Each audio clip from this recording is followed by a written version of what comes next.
Have you guys heard of StreamBoss? It's a new IPTV provider that gives you over 5,000 channels for only $20 a month. Oh, cool! $20 for live TV, local TV, movies, TV shows, pay-per-views, and so much more. Huh? What? If you have a Fire Stick, smart TV, or streaming device, then head on over to StreamBoss.com to begin your setup process.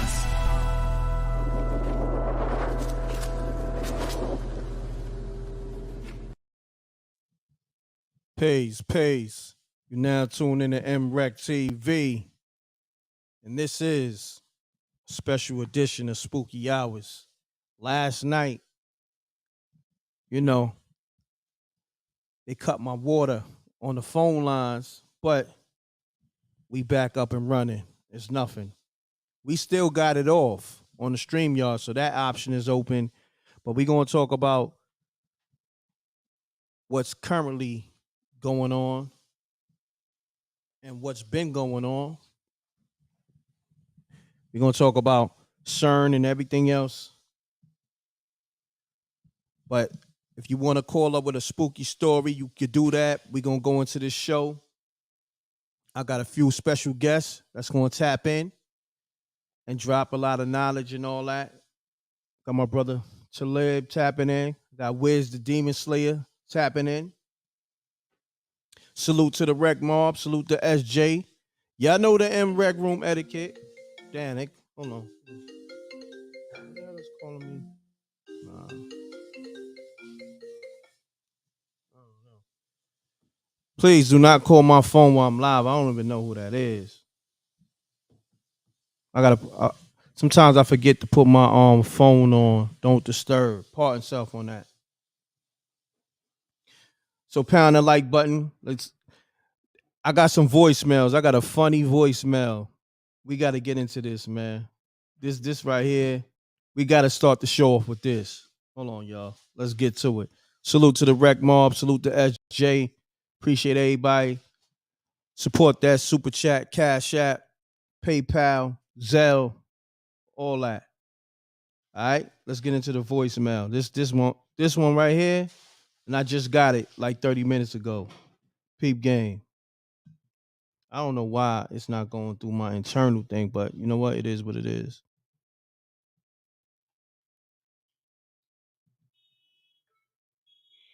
Yo, m.reck, nigga, they said we can't drink today because of CERN. Nigga, I'm drunk right now. I don't care. I mean, it is what it is. We black, we got melanin. That's our superpower. We can withstand anything. Yo, the homie, he said, yo, Wreck, they talking about we can't drink. I'm drunk already. Sound like he in traffic and all that, man. Yo, be easy out there, man. Drinking and driving, and then also it's a spooky night. I'ma just say that. It's a spooky night. Hold on one second, y'all. I got some more calls. Salute to my brother Stacks with the facts. Be careful out there, man. Drinking just in general, and just know, when you're drinking, you leave yourself wide open, man. Like I gotta walk careful during these opening minutes with YouTube, man. Y'all know what it is, so I gotta walk careful. Let me just walk careful. But for the most part, I got some information for y'all. Let's get into this information, all right? Let me bring up the default picture. I gotta set the mood. Hold on, I gotta set the mood. Where's it at? I gotta set the mood. Hold on. I should make that a little bigger. Gotta set the mood. Bear with me. We doing everything live. Hold on one second. All right. I got some links for y'all. Let's get it. Share screen. Chrome. Hold on 1 second, y'all. 1 second. I think it's this one.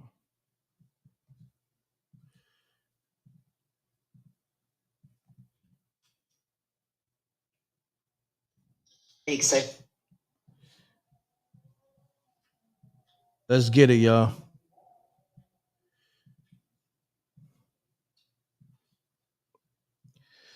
For those that don't know what CERN is, I'm gonna give you the breakdown. Plus, I got some guests that's gonna give you a breakdown of it. All right, but I'm gonna get into it. About the CERN All right, hold on 1 second. turning on again in July, July What's 5th, going on? where they're going to do I got y'all. Let's get it. their biggest, most massive test they have ever done. Hold on. Let me start it from the beginning. I got y'all. You ready? Let's get it.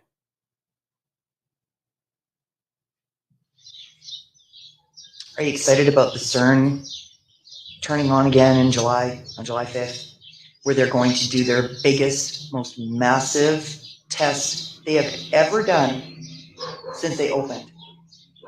You shouldn't be excited, and I'll tell you why. CERN. I was happy when it shut down because a lot of people don't understand what CERN is, what it is at the fundamental level, and it doesn't take much to research it. CERN is not a good thing, you guys. It's not a good thing at all.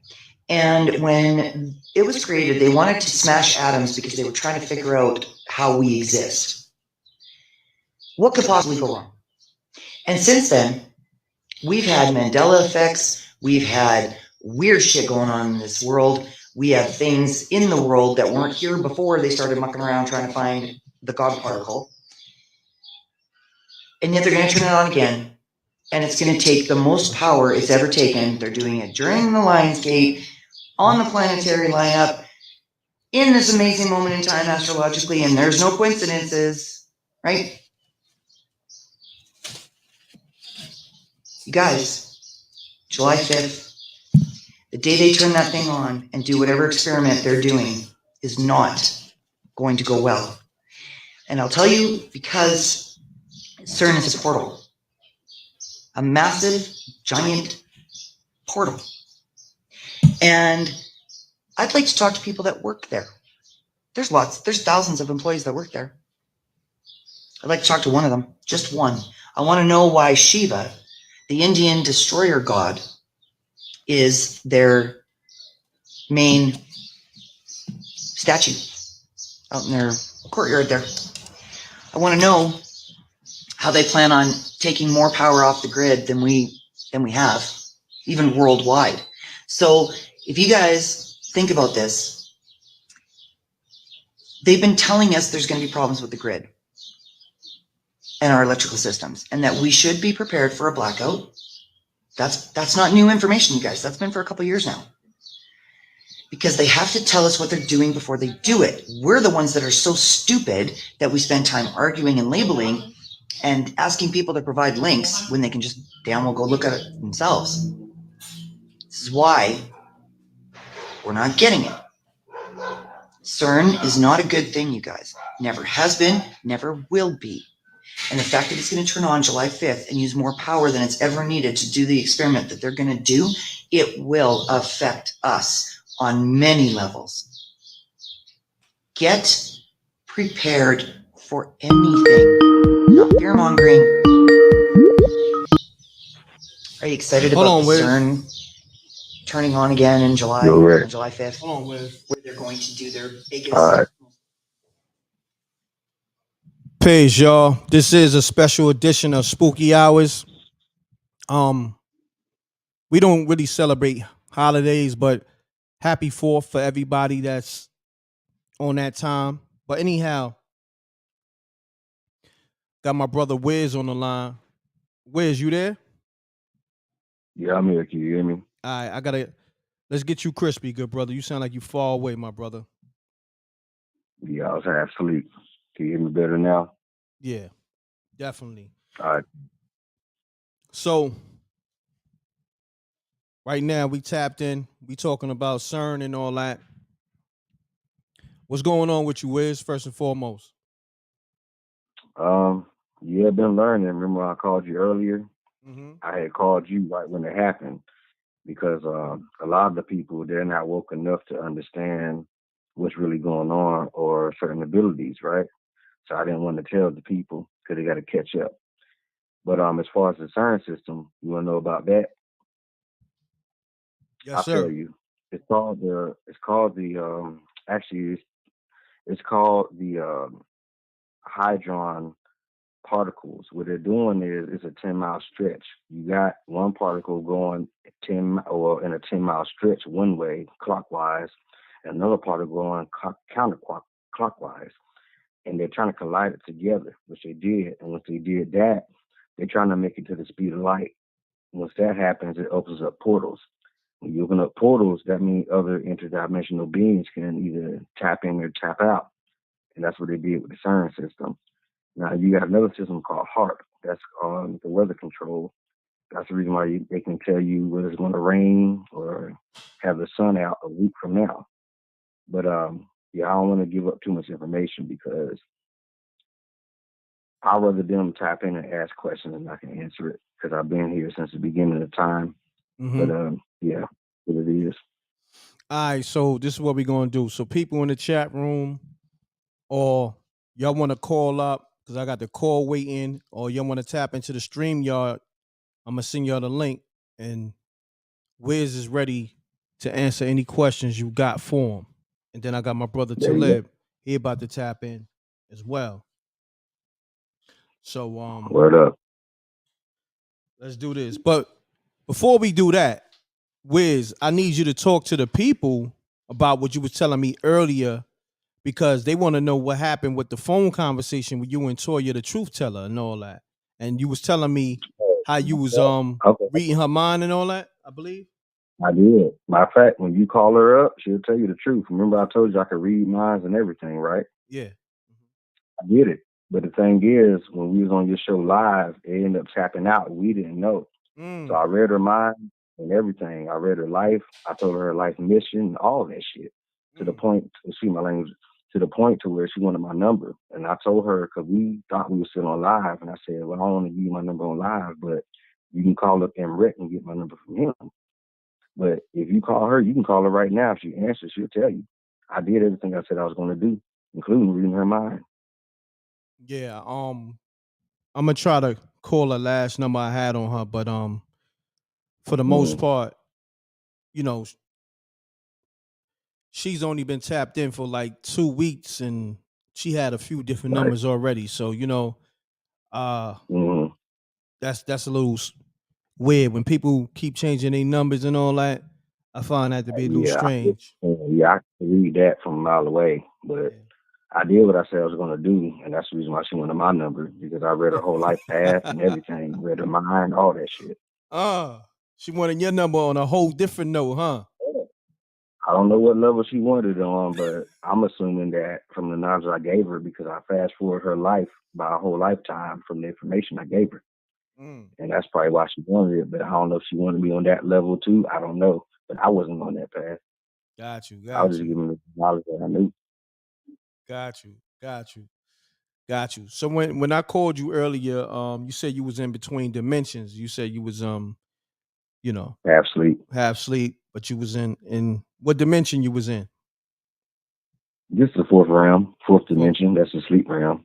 And this one right here is the third realm. So I'm halfway here and I'm still half sleep, but I can still tell you the truth because the truth never changed. Got you. Hold on. Let me see if I can get some questions from the people for you. So Rec Mob, if y'all got some questions for Wiz the Demon Slayer. Oh, hold on. We got somebody that's tapping in.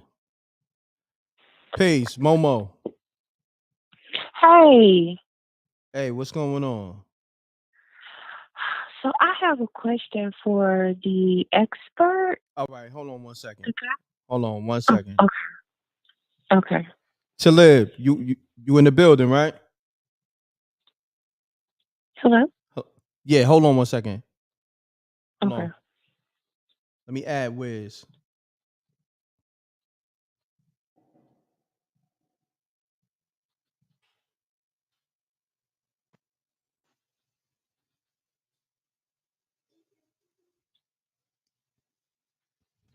Hello. Yo, Wiz, the phone got cut off, but I got somebody on the line that got a question for you. Okay. All right. Hello, Wiz. Hey, my name is Monica. I'm calling from Tampa Bay area. So my question is this: what can we expect from them playing with this collider? Is it gonna be like some things coming up, mixing in with the crowd of people? I mean, are people gonna be weirdos tomorrow? It's What not going to is happen it? overnight. Yeah, what it is, it's not going to happen overnight. And the thing is, they already did it. That's the reason why the atmosphere is kind of changed and feel kind of weird sometimes. A lot of times you'll feel tired out of nowhere. It's because these beings are already here. Yeah, they're already here. They're just making it more, how can I say it? They're just trying to put it in your face slowly but surely. Is it gonna be heavy Mandela effects going on? Well, the Mandela effect already happened years ago. But I Okay. gave M.reck about a couple weeks ago an example. If you watch the movie from Darth Vader, when he said Luke.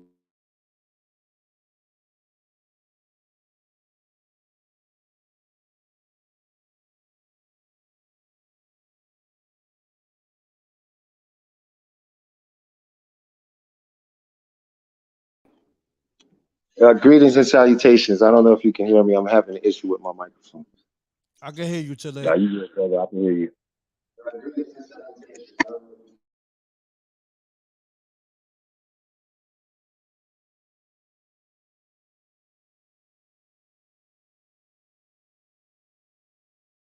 I'm just going to attempt to address this issue and then I'll chime in, okay? Just give me 1 minute. Got you.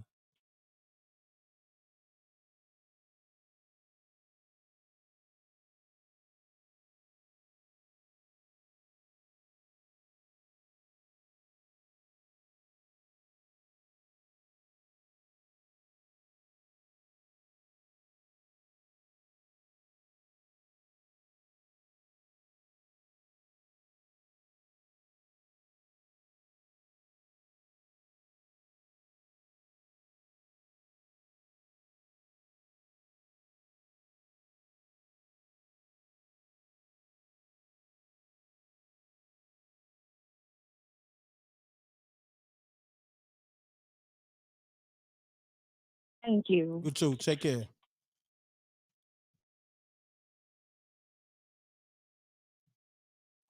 Hold on, Wiz.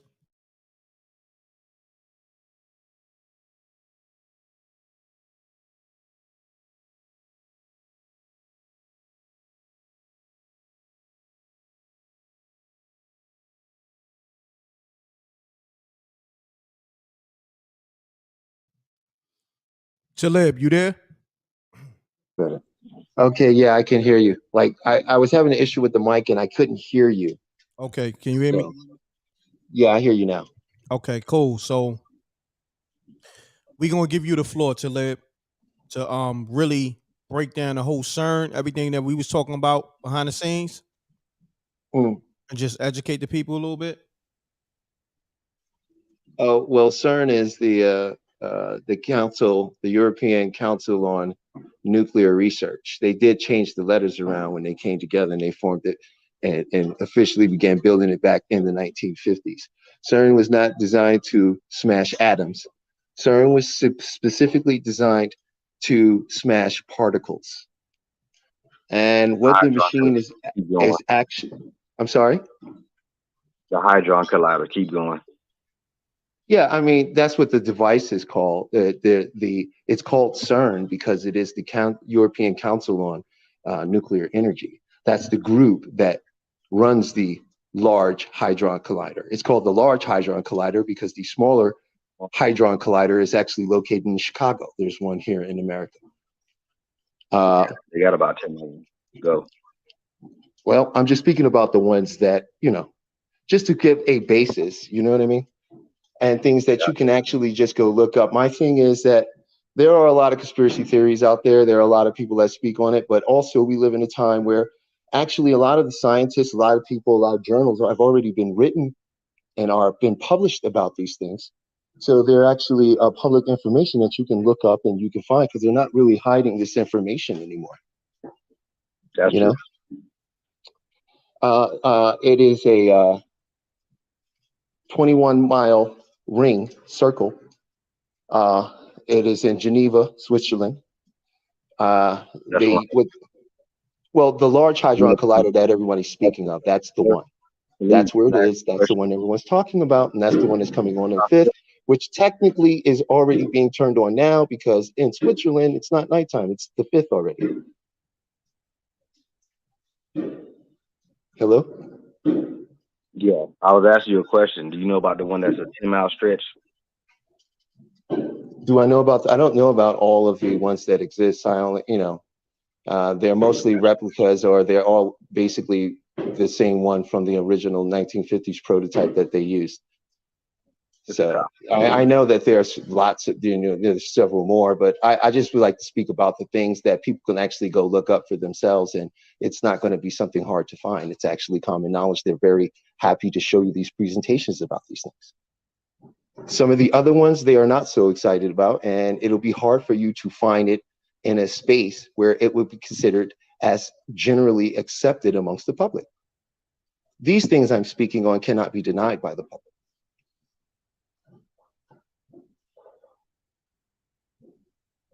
Hello? I don't know if my thing is acting up. That's the only reason I asked for someone to respond.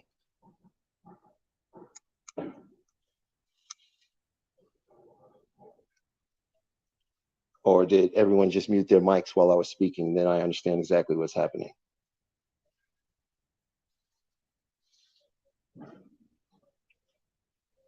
It is Mike Rick. Talib, Yes. you hear me? Yes, I can hear you. I wasn't sure if anyone still could hear me or not. As I was saying initially, I was having an issue. We can hear you. Yeah, but the things I was just speaking on were things that the audience can actually just go look up, do a basic Google search on, and you'll find lots of information about it. I was just given a basis of what CERN is, what it actually does, how it functions, why is it dangerous to the Earth, why is it doing what it's doing. That was the that was what I was attempting to, set a basis or a premise on when you asked me to sort of talk to the audience about what I spoke to you about earlier. If there's additional information he'd like to add in, I don't mind taking a back seat and hearing the additional information. Hold on, yo, Wiz. Yeah. Yo, Wiz. I don't think he can hear me. Yo, Wiz. I hear you, Rick. I hear him too. I'm gonna call you right back. I'm gonna let him build, right, and then I'm gonna call you right back. Yep.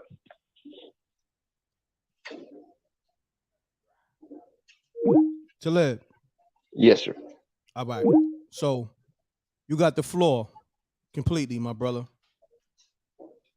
Oh, okay. So what CERN is essentially doing, and the reason that the rings are a giant circle in diameter, is about 21 miles in diameter, is because what they do is they run them through separate rings, which is in a vacuum seal coolant system that allows them to push the particles near the speed of light. Now, what makes this dangerous is you have lead-based or more material-based particles, and then you have what you would consider to be like photonic particles. These are particles that do not really have mass, which is a contradiction within quantum physics alone, but we won't go down that road. What it does is it shoots these particles near the speed of light. These are lead-based particles. So when you shoot it at 97, 98% the speed of light, you expand the mass of it to its mass to its limit. And then they dump it into a center chamber, moving at the speed of light, and they smash those particles together. When they do this, this is replicating what you're calling the Big Bang theory, the Big Bang. So essentially, it's doing a Big Bang on Earth. What it does is it creates, to move something at this fast, right? It creates and generates what they call tera electron volts. And anybody that might be confused, you know what a gigabyte is, right? Then just imagine what a you know what a terabyte is. So if you had a gigawatt of electricity, imagine what a terawatt of electricity is. It's a massive leap in power. It gives off more energy than the magnetic field of the planet. The magnetosphere of our Earth is what's protecting us and keeping us from what we're calling, it is what has produced what we know around our planet as the Van Allen belt. The Van Allen belt is all a collection of all of the solar particles over the time that would be destroying us, but it's being held back and pushed off by this magnetic field.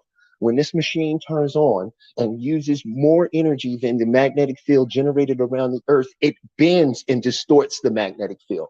This is allows solar particles and other very detrimental radiations to enter into the Earth. In other words, what it does is it causes them to give them the ability to tear a hole in reality. And the more power they put to it, the bigger the hole gets. This is not a portal. This is not something they're trying to open and close. This is a tear in reality. Reality is consciousness. And that is what CERN is doing.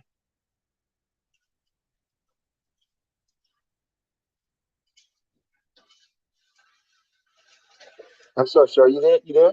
Yeah, I'm here. Yeah, So, I don't want to be too long-winded about that. yeah, not a problem, good brother.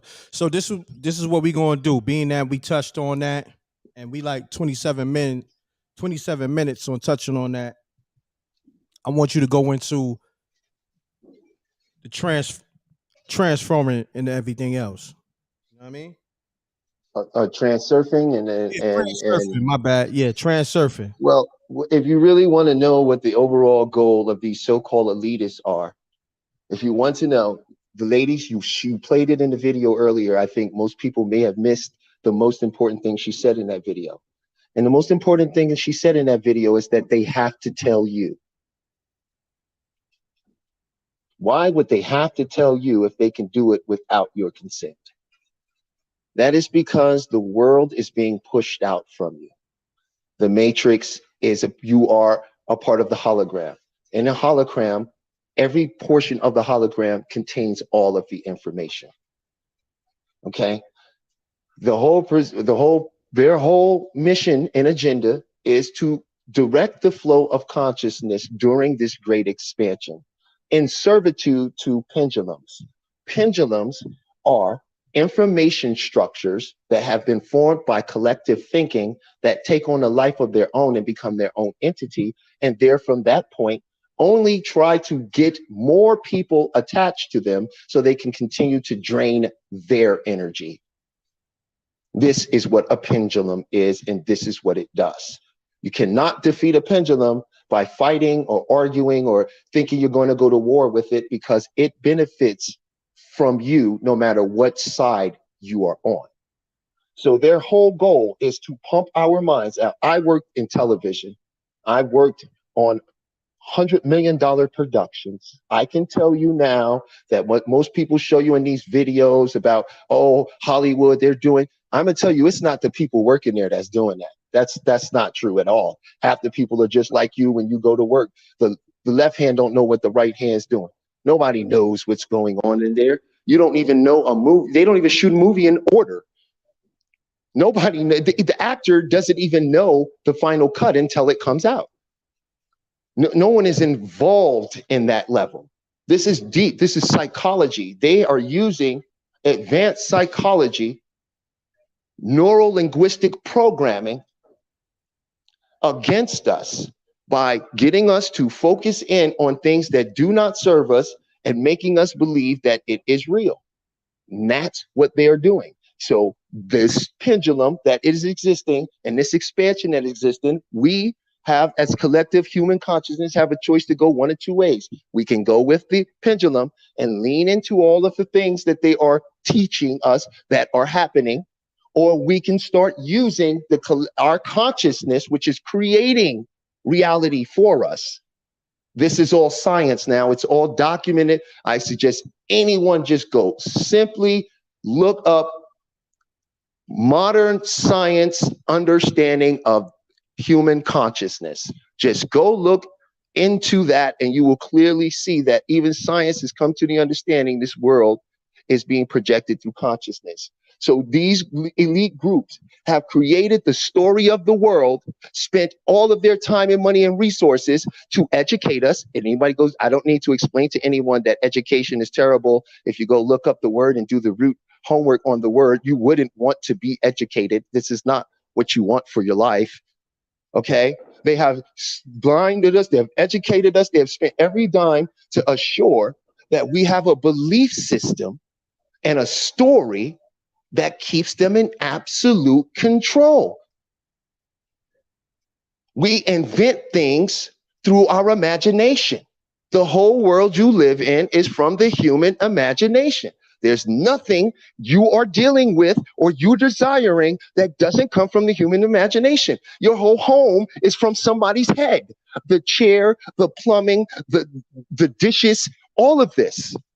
All of this is from the human imagination. Nothing of this that you're really desiring is from what you're calling nature. So we are creating reality. They know that. And they create reality through the stories they told you. They the one that's told you where we came from, how man got on this planet. They're the ones that gave us religions. They're the ones that taught us that God is outside of us and not within us. They're the ones that told you that God has a color and showed you there was a white man. They're the ones that educated us through several black people that was involved with these Masonic groups. Okay? That we were less, that we weren't this or that. These are all stories because you, as the person I'm speaking to today, and anyone in the audience cannot get in a time machine and tell me what life was like 300 years ago. No one can. We only have now. Life is a series of now, and your mind, the subconscious, only understands now. And this is why they have to keep us in this state that there is all these problems right here, right now, and that how long have they been telling you the world is going to end? Now, nobody stopped the world was going to end stuff when everybody had all the facts and proof about the Mayan calendars, right? I mean, wasn't scientists telling you that the Mayan calendar was factual? And then what happened? You had all these products, you had all these gurus, you had all these people pop up, brainwashing people, and then a whole belief system came from that. This is the game. So if you want to escape the game, get off of the script that they wrote for you. All you have to do is do something different. Just try not believing what they tell you and create what you want to believe and put some real energy, emotion, feeling into it. And watch it come to be. It's all science. And that's my answer for you. Powerful, my brother. Powerful. So the homie Wiz, he's trying to tap in with you. Do you want to speak to him? Oh, I don't mind. I didn't have a problem. He had information, he has his viewpoint, and I can totally respect it. And maybe the combination of our information can lead to a greater awareness. Definitely. All right. Let me bring him in.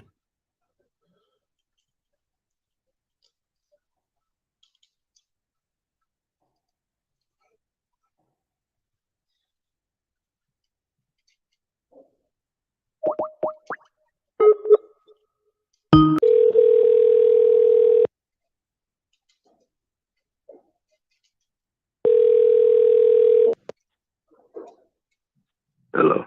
Yo, Wiz. What's going on? What's happening? You went to sleep that quick? Yeah, I'm there.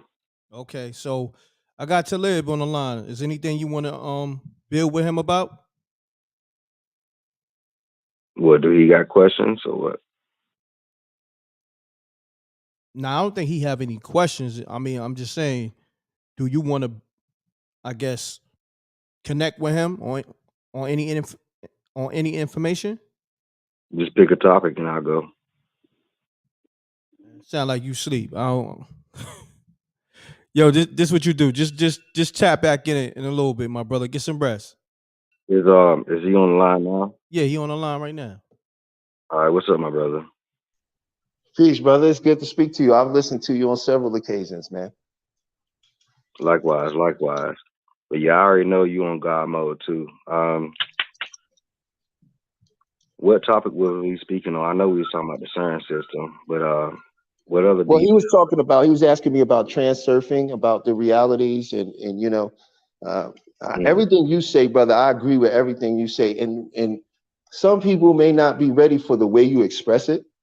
So I like to give things in a way that is a little undisputable, in a sense, meaning it's not metaphorical. It's very tangible, because you have to start at a tangible place for people, because unfortunately, most people have not been taught to work from within to without. So they need a tangible place to start. So for Right. me, I just stepped away from certain things and only use these guys' information that exists now. You can't argue with them, because those are the people you believe, right? Mm. Then when they get past that, then I can introduce more what you may consider metaphysical or esoteric teachings, or even more so what I like to call real psychology. I like to actually offer practices to people so that they can actually use the weapon that they have for the spiritual warfare, and that is your mind. You're not going to win this war trying to fight them. That's what they want you to do. You have the power to nullify them altogether. They have no power over you. They only have a story that they tell you that you believe, which gives them or allocates your power to serve their cause. That's it. Right. They use what they call fear, false evidence appearing real. That's what it is, brother. It's an acronym. Exactly. You get it. Now, I could backtrack, because I don't know if you heard of the story when I was telling MRECK, where I can basically cloak myself or disappear. And it's very simple. It's just that they don't know how it works, the science or the metaphysics. So I gave them the example because they didn't really want me to tell y'all this, but I'm gonna tell y'all anyway. If you look at a fan blade when it's not turned on, you can see the individual blades, right? Correct. But when you turn that fan on, it moves at such a high vibration, it actually disappears right in front of you. You can see right through the fan. So I was able to do that in physical form. And that's why I was able to do certain abilities that I have. But I have to break it down to where they can understand. Another example. We heard about ghosts. That's like common knowledge now. The reason why you can see a ghost appear and disappear or walk through walls is because it matches the vibration of that wall. It's solid to you, but it's not solid to them. Right. It's all frequency based. Everything. Listen, it's like you are living on worlds stacked on top of worlds. Everything is already occurred and will be and always has been.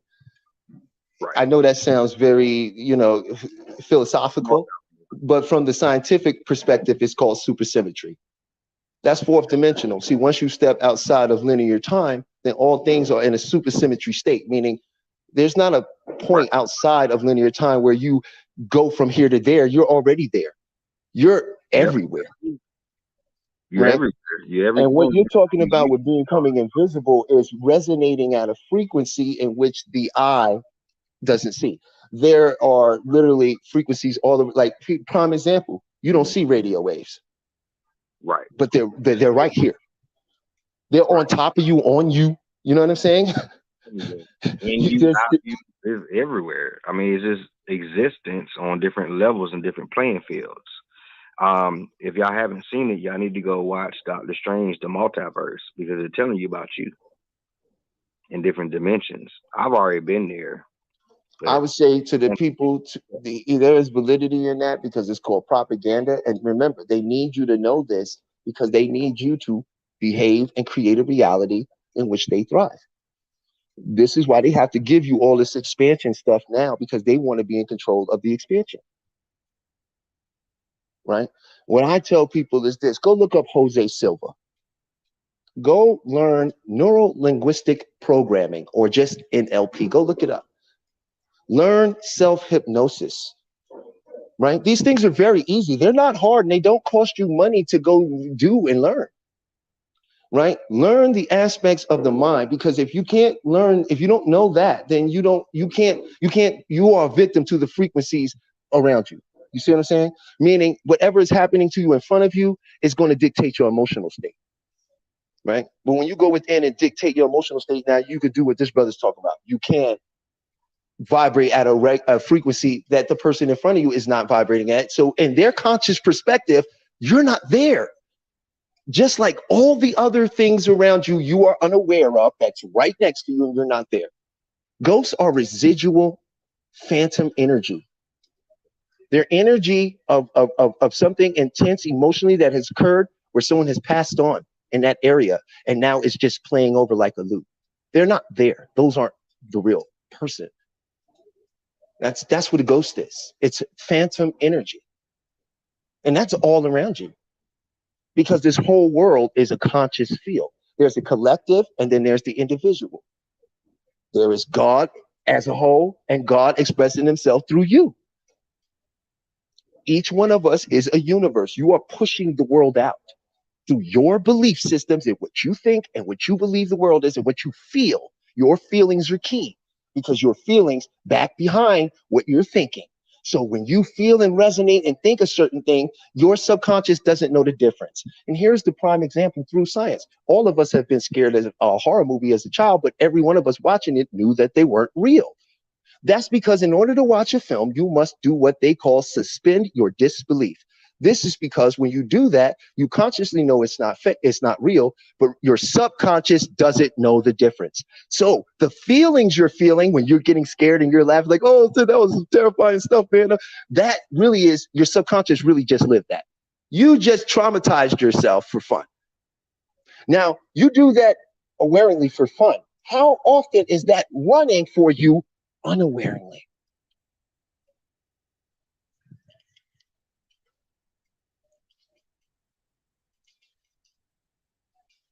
What's your take, Will?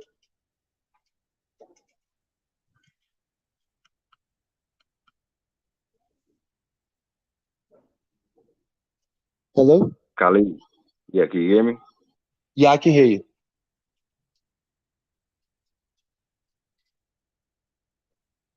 Okay, it's going out again. I'm not sure why I'm getting such a terrible signal. I got good Wi-Fi, but I cannot hear you. Let me try to bring him up. Let me try to bring him up. This is what I'm gonna do. Maybe it's me on my end since I've been having issues. M.RECK, I'm gonna just sign out real quick and then I will sign back in. Just let me back in, okay? All right, no problem. I got you. Hey, Reck. Yeah, where's? Can you hear me clearly the whole time? Yeah, I can hear you. I think it's Okay. it's his It was on connection. his side. Yeah. Okay. But basically, yeah, he's tapped in, and what he was saying was true. It's all about vibration. Everything is about vibration. Everything is in motion. If anything was to cease to exist or cease to move, we'll end up going backwards into a black hole or whatever, and the universe will explode on its other side and create another universe. That's what they call it, the Big Bang. See, even scientists can't explain it, but I know because I was there. But anyway, I'd rather not give out too much information. I'd rather to answer questions if anybody got any questions. Got you. So this is what we gonna do. I'm gonna ask you some questions. There's a few people that call too. Hold on, stay on the line. Let me see what they talking about. If the line happened to cut off, I'm gonna call you right back because there's a few people that call, so they might have been calling to ask you questions. All right, go for it. All right, let me try to call them. But if it all right, somebody calling now. If it cut off, I'm gonna call you on right back. I got you. Peace. Hey, this is Michael Classic Incorporated in the chat. I'd like to come on and my 2-3 cents. Okay, so you want to add to what these brothers is talking about, or you got something else you want to speak on? Okay. No. Okay. They 100%. Okay. Yeah, I just want to get in here and add to the conversation. Yes. Okay, cool. So I'm gonna put Wiz on the line. Talib, he's gonna tap back in. I think he was having issues with his connection. Okay, I would probably need somebody to ask me questions. All right, hold on. To answer them. Hold on 1 second. I'm gonna put Wiz on the line.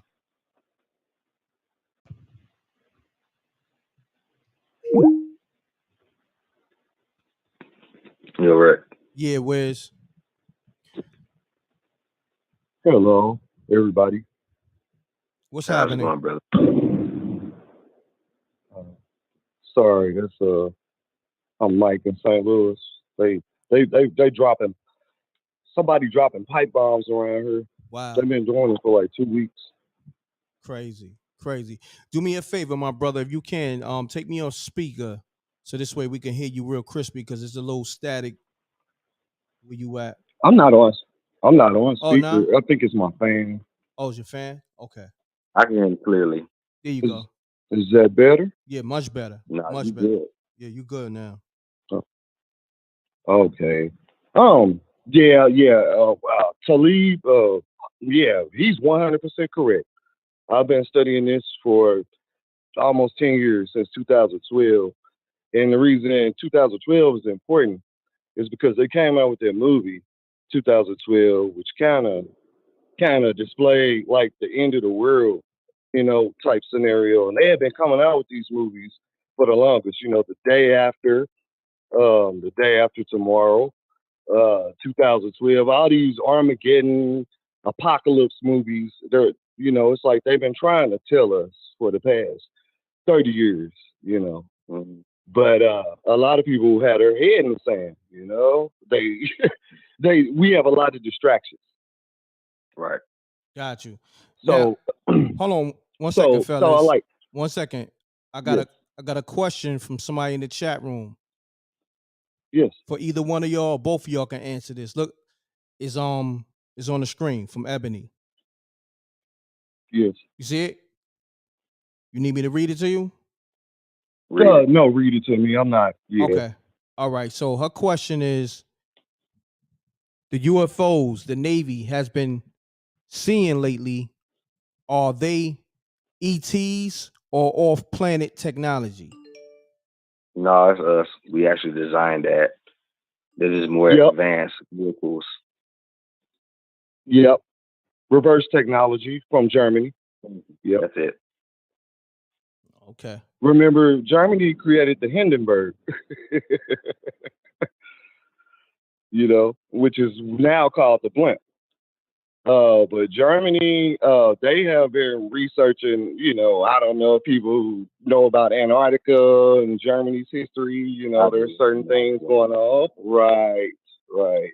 General Berg, Yeah. he's an American that navigated over to Germany. He saw, to Antarctica, and he saw some things that, that was unhuman like.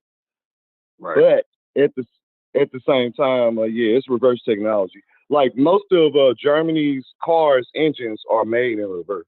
That's why they're so hard to work on. Right. Yep. What's your name again, brother? I gotta lock you in. Michael Classic. Said Michael Classic. Yep. Got you. Plain and simple. The name of an archangel too, Michael. That's why you got a lot of famous people named Michael. Michael Jackson, Michael Jordan. Right. I don't know who you are. Right. I'm a part of that. We all. It's like you said, collective consciousness. Mm-hmm. Like there's two different sets of minds in this world. There's the good mind and there's the bad mind. Some people flock towards the bad, mind. Some people flock towards the good mind. What a If I person may say something, on their own best friend. Right. Hold on, good brothers. We got Talib. He wanna interject real quick. No problem. oh, I just wanted to say that, that I agree with the UFO stuff he was talking about. I mean, it does go a little bit deeper than reverse engineering. Yeah. It's you can't reverse engineer something made of elements not from here. There was a program. Yeah. There was a program, because here's a very misconception. The Tic Tac video, all that stuff, I'll tell you right now, that's a part of the CIA operation right now of disclosure, because they were given a warning back in the 1970s about disclosing it to the people. You have to remember that in the late 1800s through the 1940s, there was a massive uptake of people not only seeing UFOs, but interacting with these beings. Matter of fact, it was so rampant and in newspapers to the point, this is where you get science fiction films from. The CIA coined the term. The 1950s. You're talking about us. Okay, they coined the term conspiracy theory. They're the ones that created the term. Okay, And what they did was they flooded the market with these ridiculous movies about aliens coming from space, because there were already so many reports of them. This is where Project Bluebeam came from. Project Bluebeam's intention was never to actually study the alien abduction phenomenon. It was never for that. It was to coil it. It was to coil it. I know some people here probably heard of Phil Snyder, but if you go back and watch a lot of his, this person is pretty bona fide. Shot with a thing by the alien and lost one of his fingers. Keep going. Well, he didn't lose just his fingers, man. He was, remember, because he was killed by the catheter he was using because it burnt a hole through him.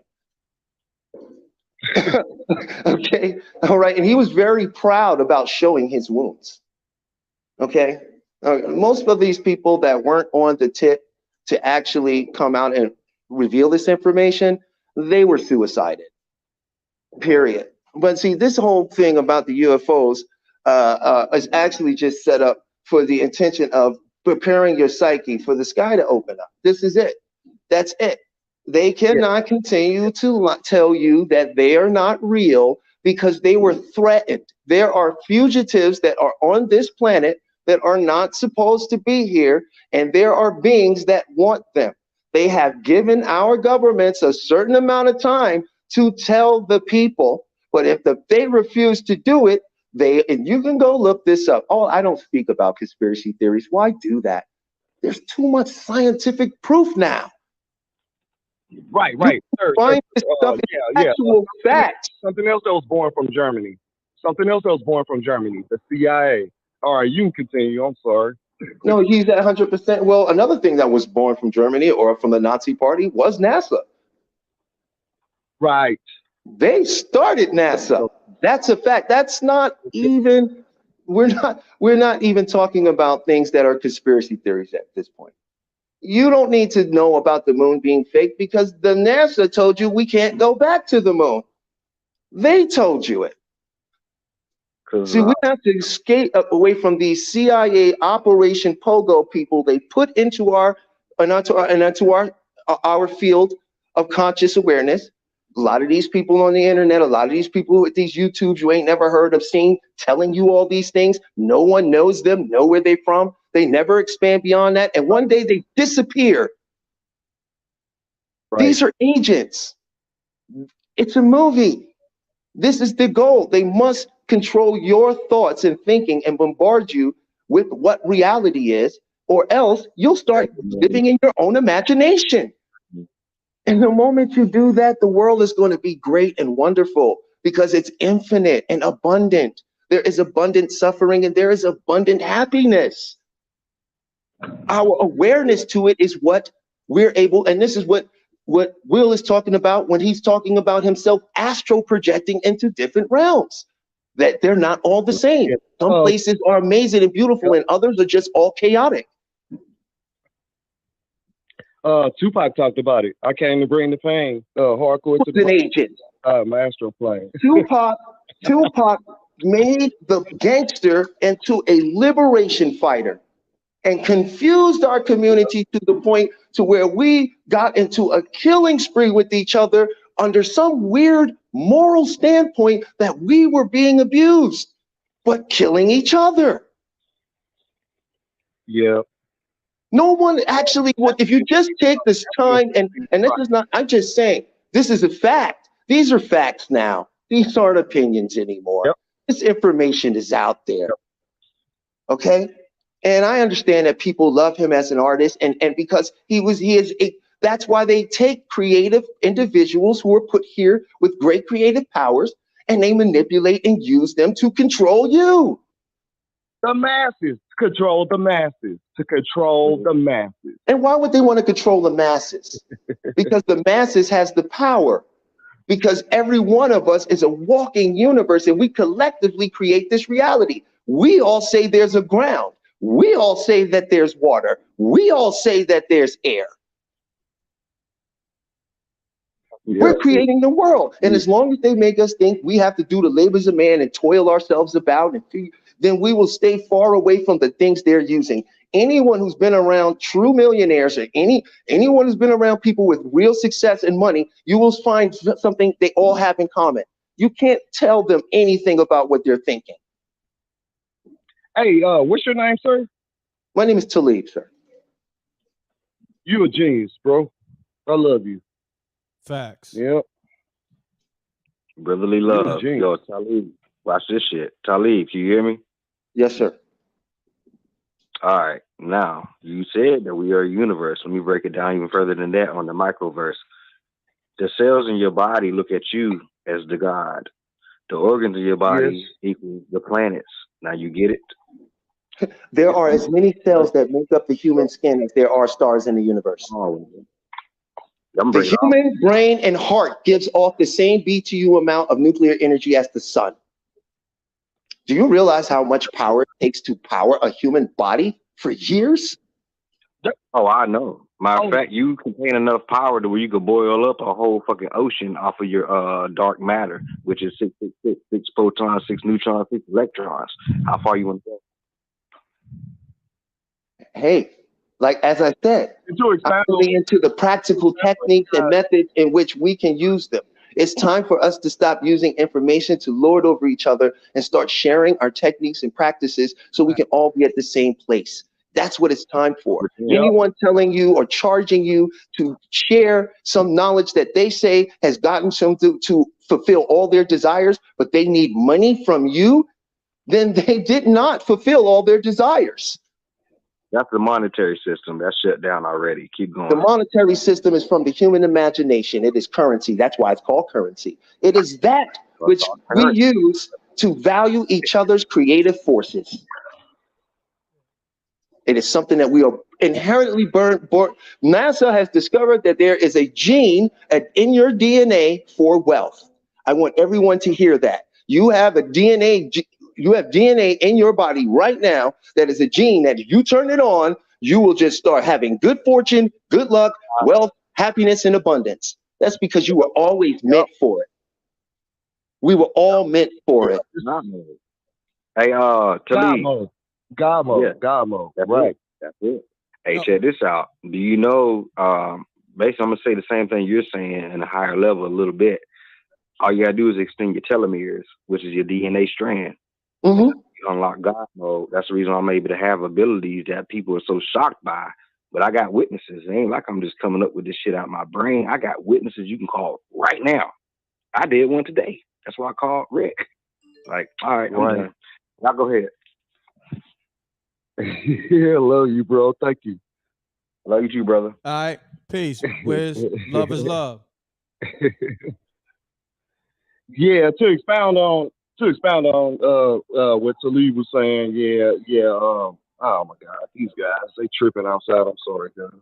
I'm in downtown St. Louis. But yeah, no, go ahead, Talib. I'm sorry. No, I'm not here to let me tell you something.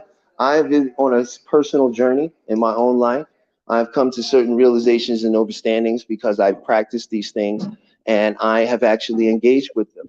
I've had serious situations in my life to where I have seen some of the worst of what some might consider the darkest of times. I've lost people, many people.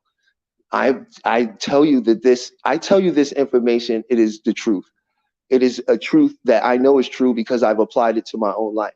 And the moment I stopped following the script of what is written is to be me and began to write that script of myself, that is what I began to experience in the world. Right. A prime example is we all have had somebody say, yo, I'm going to pick you up in a red car or in my whatever car. We've all had this. We go outside and we look for them because it's close to the time they're supposed to be there.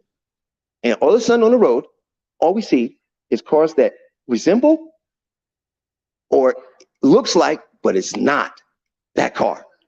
Why?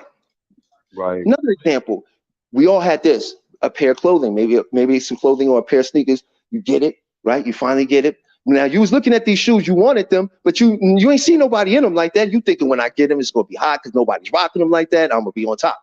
Then when you get the shoes, the moment you walk out the store, you see 3 people pass you in the shoes. Right. I have a story about that. Being everywhere, right? for a time I was homeless and I only had one pair of shoes, and I wrote down on my list of things once I got on my feet things that I needed. And I still had these one pair of shoes. I happened to be walking by a trash can like the next day, and apparently like some guy got kicked out of his baby mama's apartment or whatever, blah blah blah. And I found like about $600 worth of tennis shoes in the trash can, bro, brand new. Yeah, it's like you project your reality based on what you want, what you And what you're feeling and what you believe. Remember, your belief. What is a belief? It's something you tell yourself that you feel. What you want is what you get. What you want, because see, here's the thing: what you desire is what you end up getting. What you want ends up dangling in your face, because the subconscious is a literal machine. It doesn't know, understand the words no, don't, can't, won't, quit. It doesn't understand that. This is why if you ever had a cigarette addiction or any type of addiction, you say, I'm going to quit. I'm going to quit. And you start to quit. You say, I'm going to quit. All of a sudden, everything in the world starts happening to you to make you do it. Right. Literally, your mind starts producing scenarios for you to do it. The reason it is doing that is because you don't believe you want to quit. This is how simple it gets. Why it also is so complicated to many people. Your belief system is a mathematical equation. Okay? It is based on the mathematical principle of what you're thinking,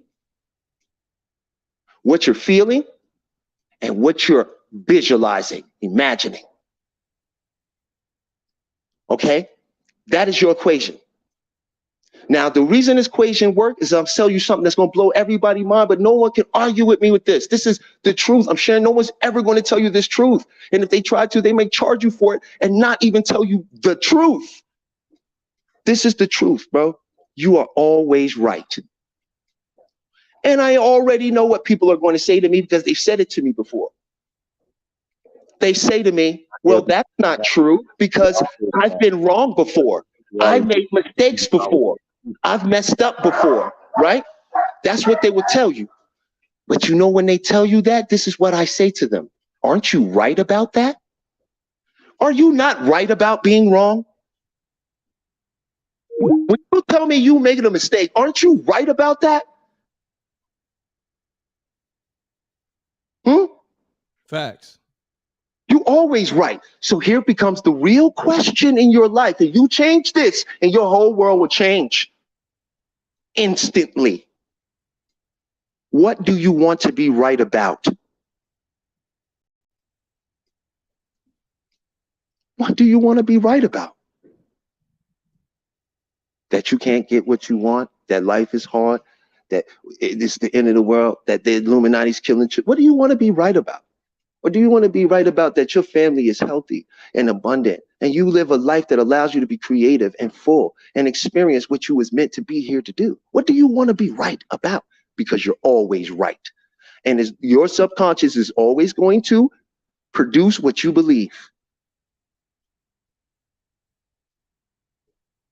Correct. Yeah, Talib, somebody got a question. I don't know if you up to answering questions. I don't mind. They want you to touch on Jack Parsons. Jack Parsons was the esoteric at half. He actually got removed from NASA because he was doing a lot of what they call witchcraft and so forth. He also was involved with Aleister Crowley. That's a fact. NASA, but the real brains behind it was Robert von Braun. Go look it up. He was the real brains. Jack Parsons was a rocket engineer, but Robert von Braun is the one that got the technology from what you're calling today aliens. And they didn't have a problem saying that either back then. That was where the Bell Project came from. Those were the scientists that got part over in Operation Paperclip. Jack Parsons was a occultist. And remember, the Nazis were a part of the Vril Society. It was Aleister Crowley that channeled the so-called, what you're calling the gray today. He knew all of this stuff about psychology too. This is why you had groups like the Beatles, the Doors, Led Zeppelin, which was they was using stuff because they got a $1 record deal. They got the best record deal ever given to any group in history of mankind. No one to this day has ever received a record deal the way they did. But they stayed in his house. And they wrote their music using backward language, which is a psychology. So everything that they did was in a backwards code.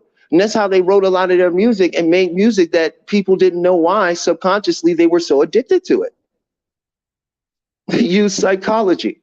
Jack Person was an occultist. He wasn't the Rocket Man. Robert von Braun was the Rocket Man.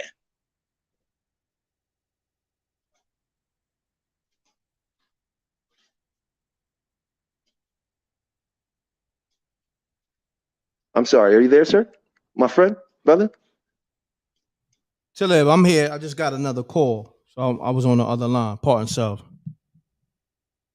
Yeah, that was it. I don't like to ramble and rant and so forth. If you ask the question, I will give the information as directly as possible. Yeah, hold on 1 second. Wiz, you want to tap back in? Oh, nah. You can do that. Dolores Cannon is the woman who she disclosed a lot of information about the ETs, but she also disclosed a lot of information about the afterlife. She's the one that said there is a world behind here. And you have to be careful when you start calling on dead people or people that have passed on, because there are people over there, and they occasionally like to jump in and pretend to be the loved one of the person. There's a world over there. There's a world. Nothing is what there's a veil. You don't die. You don't die because this was discovered in the 1940s by Professor Planck from the Planck theory. Okay. He's the one that discovered that the material world isn't real. It doesn't exist. They knew this back in 1942. Do you hear me? Now, these same men that knew this, they took that knowledge, and this is who you're calling the Rockefellers. This is who you're calling the Illuminati. Or if you want to talk about the company that runs the world, you could just say BlackRock.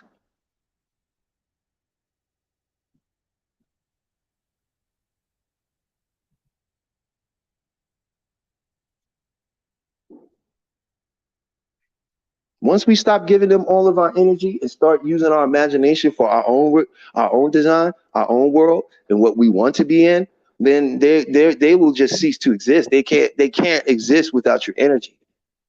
No one ever asked themselves, and listen, I was on Born 5. I was the second AD on Born 5. You go look at all of that. I'm the one that said all that background stuff and set the actors into places and stuff, and had Matt Damon's nephew under me because I'm incredible with that kind of stuff. I love it. I've been involved in it for a long time. I've been writing scripts and stories since I was a child. So I know what I'm talking about. It doesn't make sense. It doesn't make sense. You can't explain to me, well, I don't need $250 million to make Spider-Man swing on the web. You know that, right? Facts. Okay. There's a reason they go that far to manipulate your psyche. And through these characters, through these imaginative worlds, it is so that they can make an impression on your imagination, so you can produce certain things in the world that they want.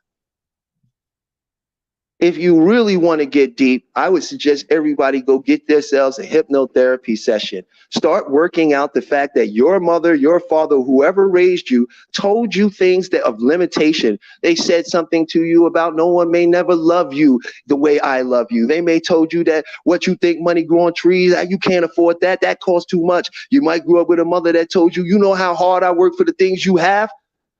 Do you know what that did to you? Do you know the limiting belief systems that you have? Are you running on from 5 and 6 years old? And you're worried about what's going on with them? I think it's time that we start digging into our own psychology so we can get over our false evidences appearing real and start interacting in this world the way it was meant to be interacted with creation and expansion. This world is in atrophy right now because they're taking your imagination away from you and redirecting it. That's the real power. Your imagination. They have it's atrophied. You can't even think of your own desires. The reason most people are suffering right now is not because, oh, it's just so hard for them. They don't know what they want. How many people you know that don't know what they really want? That's for a reason. Where you want to start at on that? You know? Talib, we got a lot of questions, man. I know me and you spoke about you being on a platform, and what did I tell you earlier on the phone? What did I tell you earlier? I said, if we build tonight, the people gonna really lock in. Did I not tell you that? Yes, you did. And they asking for your social media. They telling me you need to be on a platform on a regular. But me and you already planned this months ago. I'm the guy that's been out in the desert just studying, man. I haven't attempted to monetize myself because I am always given all that I need to live my life the way I desire. So I have yet to think about anything of that nature because honestly, I've been in deep usage mode. You know, now because of you and our other conversations, you know, I'm like, I don't mind sharing. I'll set some of these things up as we go along, but I don't have them now because I never really, first of all, y'all want to get real. I was in my lab. I was in my lab. So when I listen to some of these people talk to me or talk to y'all and I laugh, I text him. He'll tell you, I text him, hey man, that's not true. That's ridiculous. Because I was a part of that program. I've been in my lab since I was born. Okay. And only the real people into that will know what I'm saying when I say my lab. I got away from that. I'm the one that told you, remember I was telling you, I sent you a text, m.reck, about the gang stalking. I've been gang stalked. That only works, it's so psychological. That's why they have to beam your house, wear you down, run the people away from you that love you the most so they can get you into a vulnerable place where you don't sleep. So your imagination becomes extremely toxic. Once you take your control back, you can literally go into your mind, visualize where they are sitting at some control center, messing around, and blow the guy up. Why do you think they're making movies about that? You think it's because somebody thought of that? You think because somebody was like, oh, I thought of that, it'd be cool if that happened. No, these are projects, bro, that have been in existence because the CIA has been running Hollywood since the 1950s. You have no idea how many Americans have been a part of Project Mannequin. They don't tell you about all the so-called black people. I say so-called black people because we're not really from Africa the way they say we are. The world's not even what. If you go look at the Mercator map and the Peterson projection map, then you're gonna question even more. What do you mean we're from? This is not even the right map. The whole world's upside down.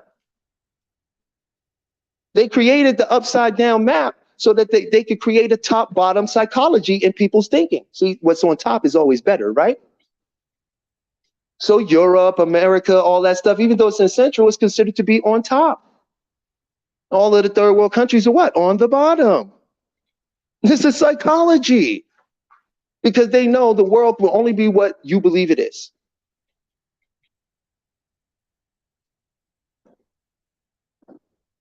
Listen, y'all, my brother is deep and he can go, but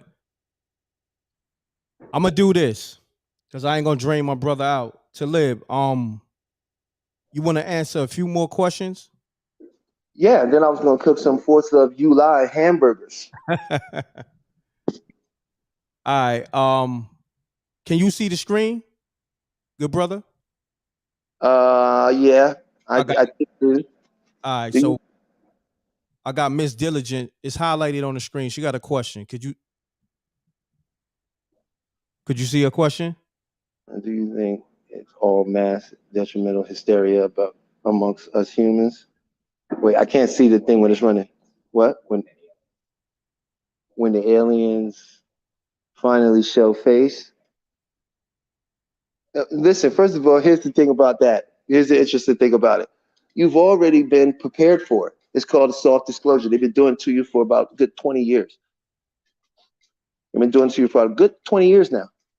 You got generations raised on waiting to meet these aliens. Do you not? They've done general consensus at this point and stepped out and asked the people, well, what if aliens were real? Would you want to meet them? What did most people say? Yeah, I would. I'd like to see where their spaceships brought, man. I want to see where they're going. I'd love to be with the aliens. That'd be so cool. I think it just would expand our world. And remember, that's edited. That's edited. Just like the news when they show you there's a fire in California, burning California up to pieces. I'm an editor. I can tell you, man, all you need is a good shot, frame it properly, cut it properly, and loop it, and everyone will think it's the whole state burning. So yeah, they're not going to be masters. Everybody's being prepared for it. The Roman Church came out and said, we are ready to baptize the alien. I need everyone to look this up. There is already an ambassador for the planet Earth to greet the aliens. Go look up female alien ambassador to Earth. That's all you have to do. She's a real person. She's been around since 2015, yo. China has a giant building right now where nobody is. This is a ghost facility that's supposed to be for when the aliens arrive. This is where they're going to come and walk and come through. I'm not making this up. This is on their stuff. They're writing this down. It's not, I don't like conspiracy theories, first of all. Okay. I don't waste your time with that. I'll tell you that now. Anything you really want to know, trust me when I tell you, it is already documented. They want you to know, just like you know about the Illuminati. You can't know about a secret society and call it a secret society anymore. You must call it the Society of the Illuminati. How can it be a secret? So ask yourself, why do these people keep saying secret? It's just a psychology they're pumping into your head. It's not a secret if you know about it. I mean, it literally defeats the purpose of the word secret. You must say there was a secret society that is known as the Illuminati, which is now just the Society of Illuminati. But we still refer to it like it's a secret, but everybody knows the names of the people. But no one in America, and not thousands of people haven't ransacked these people's houses or anything. Matter of fact, more people use it because remember in America, a part of remember, we've been demoralized and disabled by, Russia and China. This has been going on for the last 30 years. That's why there's no God in America anymore. Period. We've been completely demoralized. So no, nobody's going to go crazy because your whole world, listen, did black people go crazy when they killed George Floyd? No, they didn't. They didn't go crazy. An organization that came out of nowhere that didn't exist before the thing happened came out, and people you didn't know came out. And then the next thing you know, we're all glued to our TVs watching these people do what they're doing. Now, some of us, if it happened in our city, we might have went out there for a minute and ran around, but then people asked the people that was there. They'll tell you the same thing. Yo, this was weird. This was weird. This was weird. Why? Because there were CIA agents and people who dressed as normal civilians running around, actually getting groups together and getting people to do things. Matter of fact, there were more white people out there protesting than black people. Why? Because statistically, black people suffer from something in America called chronic fatigue syndrome. That is when you go from one dramatic experience to the next dramatic experience without your neurological system having a chance to reset itself. This is why you wake up tired. This is why you're worn out. We're not the ones that's going to be marching through the street. We're tired. But all they need us to do is get out there and talk to each other about it long enough and put enough belief in it and affirmate it. What is an affirmation? An affirmation are a saying or a phrase that you repeat to yourself that you begin to believe. So when we're listening to rap music tell us how terrible we are, or how about you should go kill this dude, and then they sit around and tell you, well, this is just life, this is my life, but everything on Instagram says that's not your life, then do you understand? You're affirmating your own destruction. You're listening to that and you're vibrating with it, you're feeling it, you're enjoying it, and it is programming in your subconscious. But if you start listening to what you're affirming, you will understand and step back. Now, I'm not saying you shouldn't enjoy music, but I'm talking about what you do all the time. You must begin to become aware of your mental diet. Stop worrying about what you're putting in your stomach. Start worrying about what you're putting in your mind, and that will change what's happening to your body. And if you don't believe that, then anybody in this audience, please explain to me the placebo effect. You tell me why a person you believe who you don't know, a doctor, can tell you something about your body that you have that you don't know. And then he tells you this pill here, You know what I'm saying? I give you, it's going to make you better, right? It's going to cure your illness. The person comes back cured from the illness. They discover that the pill they took was a sugar pill. This shows you that your mind is creating your physical state. Your belief system is creating your physical state. And anyone in here, I dare anyone in here to do a little research into neuroscience, and you will find that they have had people meditate, or what you want to call meditation or hypnosis, do that and work out in a meditative state, not physically, but only in their minds, and have a control group actually physically work out, and they find out that the people who never did a push-up has just as much muscle mass development structure as the people that's been doing the push-up. So if this is all facts now, our mind is dictating the world. They lied to us. They told us we got to work hard and use our hands. When you don't understand that everything you go out and move and do in the world is starting from what you're thinking. You're not having free will and just moving about. You are thinking, and it's leading to what is called inspired action. Whether it serves or not serve you, this is why you're moving. And I'll just leave it at that. My brother. Salute. First and foremost, I want to say salute. Thank you. And I knew tonight was gonna be special. You know, I knew tonight was gonna be special. Well, you know, I'm like willing to. Like I said, everybody should just go look up the Jose Silva method. It's a great place to start. There are lots of methods and things you can do, but I think it's the best place to start for you to start seeing how much control you actually have over your own mental space. Start there. Start with something that doesn't require anyone else to do for you. Pound that like button first and foremost, because I know a lot of y'all was in here just listening. And give my brother a round of applause. Hold on, Talib. Now we gotta give you your crown, King. You know what I mean? Hold on one second. I think I got it here. My brother really laid it down.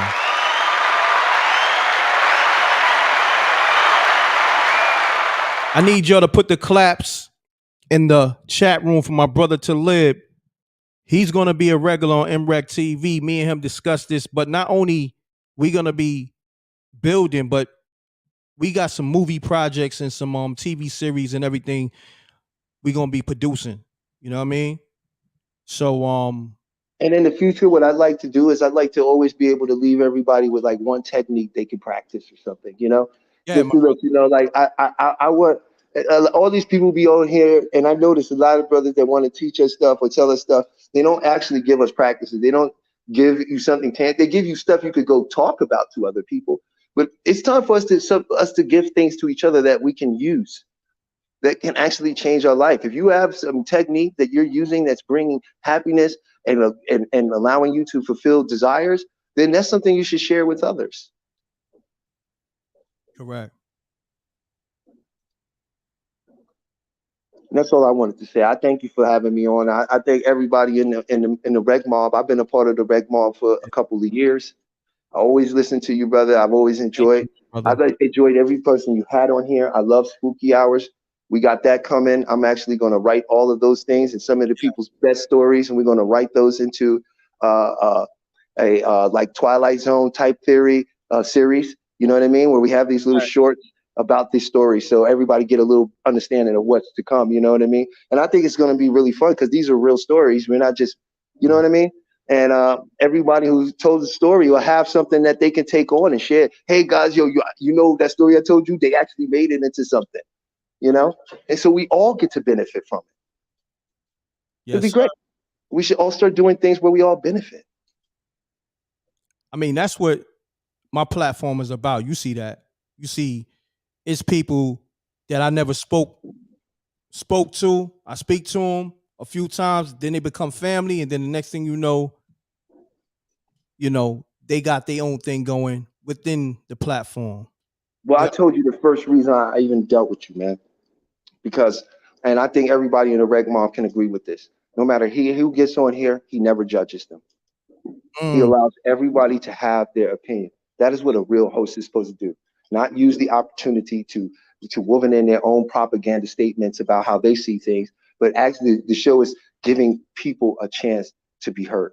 And you do that. You allow everyone who gets on here to speak to actually be heard. Thank you, King. Appreciate you. That's love. You know, I mean, for the most part, me, I want everybody to win. You know, I try to spread love and give everybody a platform to shine. And you know, Well, I make films and I make music. So, I do have some music coming that I think people will be able to get behind because there's a message in what I'm doing. I want to try a different direction with some of the songs and my music style and how I present information in the music, you know, and I think that when it does get out there, I know it's going to resonate in the key that's necessary because there's nothing wrong with the music that's out today. What's wrong is with our attention on it. You know, we give too much attention to it, and we don't give enough attention to the other music that actually puts thoughts in, like Chris and T. They have an album you should look up from Chris and T. And the whole thing is all affirmations, but it's all the hip hop music.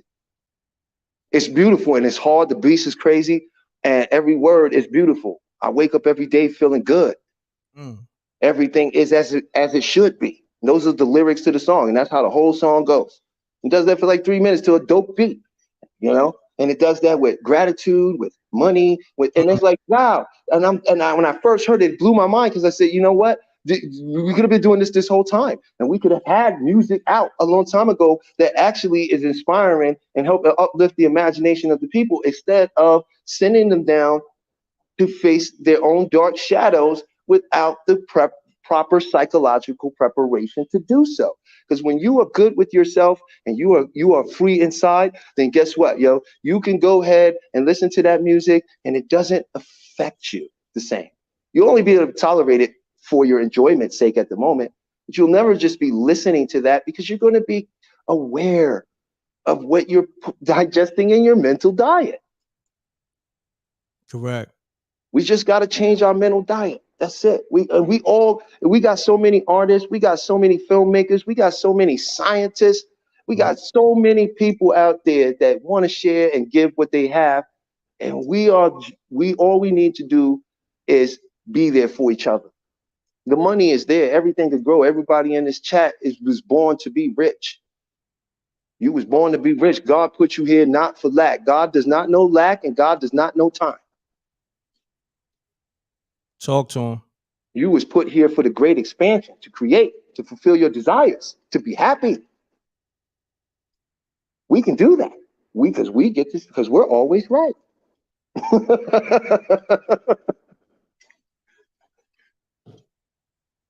So I'm gonna let you go, man. I thank you, and I thank everyone for Thank even taking you. the time to hear what I had to say. I really appreciate it because I'm not, like I said, I don't have no books out. I'm not trying to influence anyone. I do meet people in my everyday life that I help and that I come across, and I'm always willing to. I love people. I'm just kind to people, but I just haven't gone out and wanted to monetize myself to people. So no, I don't have any of that kind of stuff out there. I'm sharing from a genuine place, and because you asked me to, man. No, definitely. I mean, once you call my platform, I believe it was the Travis Scott tragedy that happened like what was that, last year? You see what doors that open now? Yeah. It's not the ones everybody thought it was because, Hollywood, right? But it opened up a lot of doors. Did it? Man, look, when I first heard you, I said, nah, this brother's different. And I took your information. We spoke behind the scenes, and I told you, I said, yo, all we got to do is tap in on some information that the people's already tapped into, and then the rest is going to just line up. Well, also just to let everybody know, I am also a Kung Fu practitioner for over 25 years of internal systems from a direct family line. I do what they call Chuo Xingyi Chuan. I also do Tongbei. I also do Qin Daiji Chuan. And I do a lot of I do what you would call Dai Xingyi Chuan. And we have my Shifu, who is a brother who went to China, who got us involved with a family who I helped start the school with. He has He has online courses. He teaches breathing. He teaches internal movement. He teaches self-defense. He teaches the real stuff that they leave out, unless you one of them. And when I say one of them, I don't mean Asian. I mean, like, even with the Asians amongst themselves, if you ain't a part of that family, there's very likely they're not going to teach you that. So who I'm talking about. Yes, sir. We need to promote that brother and get that brother, because I'm sorry. No, I said most definitely. Because when people see the other half of this, why I speak the way I do, why I'm able to present this the way I do, it's all from my training, and I've learned so many forms of breathing. So I can easily, I want to show the people how to breathe properly, how to breathe to enter a meta state, how to do rapid eye induction, so you can send yourself into an alpha state. That's why I said go look at Jose Silva. If it's all frequency, right? What if I told you can enter into the frequency state in which you can communicate with your subconscious and create the world you want? Everybody will want to learn that. What if I told you it's free? Doesn't cost you anything.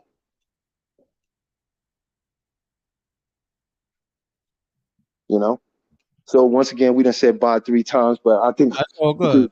We could finalize it this time. And my burgers have been sitting with the seasoning on it for a good amount of time now, so I know it's very well, seeped into the meat, the nice tastiness of it. So I'm gonna probably go ahead and cook those. They marinated nicely. Nah, my brother, go ahead, eat.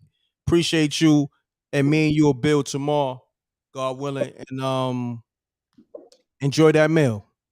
All right, thank you, brother, and everyone out there. Have a wonderful evening. The world is yours, and I thank you all for even taking the time to hear what I had to say. That makes you a special person. And remember this, everyone: a genius. The difference between a layman and a genius is a genius uses more of his mind in a special way. You are now using more of your mind in a special way. Facts. And thank you all. You're welcome. Talib, real quick before you go, what day? I think we should do it on maybe a Tuesday. Like, give them an hour or so of us building. Me and you, we gonna build behind the scenes on certain topics, and we could give it to the people, like maybe on a Tuesday or so. Like a Tuesday evening. Would that work for you? Like maybe an hour out your day? Yeah, well, yes. All things work for me because I say it does, and I'm always right. Salute, King. Appreciate you. So, it's on you whenever you want to get together and speak on certain things, or there's anything in particular, or like you said, once we got this momentum and this energy is now building, it will take on a life of its own. Facts. So yeah, we gonna build on a Tuesday, y'all. You know what I mean? Because I gotta bring all my shows back, and that Tuesday slot is open.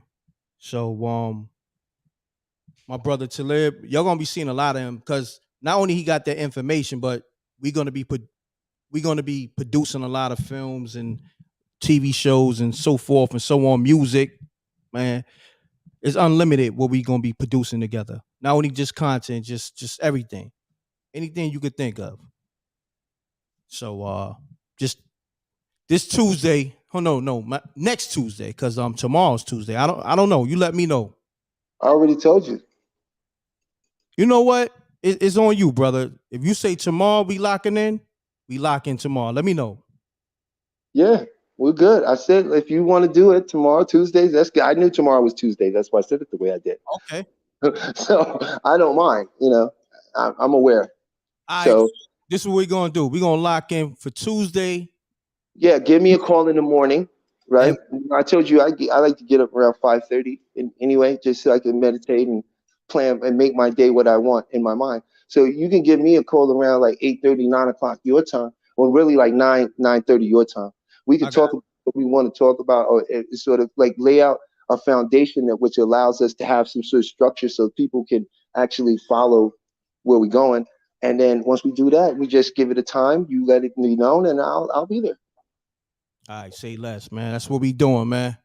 Appreciate you, Talib. I know we said we was out 10 times already, but I'm gonna let this brother go. But I'm gonna open up the lines for some callers for Spooky Hour. So Matt, while you eat your burgers.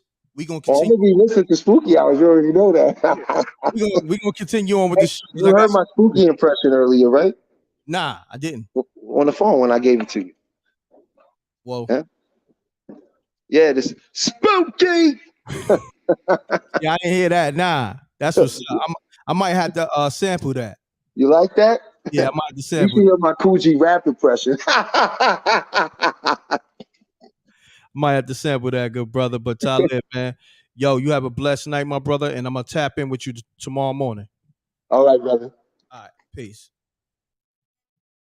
Shouts to Talib, man. I'm gonna get back to all the callers. Like I said, I'm bringing all my shows back. I got The Gift and the Curse. I got of course Spooky Hours. Man, we going in. I'm bringing all the shows back. You know what I mean? The movies. Let's get it, y'all. So let me get back to the callers that was calling up because I think they had some spooky stories or maybe they wanted to give some information. Pound that like button. I got some voicemail, so let's get it, y'all.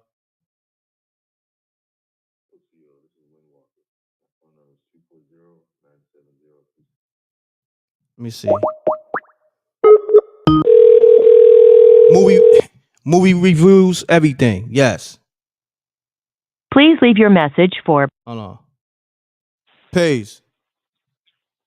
Peace. It's good, M.RECK. What's going on, good brother? Talk to me. It's good, man. Well, I just wanted to kind of chime in on the topic. I was listening to Brother speak. Salute to him. But Okay. you know, I didn't hear much of it to comment on too much of what he was talking about. But I saw the subject line that you put up about CERN and dark spirits and all that. I just wanted to put my 2 cents in there. Let's get it, brother. Yeah. So listen. Yeah. All right. So listen, man. Like for personally, what I believe, man. Well, not even personally. From what I've known, what I've studied. I mean. Hold on, brother. I know a lot. Hold on, brother. Yeah. Do me a favor. Sound like you a little muffled. I don't know if you on speaker, but I'm trying to get you clear as possible. Hold on 1 second. How I sound now? That's a little better, brother. And if you can, speak louder in the phone. Yeah, for sure. Yeah. All right. So real quick, man. Like so, CERN. From what I understand. Damn, what happened? Hello? Hello? My brother, I don't know what happened to your phone.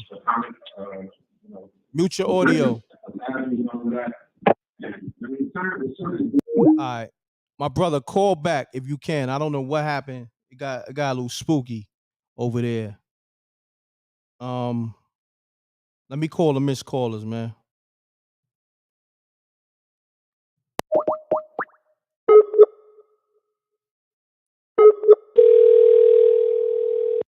Pound that like button, man. You know how we do.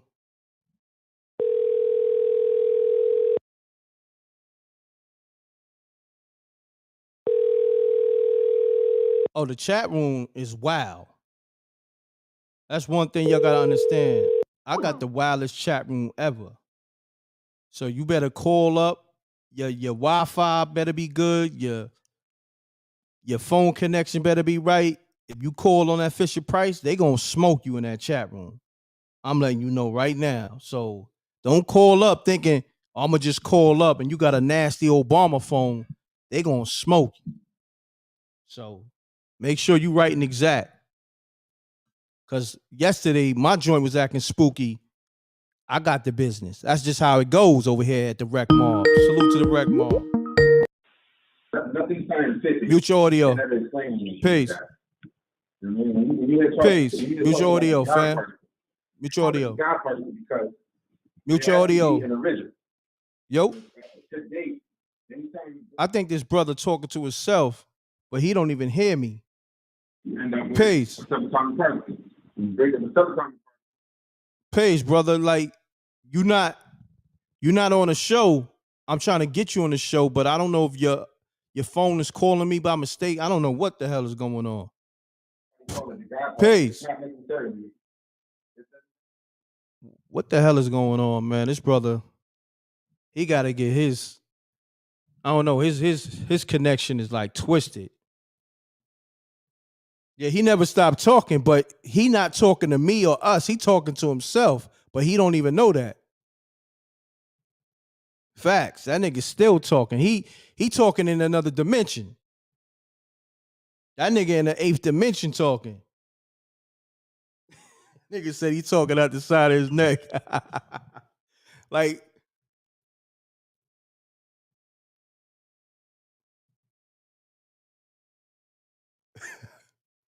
I don't know. Hold on.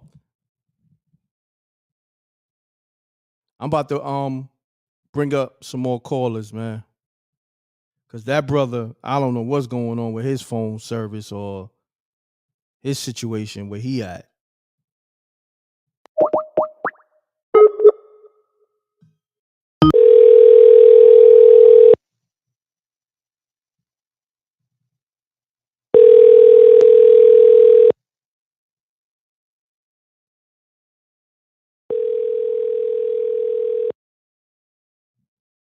If you call, I'm calling you back. So pick up. What number is this? All right. That was 917-586. I called you back. So let me get to the next one. Hold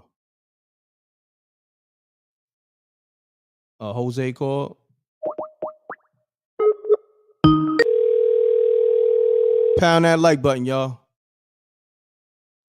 This is a special Spooky Hours edition. I'm bringing all my shows back. We did it last night, but I'm bringing it back tonight. Yo, Rev, what's happening, my brother? Salute.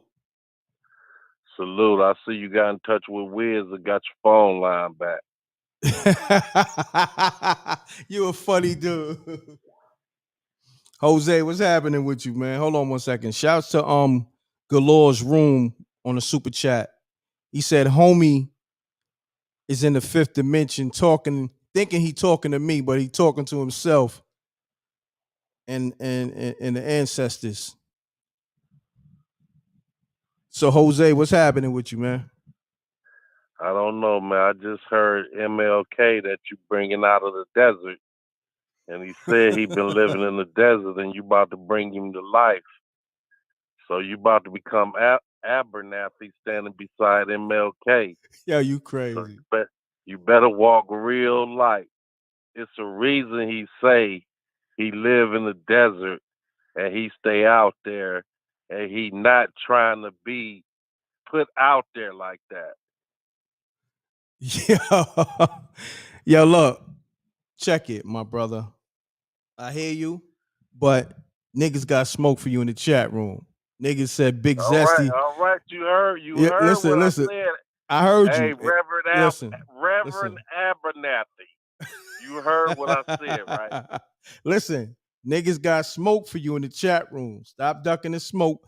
Maybach Mel said Big Zesty looking like Uncle Phil. Hey, you know who Hatchback Mel is? He was that kid that nobody wanted to play with. You know, when we Hold was on. little. You call him Hatchback? Hold on, listen. Oh shit, y'all niggas is crazy, man. When we was little, you know, you always had that one kid nobody wanted to pick up on their team. Soon as they get on their team, all the little kids get mad like, man, we gonna lose now. That's who Hatchback Mel was when we was little. That dude. Now that he got a friend, anytime he come in the chat room, he look for a friend like, is one of my friends here? Because you could tell he never had a friend ever in his life. Yo, Jose, you a fool, man. Oh man, like matter of fact, man, I gotta bring you and Mel and Tyson on, but y'all gotta really put on with these roasts, man, because I ain't gonna front. Y'all be having some mean one-liners, but the Hatchback Mel shit, that's crazy. I know Mel. I know Mel got the smoke for you on that one. That's crazy. Hey, I got one for Garcia. I already told you. I don't know if his name is Ricky Garcia. He's trying to bring back what was that Ricky Martin stuff back in the day? Was it the La Vida Loca or something? What was the name of that song? He trying to bring that back, and we killed him 20 years ago. He trying to come back. I bet you he trying to send you a single now, like Reck. I really be doing little music, man. Can you put this on for me? Yo, The little oh shit, you got Scott bringing the smoke. Scott said he do look like Uncle Phil. God hold damn. on. So now let me. You got Scott bringing the smoke to you. What's happening? I was just thinking of Scott. When you take Scott, hey, let me tell you who this is. This is that group called Color Me Bad. Scott, hold on, think about it. Scott, Hatchback Male, and Garcia. Now think about how all three of them look and think about Color Me Bad. Oh, yo, man. They don't want that smoke, man. Color Me Bad better go back and make some more songs before they come messing with Zesty. Big Zesty. Yo, you got smoke with everybody, man. Like, that's crazy. And I'll be lining them up and firing them up at the same time. Yo, you a wild dude. Like, everybody in the chat got beef with you, man. The They chicks. love it, man. They like little celebrity fans, man. I love them to death. I got to call Granny in the tub, though. That's my girl, man. She came in getting hot last night. I think you was sleeping by 4 o'clock when she started getting hot for Zesty Hours. We need a new show called Zesty Hours After Dark. Crazy. Everybody trying to get a show on my show. What's going on? This one called Zesty Hours After Dark. Nigga said Zesty Hours After Dark. Nah, we ain't doing that. Nigga, get your own This show. is something real though, man. You know we got a lot. Yeah, it's a lot that's shooting they shot, and you shooting it down, but they shooting them shots now. Don't think they ain't shooting them shots. You heard? No doubt. All right, but yo, I appreciate you tapping in, man. I'm gonna get to some calls. I think people got some spooky stories. If you got some spooky stories, you want to tap into MRECKTV, or you want to build on the CERN, tap in right now. 310-598-2974. I'm gonna put up the StreamYard too. Even if you want to tap into the StreamYard, you can. Because last night we was on the StreamYard because they cut my water off yesterday on the phone line. Yeah, man, I still got to do 300 miles, man. What's messing with you yesterday? I had to finish up this. I'm 300 miles out from Texas. How you gonna so blame me? How you gonna blame me, man? Man, you up at 4 in the morning and still talking, and everything else had me up all morning long talking crazy. I'm like, I know I got to do the 700 miles. I did 400 and I got 300 more to go. And I turned on my little thing. Yeah, hold on. And it sounded. I heard the Big Bang hold on. Theory. That's Hold what on. this episode just sounded like. Oh man, you talked her up. Hold on, I'm gonna get you on the phone. Tatum on the line. Hold on. Hey Tatum, what's happening? Hey, m.reck. Hey. Hey, what's going on? See, I was rocking with Jose until he called me Granny. All right, hold on. I'm gonna get him on the line. Hold on.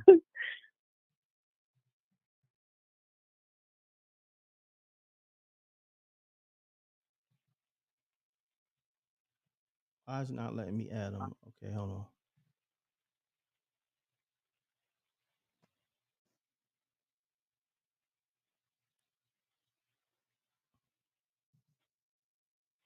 Hello. Jose, hold on. We got Tatum on the line, but somebody in the chat room called himself Black Man. He said Reck talking to LGBT callers. He talking about you, because you calling yourself Big Zesty. So you got a lot of smoke in here. You want to address the homie in the chat room? Man, I ain't got time for that fool, man. I got too much work to do tonight. Got you. All right. I need to start driving. I only play with them on Sunday, man. It's a work day. All right, we got. Who is on the phone, man? We got Tatum on the phone. What did you talk about? It's the tub lady. You sitting up here calling me Granny. Oh my God, man! I'm on my way to Texas, baby. I'm gonna see you when I get there too. Okay. You had that bad water waiting for me. The key. Okay, because I got some new essential oils today too. The key gonna be in the I door. know you said that yesterday. You said the key gonna be in the door. Wow, what the hell is going on? I got people hooking up on spooky hours. What's happening? She gonna be watching Big Zesty chest while I'm in the tub in the bubble bath. We gonna video it. You gonna make me go. Wow, this is crazy. I'm a video and send it to you, Rack. You gonna put it up on the screen? Hey, last night in the chat, they were saying that Scott was stepmommy. So Scott, are you really stepmommy? Wow, that's crazy. Oh, you coming with the smoke? You got smoke for Scott? No, no. Scott is cool, but I'm just saying what they were saying in the chat last night, and I was like, oh, Scott. That's my girl right there. She got my back, Rack. Don't get it twisted. I see. She locked in early, and she coming with the smoke for your enemies. Wow. Already. I was question because they said that Scott was stepmommy. So I don't know why they were saying this. I'm just asking the source. Who was asking Scott? Wow. I got a few more of them, baby. You can get on them. Oh, all right then. That's right. All right. That's right. Let's get those likes up too, because I was looking at the likes and they not all the way up to par now. Come on, y'all. Yeah, get those likes up. See, I like Tatum. She called right in when I said her name too. I like her, Ray. Mm-hmm. Just got out the right tub to it too. as soon as I said it. Facts. Just got out the tub and finished my facial. Wait. So Tatum, you got a story for us tonight, man? We trying to get some spooky stories in. I don't have no spooky story. I told you my two. I told you the one last night about my grandpa. That's it. Other than the big hole that would come in my great grandparents' backyard every year. Oh. It would open up and then it would close. No, we didn't hear. And we wasn't allowed to go. Hold on, Tatum. We didn't hear about that. Let's. Yeah, in the country, like in the country, they have pastors and stuff. And my great grandparents, they all used to have like cows and pigs and this, and animals and stuff. But on one part in the backyard, we wasn't allowed to play in that area because they wasn't sure when the black hole would it'd be a hole in the ground that would just appear and then it would go away. So I don't know if that's scary or not, but we were so used to it. Yeah, that's spooky as hell. Yeah, so She a good country woman too. Wait. No, actually, I'm from the city, but my mother from the country. That mean that country is embedded inside of you. Houston is embedded inside of me with sprinkles of the country. You cook good too? My whole family's are cooks. My mom used to cook for I can't even call what's his name? Used to stay in Austin, the country singer. He died. He was always smoking weed. So yeah. She also Willie Nelson.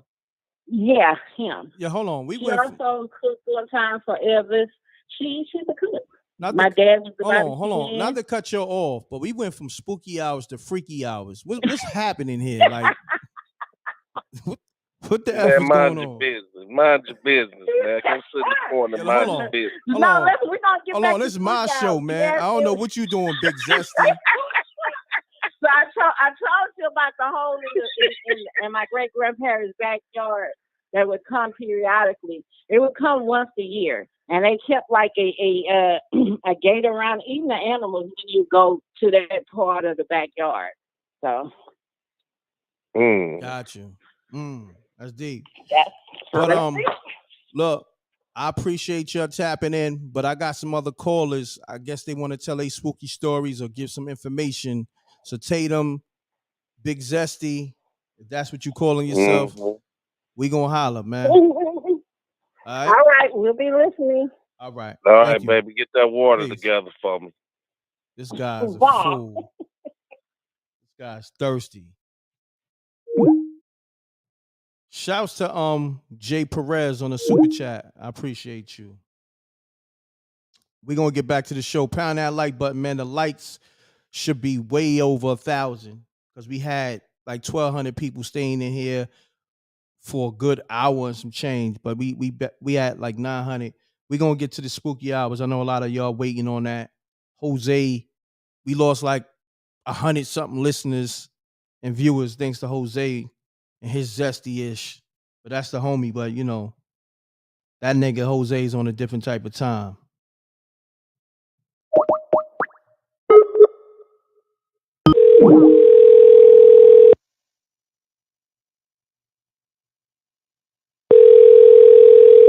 Nah, Vegas Brown, you the homie. Salute. What happened?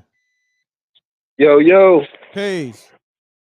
what's going on, Mr. M.RECK? What's happening, my brother? You called Bro, up? listen, I just happened to scroll through my subscriptions, and I see you was talking about CERN, man. That was, that's something that's been going on for quite some time, but it's a blessing to see you all the way on top of it. You know what I mean?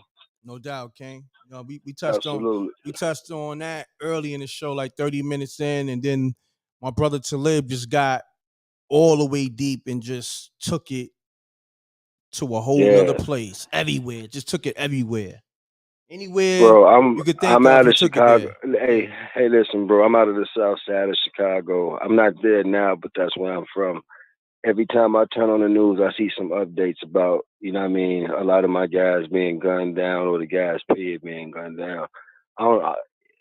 It's going on all across the U.S. from New York to L.A., bro. What's your thoughts on that? And how can this shit stop on top of everything else that's going on?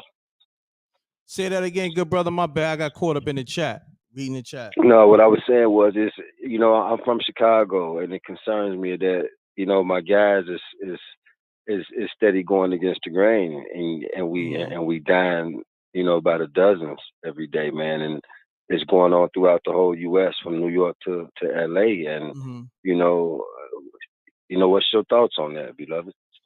Man, I really think brothers, of course, it sounds cliche, but brothers really got to come together on one accord. Right. You know what I'm saying? Right. Everybody got to get on the same frequency. Everybody got to get on the same page. And first and foremost, brothers got to greet each other with love. Get all that animosity out your heart. You know what I'm saying? Like, don't look at your brother as, oh, he think he better than me because, you know what I mean?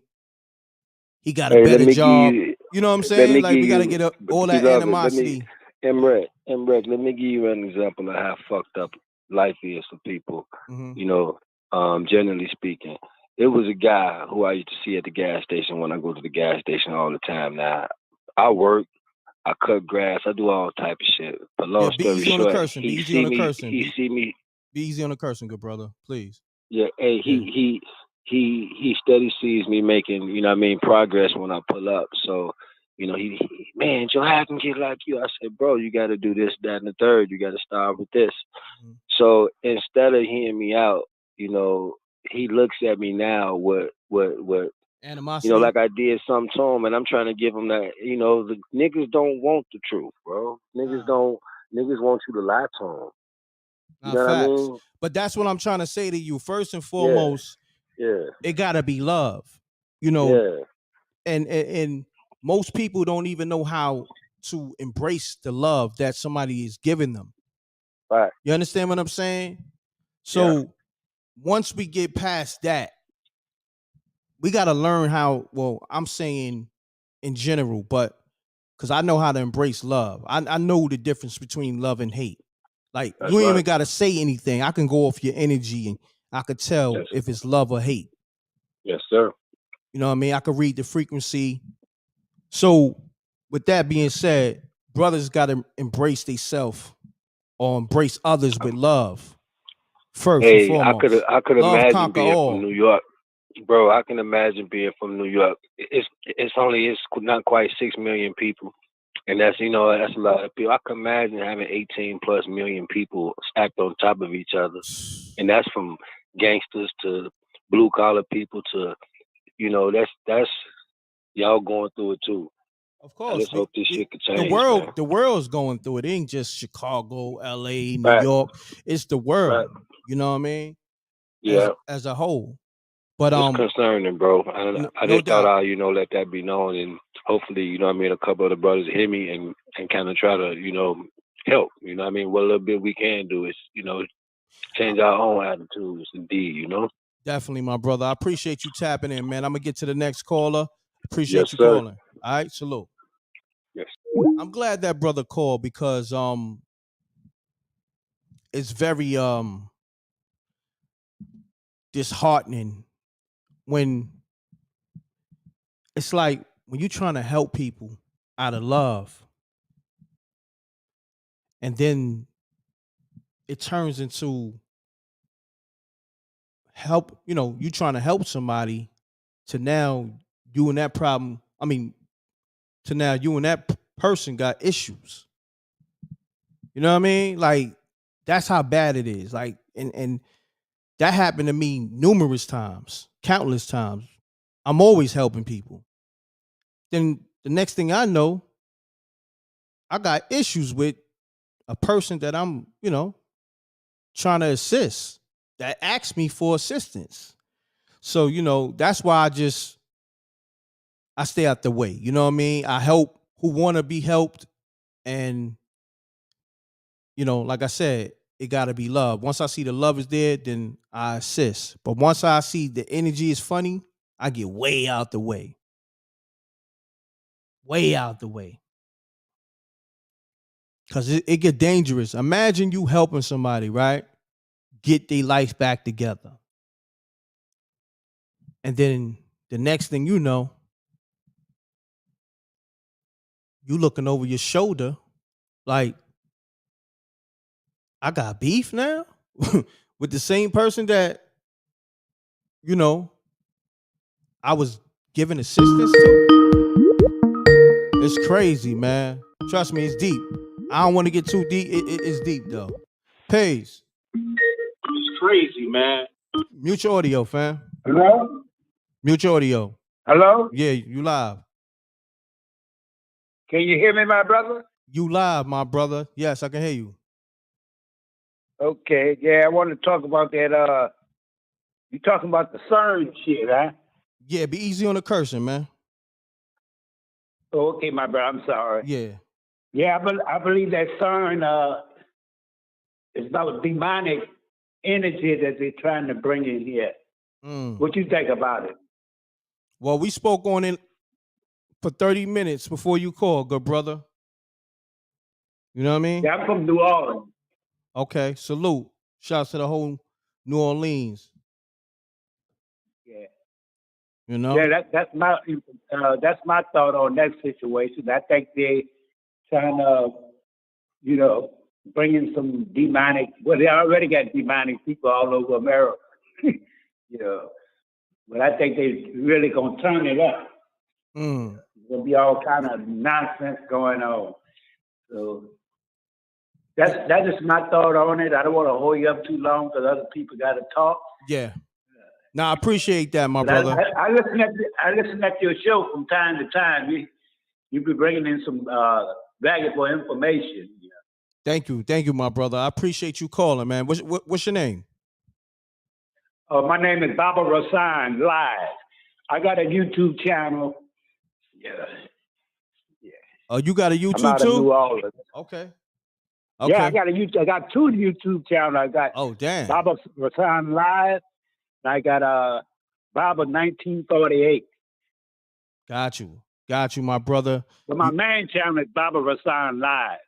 I got about 71,000 subscribers. I'm nice. 74 years old. I just made my 74 and still doing YouTube videos. Salute, man. Salute, my brother. 74 and doing YouTube videos. Salute. My brother, respectfully. Right. Man. You have a blessed day, my brother. And I'm going to let somebody else get on the phone. I'm going to stay to watch the show, though. All right, my brother. Appreciate you. Okay, peace and love. All right, peace and love. Shouts to that brother, man. 74. And making content, producing content on YouTube. Salute. Shouts to Vegas Brown. Vegas Brown said he has no teeth. Wow. Vegas Brown, you're a wild boy. Let me get to the rest of these callers, man. I appreciate y'all staying tapped in with MRECKTV. I know a lot of people celebrated the 4th of July and all that. Did y'all go to barbecues? Talk to me, man. Call me up. Let me know if y'all went to a barbecue and it was a good time, or maybe you went to a barbecue and the food was nasty. Call me up. I want to hear some of those stories, you know? Like at MRECK I want y'all to feel like this is home. You know what I mean? We family. So let's talk about family things. You know, let's laugh. Let's communicate. Let's build. Did you go, or did you get an invite to a barbecue and did you not go? I want to know about that too. Because there's some people that might have got an invite and said, nah, I'm not going, because every time I go there, I wind up getting into an argument or the energy ain't right. I want to hear some of those stories too. Oh, that's why you been MIA? Talk about it, Ed. Why you been MIA? Oh, word? She said she had a near-death experience. Wow. All right. Text me right now. I'll call you. Let's speak on that. And SJ, that's her field. SJ, she does life coaching. So definitely call me up. I'm gonna get SJ on the line. Text me, Ed. Text me right now. 310-598-2974. That's crazy that I'm hearing that. You know, you family. I don't like to hear that. I definitely want to converse with you on that. And please explain. Let's go into detail. Elaborate. I need you to elaborate on that near-death experience.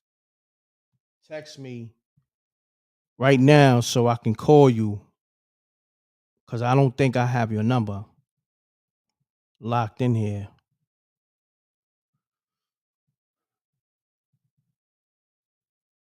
You text me? Hold on. I don't see the text. I don't see the text.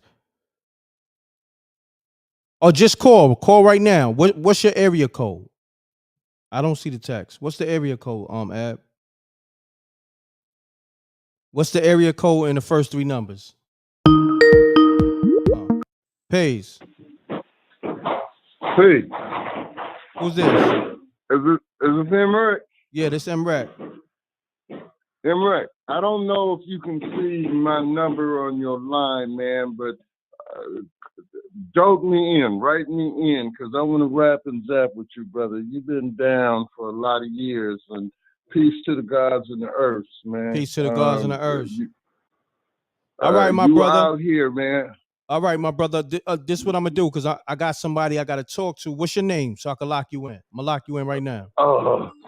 I'm just say Earl. I'll tell you the rest of it later, but just Earl. But I got some heavy shit, some spooky shit. I got some fun from hip hop to whatever. I got some shit I got to plug you into. Hit me back tonight. I got you. I got you, Earl. A spooky story for you. All right. I'm going to hit you back in a little bit. All right. All right. Thanks. All right. Peace. All right. Peace.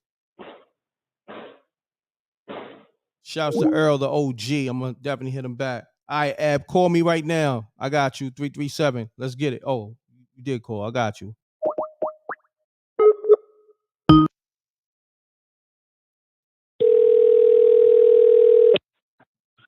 Hello. Peace. Hey. Ab, what's going on?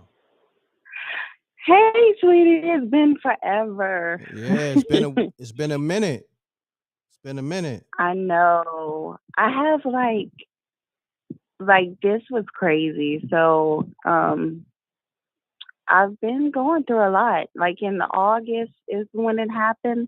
Actually, my birthday is August 20th. So it happened a year ago. Wow. Yeah. Could you elaborate, or you don't care to go into that deep? No, okay. I would love to, because it I mean, it's supernatural. I know it happened. Mm. There's nothing nobody could tell me to make me think otherwise. So I'll elaborate if y'all have time, if y'all want to hear about it. Oh yeah, nah, we here for it. Okay. All right. So basically, I was on some medication because I was sick, and so I took some medication, but I don't know if I wasn't supposed to mix it, or I don't know what happened. But it mixed with my blood pressure medication, and basically I heard my heart stop. Like my heart was beating really slow, and then all of a sudden it started beating really, really slow until I heard, like, it basically just went boom, boom, boom, boom, and I heard like my last heartbeat. And Wow. so yes, and so basically it's like I went into like something. It went dark. Like it was like I was in this dark place. And then I was kind of like scared, but then I realized, I said, oh my God, the first thing I knew and I felt, I said, oh my God, I literally cursed. I said, I effed up and died, like I was aware that I died and I knew it. And all of a sudden I was like, okay, there's nothing I could do about it. But it became overwhelmingly peaceful.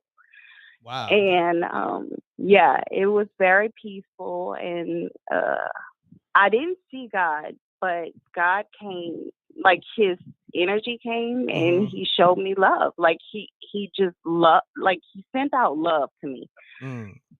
And it was so overwhelming, y'all. I just, like, there's no drug that they could make or anything on this earth that I could explain to y'all God's love. It was God's love.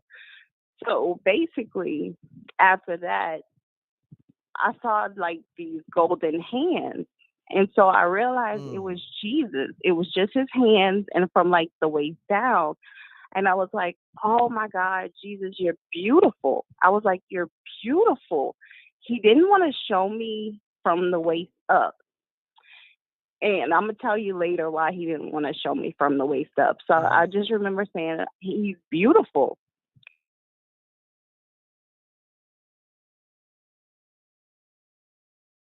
Body that is witness just happened to me. Okay. So you know who John is, my that's your partner husband. or whatever. Right. Yeah. So anyway, he showed me his hands and then he pointed and he said, come with me. And he said, look right there. And I said, what is that, Jesus? He said, that's your faith.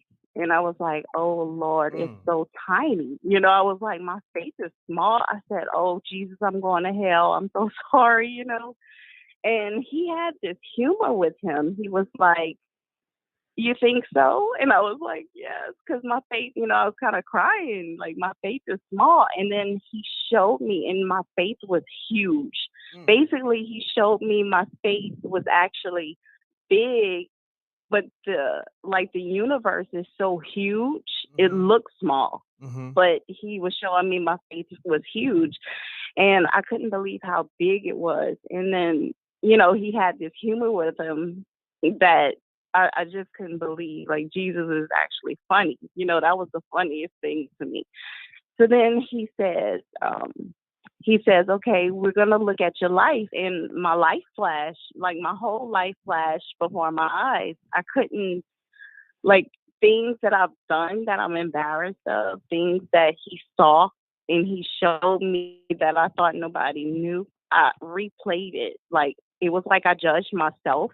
He didn't judge me. It was me judging myself. And if I hurt somebody, it was like I was taking their place of how they felt from me hurting them. So it was painful. You know how some people say, I believe we all go through hell. Well, it was like I went through my own hell. It was weird. It was painful. That was the most painful thing out of this whole experience. It wasn't the death. It wasn't the actual way I died. It wasn't my heart stopping. It was me judging myself. That was painful. And Jesus didn't judge me. And you know what he said? He was like, I love you. He said, I love you. And I said, I can't believe you saw all those things. And he said, yes, I was there when you did all of those things, when you hurt people, and I saw happy times too. And he was just like, I love you. And I said, you forgive me? And he was like, yes, because I made you. And I said, you made me? He said, I made you perfect. I made you perfect for me. You're my child. And I just was like, I just couldn't believe it. I was just like, wow, Jesus really loved all of us. And he said, you want to know the secret to life? And I was like, yeah, I want to know. And he said, it's love. He said, it's not hard. It's not difficult. It's love. It's simple.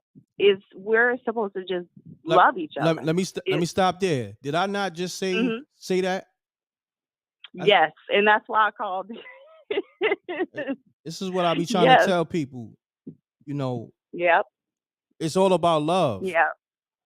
Yes, it's simple. It's not even complicated. It's not this scientific, like these molecular scientific words or anything. It's just simple. And I couldn't believe it. I was like, that's it. And he said, that's it. Now, he did ask me, he said, do you want to stay? And I was like, I want to stay with you. I didn't want to come back to Earth. I was like, the hell with that. Like, this is amazing. I felt great. I felt healthy because I've gone through some health issues too. I felt wonderful. Wow. And he was like, and I told him, I said, but I have my children. I have my girls. And he said, that's why I don't want to show you, my whole body. Because if I show you my whole glory, you're not going to want to leave. I'm too striking. Basically, I'm beautiful, And I was like, how can I stay with you and do both? He said, look, keep your eyes on the cross. Keep your eyes on the cross. And he said, tell John, he had a message. He said, tell John his whole purpose on earth is to protect me. And I couldn't believe it. I was like my guardian angel. And he said, yes, tell him. Wow. And I said, God, what do you want me to do? He said, tell people what happened. Tell people what happened to you so that, they'll know I'm real and that love is all that matters. And then he sent me back. So after that happened, M.RECK, I changed. I went through, I ain't gonna lie to you, I went through depression. I didn't want to come back. Everything that was interesting to me just wasn't anymore. It was it was weird. I just went through this depression because it was I was looking at the world and it was just sad. Everything I would look at was just why am I going through this? I felt foreign. I felt like nobody would believe me and I couldn't talk about it to nobody, and I felt like I was alone, Got you. So that's what happened. Wow, that's deep. And I'm glad that you back here to, express what you went through because ain't too many people died and came back, Right. Wow. And even got a visual of God or even talk with God. That's or Jesus, or the combination of both. He told me it was a gift. Yeah, he told me it was a gift. It was a gift. And I know it's a gift because I'm not going to lie to you. I'm silly and kind of funny. I take things lighter. I used to be real serious about things. I would take people's opinions back and kind of they were saying earlier, Talib and Wiz. And it was, by the way, it was my first time hearing Wiz, and I think I remember Talib back in the day. It was just interesting to hear some of the things that they had to say. Wiz was more, mystical, and his words are he doesn't have the vocabulary that Talib has, but an amazing show, by the way. It was an Thank you. amazing show Thank you. today. But yeah, I just wanted to call in because I felt compelled to, like, when you were talking about love, I just felt compelled to share my experience, you know. Wow. And I'm glad you did. I'm glad you did. I appreciate that. And I'm great to hear from you. First and foremost, I think yesterday was the first time I saw you in the chat in almost a Yes. year. I think the Look, last. I used Yeah. to watch your show. I just would be quiet because, like I said, I went through this weird kind of like the only way I could describe it is just depression, and in depression in a good way, not like in a way of, oh my gosh, I want to end my life or anything like that. Just feeling that I was foreign, like I was in a foreign place because of what I had been through.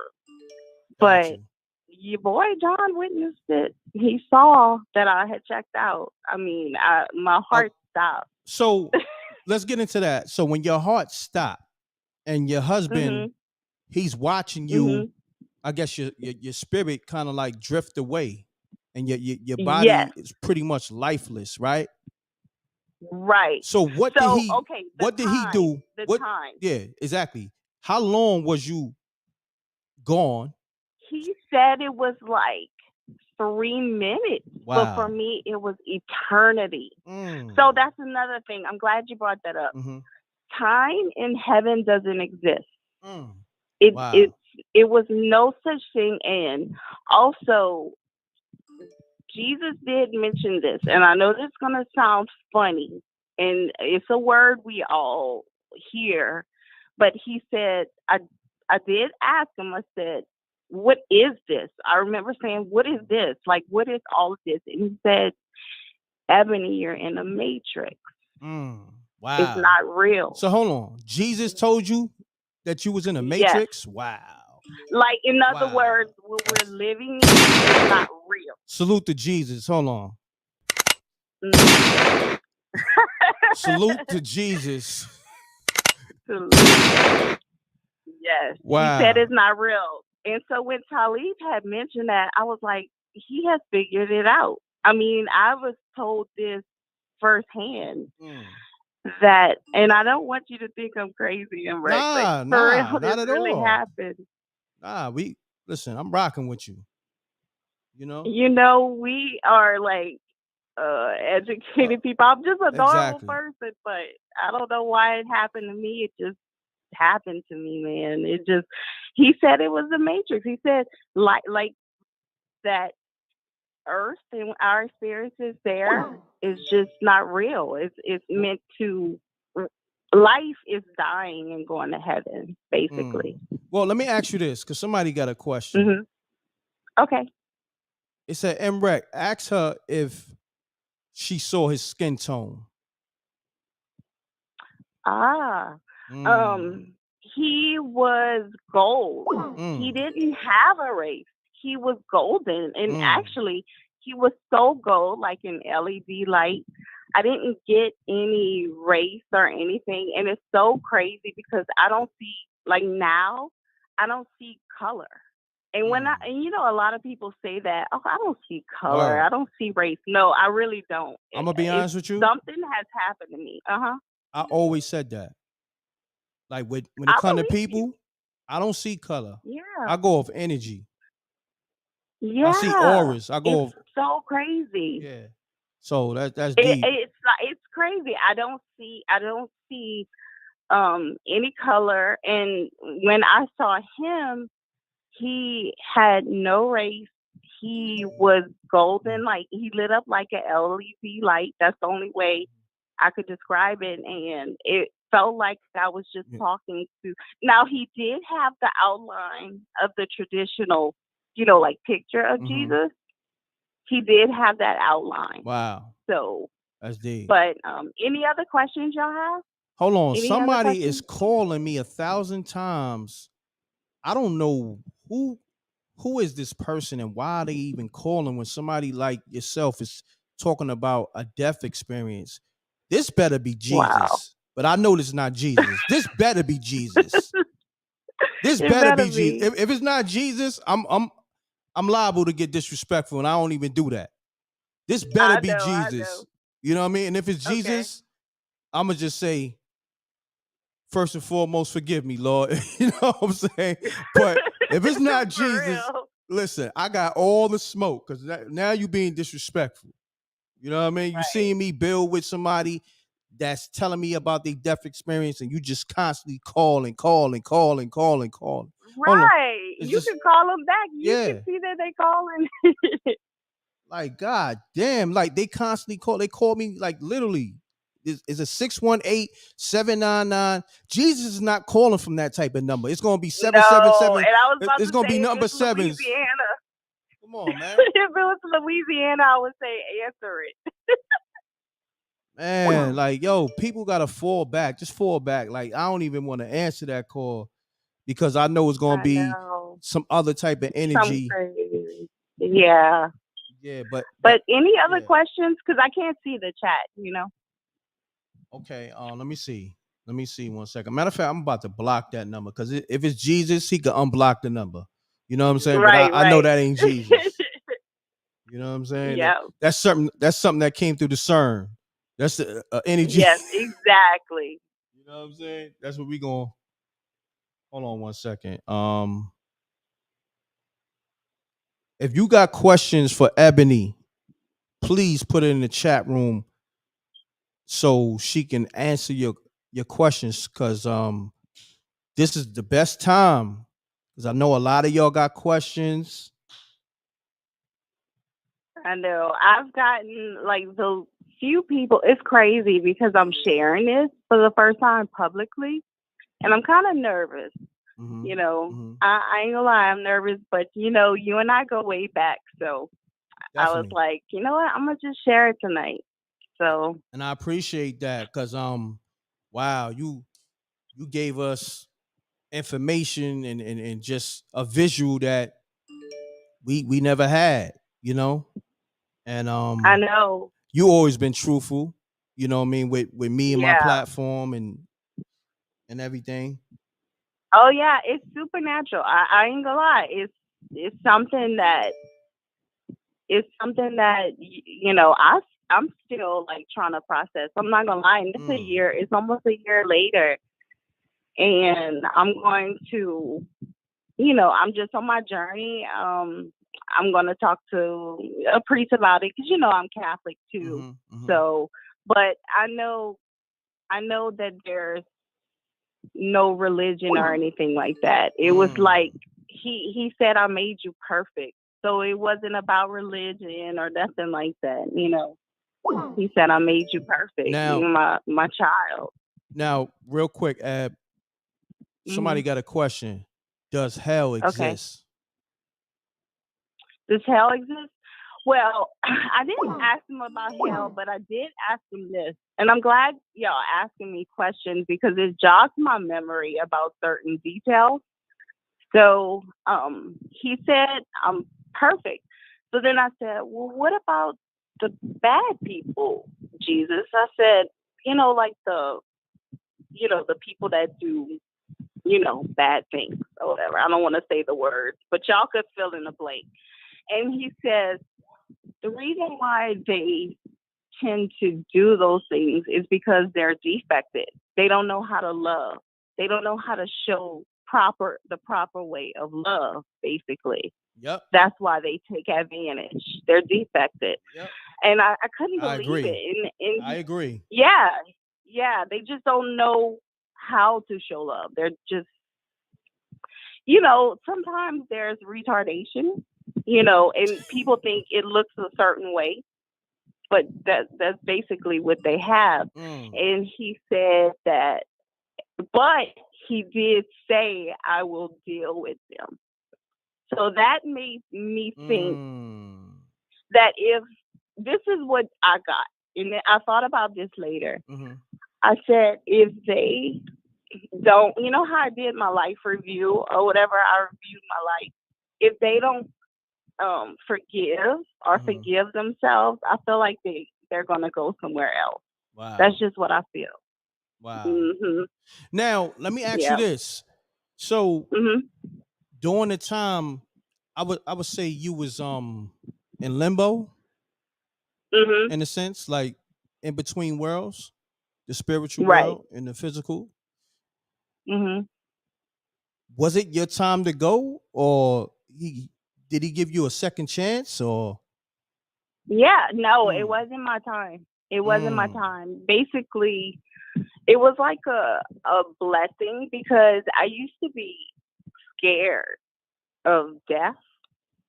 So I used to talk about it. Like when I would pray, I would talk about it to God a lot. Like in my prayers, I'd be like, I'm so scared. I don't understand death. Since I was like 5 years old, I used to be terrified of dying for some mm. reason. I don't know. Like I would be scared of the actual death or hurting or anything like that. And so he gave me a gift. He gave me that gift for my birthday. It's Wow, crazy. It happened like around my birthday. He wow. gave me the gift of really he gave me the gift of life because now I'm not afraid of anything. Mm, Like I used to be like I don't know, I might have told you that how I used to have really bad anxiety and I still kind of do, but it's just different. It's I'm not afraid of just everything. I used to not go anywhere. I wouldn't go places. Like it's crazy. But now I'm kind of fearless. mm.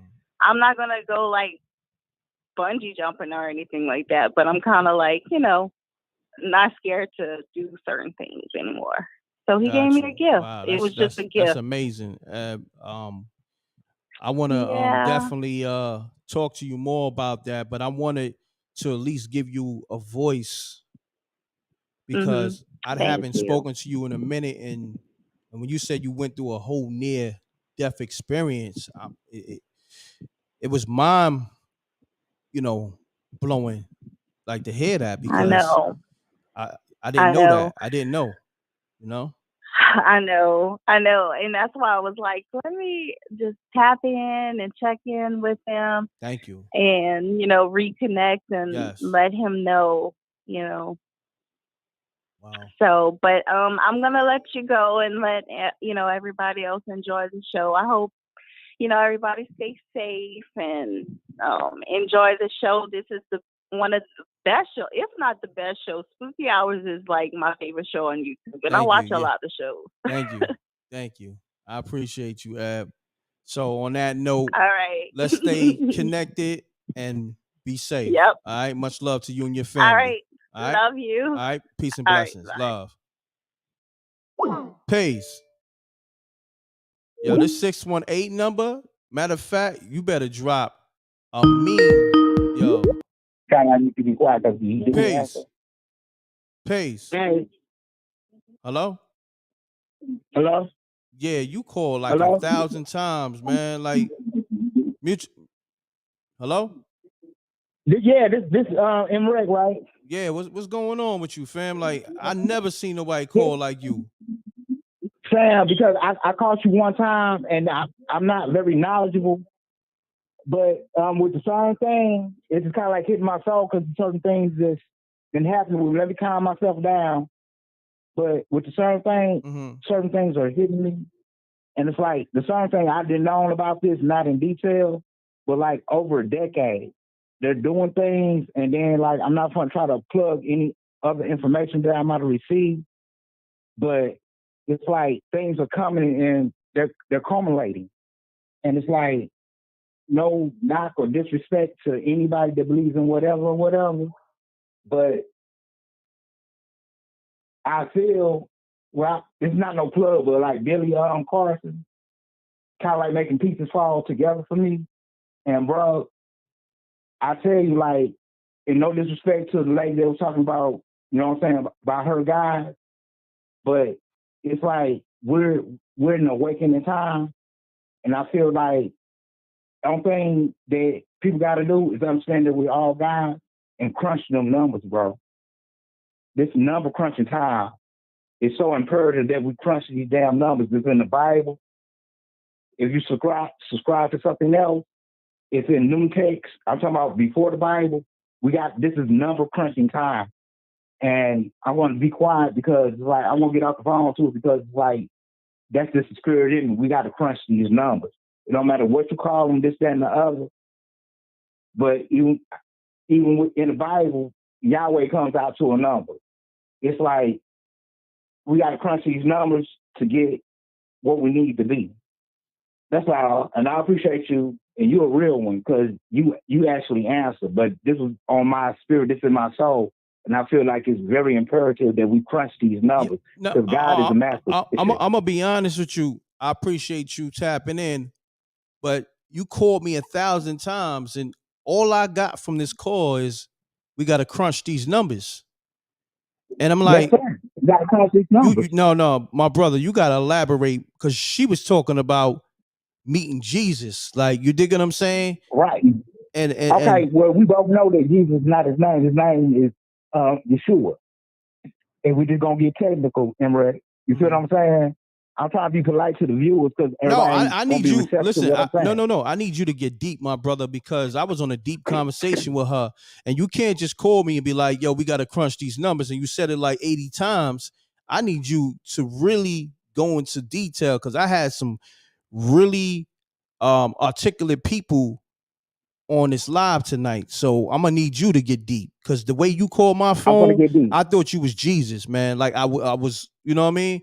Like, to keep it real with you, I was gonna be disrespectful because I'm like, yo, who the hell is calling me? If this ain't Jesus or God himself, then I felt offended because I'm like, yo, I'm having a deep conversation with somebody telling me about the death experience, and somebody just keep calling me. You called me literally 1,000 times. You know what I mean? And I'm sorry. Yeah. I appreciate. I'm sorry for any disrespect or whatever. But when I say crunching these numbers, all these numbers have every single number from 0 to 1. They have more than just like, because numbers are abstract. They have meaning to them. They have definitions to them. And ain't nothing in this world, anything that we see, anything that we do, everything is mathematical. So the creator is a mathematical being. When we put names on the creator, depending on what your viewpoint or your religion, and that's the confusion. That's what I feel personally. When I say crunch these numbers, we need to learn the definition of these numbers and their things, their actual designations. Okay, because like 666, that makes up the human body. It ain't nothing that you can look in your environment don't got numbers behind it. Period. It ain't nothing in this world that we do don't have numbers behind it. Even our psychological profile. If we get to these numbers, then we will figure out what we need to be looking at. But we attach certain names and certain ideologies to certain things and certain experiences, we can get confused because we're all indoctrinated to a certain degree. I don't care how much a person has learned and studied. Whatever, the Bible is the truest book, but at the same time, it's a tainted book. You can go to the emerald tablets, but it all goes to numbers. I'm not a learned person like that, but my intuition tells me, and my common sense tells me it's these numbers. And I had something hit me, because, like, I ain't gonna lie to you, m.reck, when I just barely glanced at the live, I said, m.reck, I ain't hit m.reck in a while, people alive. And then, like, when old girl was talking, I had to cut it off because usually I had 2 modes of, like, I can look at it and listen to it, but I had to get this message out. We got to look at the numbers. The numbers are the answer to everything. Got you, my brother. And it's like, because the numbers. Yo, listen, I appreciate you calling. We're going to crunch these numbers. And much love, my brother. What's your name? My name Woody. And m.reck, I'm going to tell you, because you a guy, and we can't be afraid to tell everybody to call themselves God. That's what I really feel. Mm-hmm. And it's not disrespected because there's a high creator above us, but we are God. Everything that happened in our life, you wouldn't be m.reck unless you made decisions that m.reck made. You're a God. Mm-hmm. And people are getting deluded from that. And that's it. It's just like we got to understand that we're guys and not disrespecting the creator. I said all that gibberish, but that's the main thing that was told to me to put out there. We're all guys, and we're not disrespecting God by calling ourselves God. And people got to understand that. No doubt. Crunch the numbers, and they'll find out. All right. Salute, my brother. Have a good night, Woody. Salute to you, brother. All right. Peace. Man, y'all don't even know. Salute to that brother. It took everything in me to not disrespect that man. Y'all don't know, man, because I'm on the phone with Ab having a deep conversation. Y'all heard me. I'm like, yo, it better be Jesus on that other line. And I knew it wasn't no damn Jesus on the other line calling from that number. You know what I'm saying? And calling like that. But and the only thing I got from that call, let me know if I'm wilding, is we got to crunch these numbers. That's my new slogan. But mind you, one of my slogans is cracking the code. And that's one of my shows too. So you know what? I got to thank that brother. You know why? Because tonight I was giving y'all, the names of my different shows and all the shows I had to get back to. He reminded me that I had to get to one of my other shows. Once he said we got to crunch the numbers, I'm thinking about cracking the code, because to me, everything in life, you got to crack the code. So I'm not even mad at him, because he's not wilding in a sense, because I'm going to be honest with you. When I figured life out, it was more so like, I look at life like numbers and science. Life is math and science to me. Like everything deals with numbers and chemistry. So he's not wilding. He's not off. It's just the fact that when I was in that conversation with Ab, and she's telling me, her experience with Jesus and her death experience, I was on that. But salute to that dude, Willie. Salute to that dude, Woody. It is what it is. Let me get to the next caller, y'all. Shouts to Scale Blazes on the super chat. I appreciate you. He said crunch these numbers on the super chat, y'all. Facts. See, and he gets it. Because if we gonna crunch these numbers, Woody, you ain't crunch no numbers on the super chat. You know what I mean? So let's do that. And Vegas Brown, salute to Vegas Brown. He stayed crunching the numbers in the super chat. Vegas Brown, salute. He said every gift can't deliver. That's amazing. Oh, he probably meant every gift can deliver. That's amazing. Facts. Salute. Salute. Peace. Peace, bro. How you doing? Everything good, my brother. Yes, sir. Yes, sir. Hey, every talk about numbers, nobody ever break numbers. Hello? Yeah, Yeah, I'm losing you, brother. You going in and out. I'm right here. I just took you. Yeah, you were saying something about numbers. You said everybody be. Yeah, man. They talk about numbers. They never break it down. They never explain the real numbers. Nobody. They don't explain what 666. They don't explain nothing, man. You know what I mean? How about you explain it? Can you Let's get it. All right, so break down 666. I bet 666 is basically it's in medical records, and that's Medical. Hold on, you 6 said electrons. medical records? Yeah. All right, okay, break it down. Let's get it. Yeah, it's six. Man is made of 6 electrons, 6 protons, 6 neutrons. That's what makes a man. What is the 6 electrons? What is the 6 protons? What is 6 neutrons? Nobody ever explains that. The electron is the actual who you truly are. That's the spirit that you are. The neutron is an alien spirit inside of the proton, which you are in. The proton is your body. That's the ground. There's 3 polarities, like a battery. You get what I'm saying?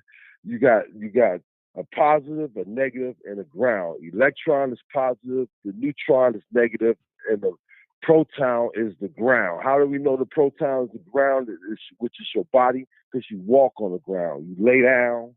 You know what I'm saying? You get electrical frequencies from the earth because you are planted on the ground. You get what I mean? I feel you. Hello? Yeah, I'm here. I feel you. Yeah, so, okay, yeah. So, all right, so when you go into the Bible to look up this 666 being the devil, nobody has never proved that 666 is the devil. It has never happened. Out of all these years of doing research, you hear mad fools. I'm talking thousands and thousands of them talking about 666 is the devil, and none of it has ever proved it, because it says 666 is the number of the beast. Now, you gotta ask yourself, what is a beast? A beast is anything that walks planet Earth on 2 and 4 legs, period. So a man is a beast, and that's what it said, for it is the number of man. So everybody went chasing the devil and not ever looking up why 666 is man. They would have landed. They would have saw us in medical records. They would have saw 6 protons, 6 electrons, 6 neutrons, which is carbon, which makes up a man. Boom. Now you look into it, you realize it's the form of a battery. You got the whole movie, The Matrix, just in the number 666. You understand what I'm saying? So now, what is the devil's number? It's the secret. It really ain't. They put it right in Revelation chapter 13. What is the devil number? The devil number is 13, bro. That's the devil's number. That's why that whole thing is in Revelation chapter 13. You get what I'm saying? Now, where we get this 13 from? This 13 comes from the square, which is the base of the pyramid. You have 4 90-degree angles. 4 plus 9 gives you 13. 1 plus 3 gives you 4. Put you back on the square. And you hear the Masons, they throw up the 90-degree angle, talk about the square. They don't even know what they're even talking about. They don't know that's based on a portal from the spiritual realm to the physical realm. It's a transformation number. It's that Satan's number. It's Lucifer's number. That's why if you go and look up movies that's with the title 13, man, it's so many movies that'll blow your brain. It'll blow your brain. Oh, man, look. Let me say this. What's your name again, good brother? I'm Jimmy, yo. Jimmy. Okay, Jimmy. Salute. I could tell you got knowledge, right? You know what you're talking about. Okay. But I gotta ask you this, respectfully. Was you drinking tonight? Nah. Okay. Do you drink? Nah. Okay. I smoke though. Okay. I just wanted to get that out the way. Now continue on, my brother. Yeah. So, anywho, yeah. So you got, what was that? Anyway, 13, right? Now, Johnny Cochran died at the age of 67. Kanye West's mama died at the age of 58. When they do these ritualistic murders, you'll notice people drop on the number 13. When I look at the news, I read the numbers. I'm gonna tell you the numbers, right? Numbers. These are the numbers: 17, 77. 17 to 77. That's the number of the GOAT. That's why LL came out on one of those award shows with the GOAT on, and they had the number 77 on it. See, that's for all those in the inside that know what that is. That's the sacrificial lamb. That's what that is. Where do we find this 77 and 17 at? It's in the Kabbalistic Encyclopedia. You can go buy that book right online. It's called a numerical equations of things in general. So you find AZ in there, which is Azazel, the demon, and it breaks him down, his number, the whole 9. When 9/11 occurred, there was a total of 7 buildings that fell. They said it was 6,000 people that died. That was your 13 right there. Man, 13 all over the place, bro. 13 all over. That's the beast number. That's the devil's number, man. It ain't no 666. People can cash that out, man. Got you. So Jimmy, man, I appreciate you tapping in. And I'm gonna lock you in. You know what I mean? I like you, Jimmy. I ain't gonna hold you. I like you. We gonna definitely. Hey, I'm the one that seen the dragon. Oh, you called Spooky Hours and you said you seen the dragon. Exactly. Wow. Okay. I sent you a receipt in your inbox in the Got Instagram. you. Jimmy, I got to answer this call, man. Thanks for calling. I got to take this other call. All right? No doubt. No doubt. Salute. Yep.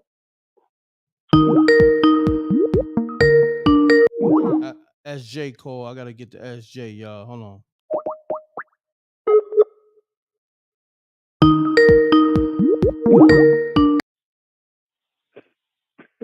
Salute, SJ. What's happening with you? Everything good? How are you? I think I'm getting a cold, but other than that, I'm okay. The young lady in the chat, I think her name is Baby Girl. She's saying that she's called and she left a message, and so I don't know if it sounds like there's something really important that she wants to talk to you about, and you know, you just never know what's on people's mind. Because I told her to call back in, and she was like, she left you a message. But I think sometimes everyone kind of forgets that there's so many people leaving you messages, and there's so many people calling that it's, you know, it's difficult. Facts. Did she give her area code at least? She didn't, because she was saying she wanted to call when Ebony was on the phone, and I gave her the number, and I told her to wait until you were done speaking with her. And so then she said something else, and I said, I told her, I said, well, go ahead and call back in. And she said that she called and she left you a voice message. But if she's listening, I think it'd probably be better if she just calls, because I think, and just a friendly reminder to everyone, I'm not trying to be rude, there's so many people that's calling this show and leaving him messages that he may not be able to get to it. And it's no disrespect. It's not that he's ignoring you. It's just there's so many people. And so, you know, definitely just ask everyone to be patient and to be understanding. And he will definitely get back to you as soon as possible. SJ, I appreciate you. Even with a cold, you sound like $1 million. So, Oh because my the God, people in the thank you. chat, I don't. the people in the chat, they love your voice. You know? Oh, what's up? Thank you. I appreciate it. I don't feel like $1 million right now. My throat hurting, but I appreciate the chat, m.reck. You know, I appreciate you. I appreciate everything you do. And it sounds so awesome when there's so many people that are definitely giving you your crown. And hopefully this is continuing to spread that how genuine you are and how you really care and how you give of your time. You're going again tonight. You rocked out last night till 4. You're back on again. You're talking about being on again later. And I just hope that we as a people, that we just appreciate you, respect you, and know that there's not anyone else doing that, and that we definitely need to show love. And if anyone is able to show love in words and actions, and just keep it positive. Let's build each other up and not tear each other down. Everyone is entitled to their thoughts, but let's just be respectful. And we definitely appreciate you giving this platform, and appreciate you giving of your time, because you have a life as well and a family as well, and you still give to the Wreck My family. So just want to let you know that we're so grateful to you, and we thank you for you being so humbled and definitely just being a genuine person who truly cares about the people and give this service to the community. Thank you, SJ. I appreciate you. That's love. And I appreciate you. No doubt. I'm going to get back in the chat. I just wanted to bring that up, because, you know, you just never know when somebody keeps saying they calling and what's and her they're leaving a name, SJ? voicemail. Baby Girl. Baby Girl, let me see. Baby Girl, are you still in the chat? Baby Girl, if you still in the chat, put your area code and the first 3 numbers to your phone number so I can reach out to you and see what's going on, because I try to give everybody a shot, give everybody some time and hear them out, but there's so many people calling. It's crazy. All right, I think that's her calling, SJ. So Okay, I all right. appreciate I'll you get back in tapping the in. chat. All right. I appreciate you. All right, All talk right, to you later. Peace. Peace. Hello. Hello. Hello. How is everyone? Can you hear me, m.reck? I'm good. What's your name? My name is Baby Girl. Oh, I'm Baby calling Girl. in. That's you. Okay, Baby Girl. It's me. What's happening? It's me. Hello, everybody. Is So everything this is good? an ordained appointment. Yes, this is our ordained appointment right now. Okay, now everybody is not going to believe in those of us who are calling in telling you our testimonies. A lot of people don't believe it, but I can confirm for the lady who called before. I saw Jesus on the beach. He is bronze color. He has woolly hair, but the difference in him is his eyes. His eyes are piercing ocean blue with no white. And I'm going to tell you this because it's on my heart. So I'm stepping into the light. I usually watch your chat in the bushes, and I sit back, okay? But this compelled me today, in this moment, because this is an appointment. So if you're not on our frequency, we're not going to pay your comments any attention because we get it, okay? But he asked me, did I believe in the miracles at Galilee? I turned and I said yes. When I turned and looked at him and he showed me his eyes, I dropped. When I tell you, m.reck, it's a love that not your children, nor your mother, no one in this world could give you. I immediately wanted to leave with him. He told me I had a calling. He told me I was going to lead a flock. Now, I'm going to back this up with my evidence because I'm a researcher. I'm finishing my doctorate degree. So you're talking to someone who's on here, credible, okay, who has all her sins, who don't do drugs, who don't drink. So I'm telling you, I saw him on the beach. Now, he told me it's going to happen quick. I didn't know what he meant at that time. I left and went to my grandmother, who's a preacher, and I told her what I had saw. And then I went to the Bible, and in the Bible, it said Jesus performed miracles at Galilee. Galilee sits on a beach. Okay? So I was trying to show her until she said, no, that was for you. He revealed himself to you. Now, I ended up being in a car accident, ended up having seizures. I ended up at the hospital in m.reck. I died on the table. Wow. When I died on the table, I was standing at the foot of my head. I saw the doctors and the nurses doing CPR on me, like trying to revive me, bring me back. I saw my chest cave in. So I'm saying, how am I here and I'm there? Oh, I said, Jesus, is this what you mean that it was going to happen quick? And I said, I'm going out like this.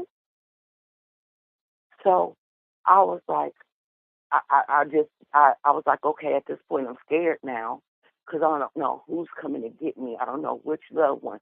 And y'all hearing pure, raw emotion from me because right now this is my testimony. The lady who called you before, she has her testimony.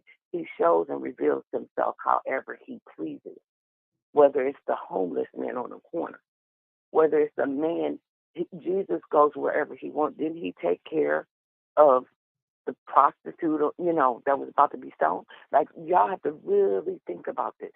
So the guy that called in about the numbers, they communicate to us through numbers if you're on that frequency.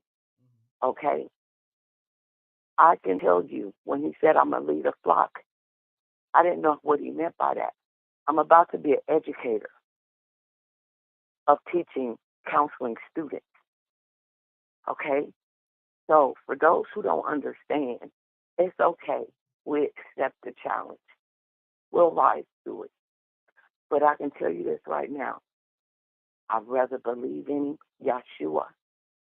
I'd rather believe in him than not believe in him. Okay?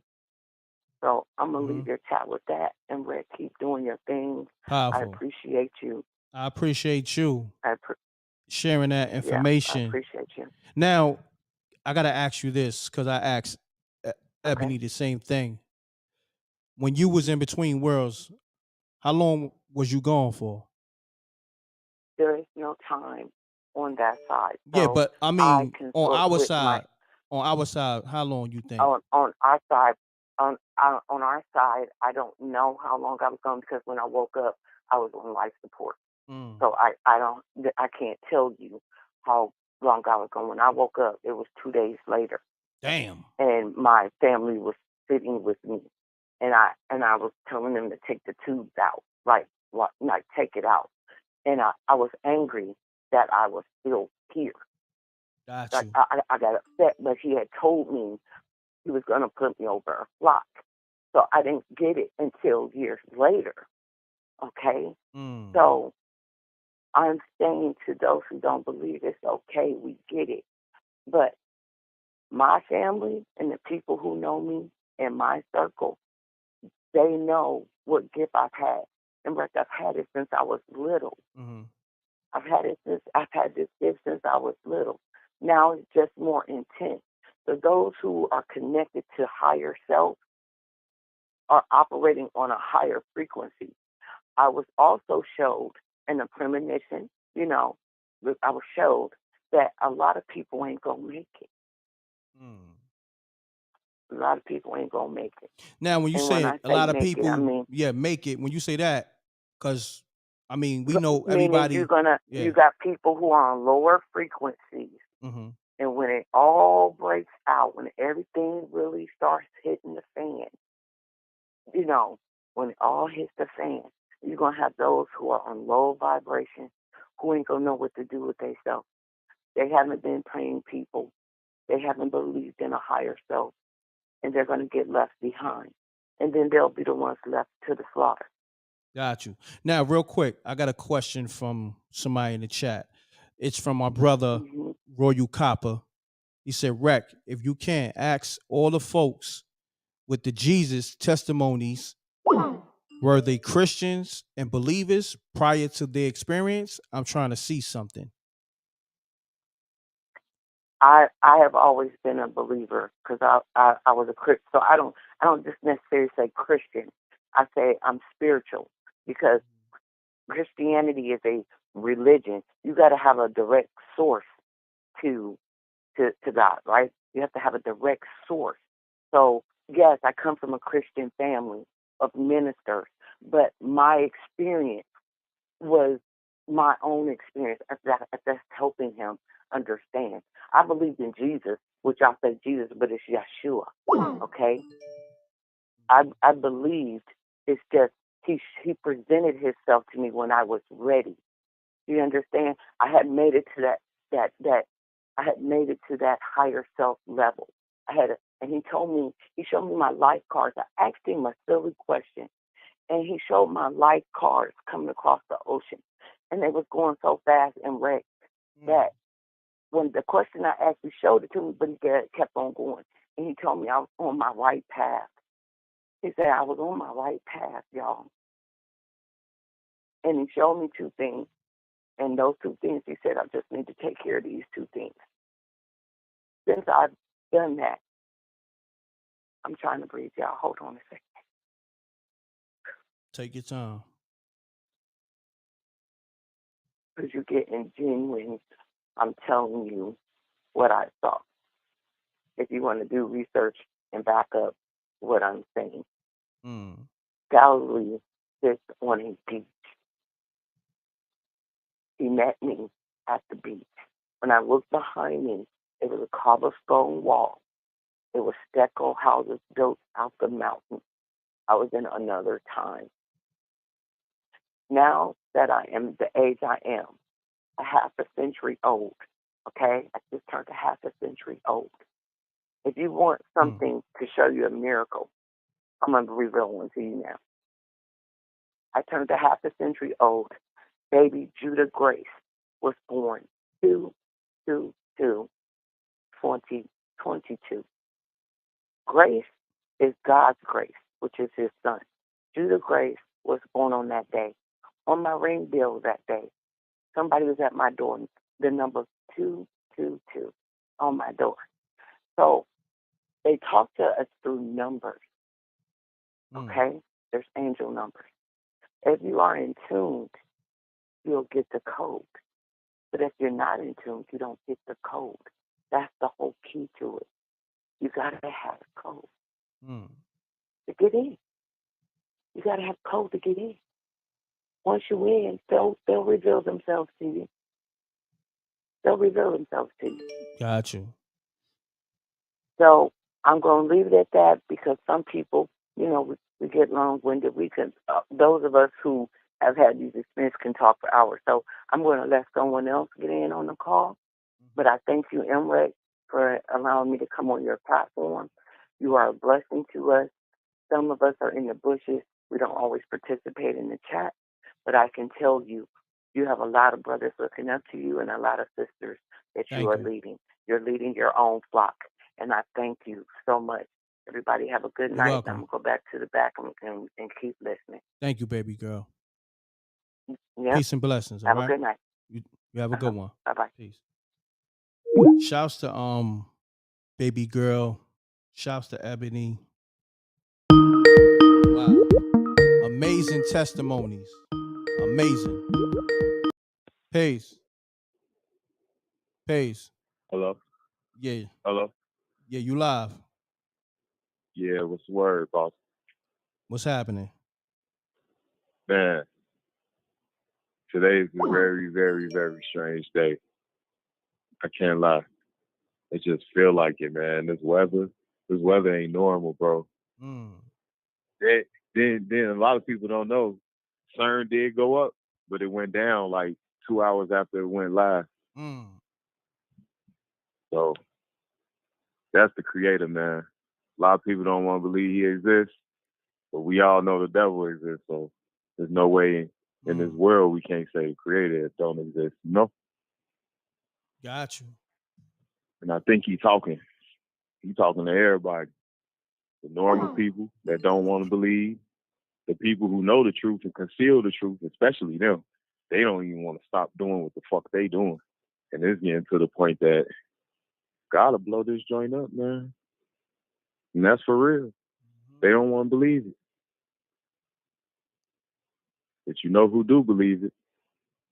The people that know. Yes, sir. I appreciate you calling, good brother. Yes, sir. All right. Peace. Man, I'm going to just say salute to everybody. It's a lot going on tonight. I appreciate y'all. Stay locked into the channel. Make sure you like, subscribe, hit the bell. Talib will be going live with me tomorrow night. Probably we might do the 7, 8 o'clock hour. So tap in to that. I might pick up one of my old shows again. I'm gonna surprise y'all. So now let me get to the rest of the missed calls. Let's get it. Call me up. You got a spooky story, or you got some information, or you got a testimony. Call me up.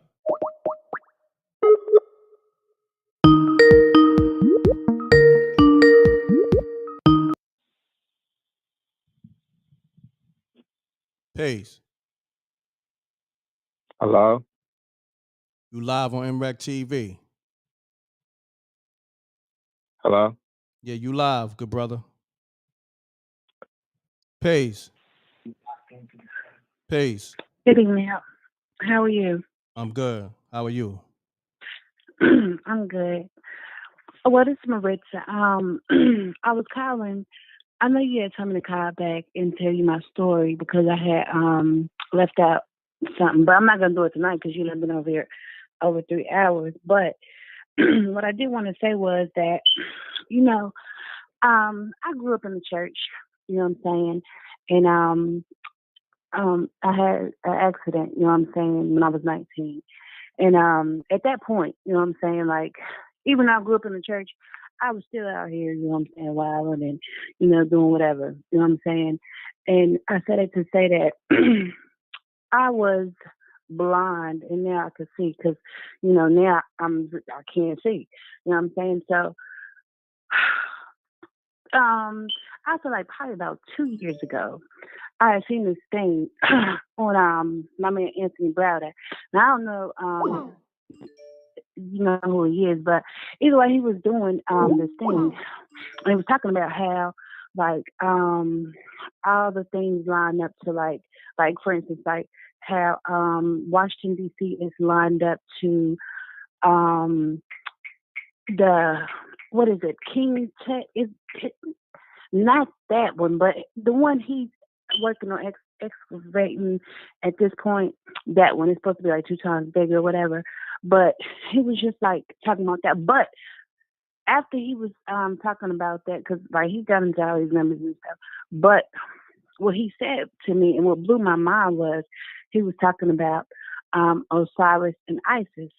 Now I never heard of them before, and so he was like, "Listen," he was like, "Now mind you, this is a myth, all right?" And so he goes and talks about, but he says from what he said that this was like 300 or 400 years before, you know, Jesus and all that came about. You know what I'm saying? And so if you go and you know, do your research or and look at this or read the book or whatever, you know what I'm saying? Like I got to like chapter 2, I'm like, this is crazy. But like you said, it's just a myth. And what I take from it is, and it's just my own personal opinion, I know there's a God, you know what I'm saying? Because if it wasn't me, you know what I'm saying, I would be here now. And the things that I still see at this point, you know what I'm saying? Like, I see stuff before it happens too many times, you know what I'm saying, in my dreams and stuff like that. So I know it's a God. I just don't, I really don't feel as though, you know what I'm saying, like, that the Bible is where it is. Now you can't tell my mom or anybody else nothing like that because, you know, I mean, that's just what they believe. But it, like, you know, these people are in the book with Osiris and Isis, you know, they do something crazy. I think that you're just supposed to take, just like the Bible, just like the Quran. I think that those are just lessons, you know what I'm saying, for you to, you know what I'm saying, to make you maybe live a better life or whatever, you know what I'm saying? So that's what I call it. That's I appreciate you calling. all right. Have a good night. Have a good one.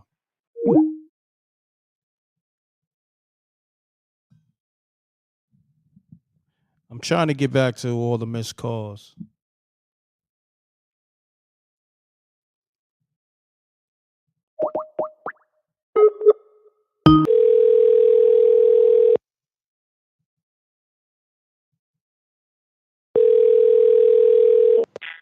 Hello. Peace. You call MRECKTV? Yes, sir. Yo, what's up, M.reck? Yo, this Prodigal, man. You said powerful? Nah, Prodigal, like Prodigal son. What's happening? I'm chilling. Your phone got a little static to it, good brother. I'm trying to get you right. All right. You on the earpiece? You on the earpiece? Yeah, I'm in that earpiece. Yeah, take that off, good brother. Sometimes that earpiece. Yeah. And if you can, speak directly into the phone. All right, I got you. I got a reference to, there was a woman on a few, maybe like 15 minutes back. She was talking about a near-death experience. Mm-hmm. You talking about Ebony, or you talking about baby girl? Well, no, your baby girl. Baby girl. Okay. Yeah. Now, I had one too. Hers sounded similar to mine. I had a heart attack, like a slight. Well, it wasn't there's different kind of heart attacks, but mine came from a low blood pressure. See what I'm saying? I was low on blood, and I was writing some rhymes with my nephew, and then I just felt a big sting, and I was out. And as soon as I was out, this is the thing what I learned about like life after death. As soon as I was out, meaning I died, two angels it was all black, and there were two angels that kind of wrapped around me and kept spinning me through like a portal. So all black. So I'm going down this portal with these angels. The first thing they asked me was, who is your king? Who is your Lord? And I said, Jesus. And they kind of smited me for that and wouldn't accept it. And I didn't know what to do, because in life you're taught Jesus is the name of Christ, but his real name is Yeshua. So I end up saying Yeshua maybe like on the third time. The first two times they would not accept it. It felt like they was lashing me with something every time I got it wrong. And their voices sounded like thunder and doubled up. Like it's one angel, but his voice sounded like 100 other voices behind it. And the same thing with the angel on the other side. But when I said Yeshua, that like going through that portal is different levels. And when they're asking you these questions, you got to get these questions right, or you're not going all the way through. Gotcha. So, yes, sir. So the second question they asked me is, what's my name? And my natural born name is Jamal. But when I said Jamal, they wouldn't accept it. Maybe like on the second, third time again, I said prodigal son. I said prodigal son. And they accepted that. You see what I'm saying? I guess because I grew out of my birth, whoever I was when I was growing up, when I transformed into prodigal, that was God's version of me. Sometimes your first version is not the version God has for you. You might have to go through different versions to get to who you're supposed to be. But anyway, so finally when I get through the portal, I see my father passed away years ago, like maybe 8, 9 years ago. I get through the portal. I see there's an old lady. Her hair is snow white. It's not gray. It's actually like snow white. And when I look behind her, she has a hand out, extending it out like to collect me. I haven't appreciated it yet. I ain't stick my hand out yet. I'm looking behind her, and I see a crowd of people. But they were wrapped in white, but not like cloth from like cotton, polyester, and linen, nothing like that. This cloth was different. It looked like clouds wrapped around them, but it looked exactly like clothes, but it was like clouds. It wasn't physical, the material that was on them. And I'm trying to shorten this up. So they were, I heard like whispering, but I didn't see nobody's mouth moving. See what I'm saying? But I heard whispering. So I'm thinking this was like some kind of telepathy or something like that. This is what I'm thinking. So the old lady that greeted me, she said, what are you doing here? Because wherever these people were, they know you're there. They know you travel from life to the afterlife, but they don't know the reason why. Maybe only Yeshua and Yahweh know that, or the angels, but they don't know that. So she asked me, and I said I had a heart attack, and she looked at me and she nodded her head like no, and the whispering that I heard in the background, it was what they were saying was, it's not my time. I got to go back. And the relation to what your baby girl was saying is, I didn't want to go back. Like I have kids, I have a wife, I have a family. I didn't want to come back because I felt nothing but love when I was down there or up there. I don't know what direction that was, but that's all I felt was love. Now the scenery, it was water there. There was no sun, but it was light. It wasn't like the sun we get. It was no sun. So this is a different kind of light. So I think this light is like God's Holy Spirit just lighting up the place. And she took me to, I wanted to see my dad because I wasn't comfortable with her. I never met her. I never seen her. I never even seen a picture of her. When you pass away, you still have full memory of who you were and you know where you're at. And she took me to my dad, and my dad said, come, let's go for a walk. And this is not the first time I seen my dad in a dream, by the way. So he says, let's go for a walk. We take a little walk away from the people. We end up at a long line. It looked like cracked earth, but straight long enough, it was straight enough for me to say it was a straight line. And this line has a crack in between it. So there's different sides to this line. There's people on one side of the crack, and there's people on the other side of the crack. Now, on the side of I guess I call it an engulfment. On the side that I was on, it was like literally like no real sounds. Like the only thing you could hear is like, I guess these people, when they communicate, it's not with their mouth, it's with their mind or their soul. They just say it and they in silence in their own head, in their own self, and you can hear it. And on the other side though of the engulfment, man, people was yelling, screaming.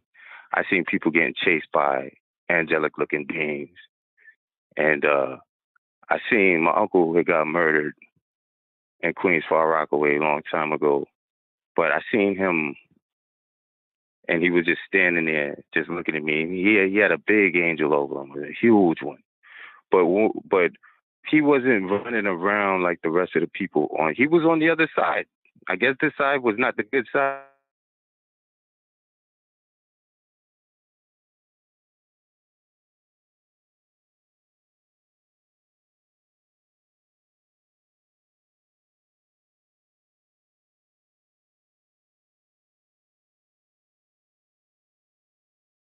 Still had time, but he looked like he was being protected. He looked at someone like a prophet. And there's many of us. Sometimes we get cut short. We do foolish things, but it's a reason why God showed me him. Now I almost stepped into the engulfment, and my dad put his hand on my chest, and it felt real. You know, it felt real, and I was like, I said, man, I almost slipped in. But when I looked down, it wasn't no end to it. And it's like a flame was coming out of it, but it's not like fire from this earth. It's a different kind of coloration and a different kind of flame. So I'm like, it scared me a little bit. And my dad was like, watch yourself. And in life, when he was alive, any accidents I ever had, that's the first thing he's always put his hand on my chest, stop me, and say, watch yourself. But so that was really him. And he said, come, let's go for another walk. I never got to speak to my uncle on the other side. He just kept on looking at me. The look he had on his face looked like, what are you doing here? See what I'm saying? So me and my pops, we went and sat down by some water. I sat on a rock with him. And it was like 3 rocks like clumped up to each other. They were smooth, had a perfect temperature. The water was see-through, but it wasn't, I didn't see fish or any life in the water. It was just a low, very low, foot-low stream of water just going. And I just felt nothing but peace. And my father was trying to tell me, he asked me, how I was doing, I told him I'm doing all right. He was like, you got to go back. And I told him I don't want to go back. And as soon as I said that, I remember snapping back into black. And I woke up to my brother and my wife screaming, my name, Jamal, Jamal, Jamal, And I started to get coherent. But as soon as I was able to speak, the first thing I said was love. And I kept saying love for probably 5 minutes straight until I came all the way back to. So everybody is the prophet. There are going to be many prophets born into families, and they're not going to even call themselves prophets, but they're going to know that they're smart and they're intelligent and wise. They might say that, but they'll never associate themselves with a prophet. You're a prophet if you have those 3 combinations. You don't got those 3 combinations for nothing. And God is going to speak to us all, like Ebony was saying, and he's going to show us himself in different ways. Some people don't get to see him direct in their vision. Some people knew God so well, and God knew them so well, he doesn't have to show himself to them. You see what I'm saying? So they're not going to say, well, I saw Jesus, but they're going to give a testimony that was around Yeshua's plot in their life. You see what I'm saying? Like I just gave. You know what I mean? And as far as CERN, it works, but we got to check the percentages on how much does it work? Because I'm pretty sure out of 100 tries, they pulling 0 hits. They probably got to get into the 1,000 tries for to just get the 1 hit. And then when they get the 1 hit, what kind of antimatter are they pulling? They could be pulling anything from those portals. And another thing, God is not a fool. Like, we don't need CERN because there are natural portals all over the earth. I mean, we're talking in the 100,000s, natural ones. You don't need to build nothing for them things to work. They're in outer space too. And the heavens, whether the dark side or the light side, they've been traveling these ways thousands and thousands, millions and millions and billions of trillions of years. So it's like CERN is nothing compared to the Most High's power, nothing. And these people haven't even cracked the firmament yet. They've been trying to hit it with missiles for hundreds and hundreds of years. It's not working. So I don't even think we really even been in outer space. I think outer space is like a made-up movie set. Because if you notice when rockets go up, they slant off in the sky and they never straighten back up and go totally straight into outer space. It's like they slant and then fly like a plane, and it looks like they just land to another airfield. To me, all the rest of the stuff they showing visually is like a movie. Because if you look at the movies today, it look like it can make you feel like you went out of space. And I'm like, well, if that's the case, Neil Armstrong and all these other astronauts, they must be Freemasons that signed up to a plot that they got to stick by, mouth-wise. See what I'm saying, m.reck? Yes, sir. You see what I'm saying? Now, I'm 41. My birthday, July 15th. Us as men, we supposed to live 70 scores. So it don't matter who you were growing up in life. Like, you could have been the superest gangster running around killing folk. You could have been a person, stay to yourself, never cause no trouble. But if you have these kind of talents, you see people are seeing these spirits and aberrations, and they're falling asleep and dreaming. These are all prophets. We're like the X-Men, and the X-Men are real. It's based off of our power, our people, what we call black people. You know what I'm saying? It's based off of us. And if you ever notice, if you focus, you m.reck, you know about this. If you focus your mind on something, bro, you could be homeless in a box. But if you focus your mind on some cash and go the opposite way that everybody else is doing, yeah, man, if you really want to get it, but you want to get it the right way, the righteous way, you're gonna fall into it. Facts. Yes, by bypassing what everybody else is doing and being in your own box, you're gonna get to it. And when you get to it, all them other people are gonna watch you on your platform, and they're gonna be envious and they're gonna be jealous. And being a prophet is not about being rich or wealthy. You could not have a lot. You know, there were times in life where I didn't have a lot and my homeboy had a lot. But the reason why he rolled with me is because he knows I have these talents, and he's not dumb. He's not gonna let these talents and this man go unless he learned from it first, or he's able to keep it with him for the rest of his life. There's only one. It's no in between. You see what I'm saying? So in times when I was just going through normal paths in life, I would realize, like, and I'm flipping the script here, I would realize, like, I'm on my own journey, I'm in my own struggles, and I'm being put in positions to help groups of people.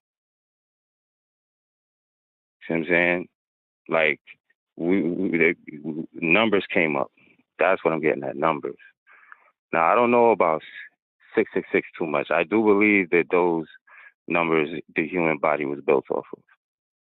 The whole human anatomy was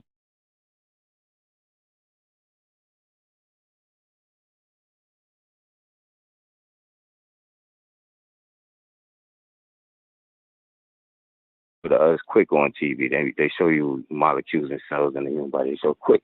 I want to give you a long version because if you really take a look at how we are made, it's all numerology at the end of the day. I got a song called Highway to Heaven, and I say in the hook, when we move, gotta move in sevens. These new guns got chips. Niggas, pass me my Mac 11. Just me, my duffel bag, and a German Shepherd on the highway to heaven.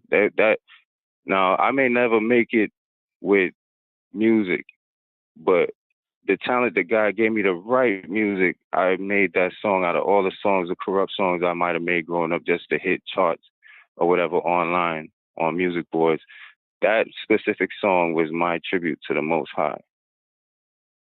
Now, I know about sevens. I know the pyramids were built off of the number 7.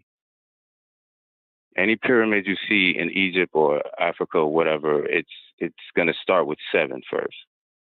It's going to multiply. It's going to multiply. It's going to multiply. You got certain numbers that when it multiply, it always come up to an odd or even number. And you got some numbers that don't. You see what I'm saying? So you can apply that into why numbers work the way that they work. And God made numbers. No doubt, The universe is built off of numbers. No doubt, my brother. I appreciate you tapping in and giving us that testimony. Yes, sir. And much love to you, my brother. Peace and blessings. No doubt to you. Same to you, m.reck, man. All and right. yeah, y'all listen out there, man. People for real, they not lying when they telling these stories, man. Yes, sir. Yes, sir. Peace, my brother. Peace. We still got like 900 people in the room. And it's 3 a.m. And I'm still rocking. I got energy. Let's get it. Let's get it. Call me up, 310-598-2974. This is MRECKTV / Spooky Hours. We talking about the CERN. People got the testimonies.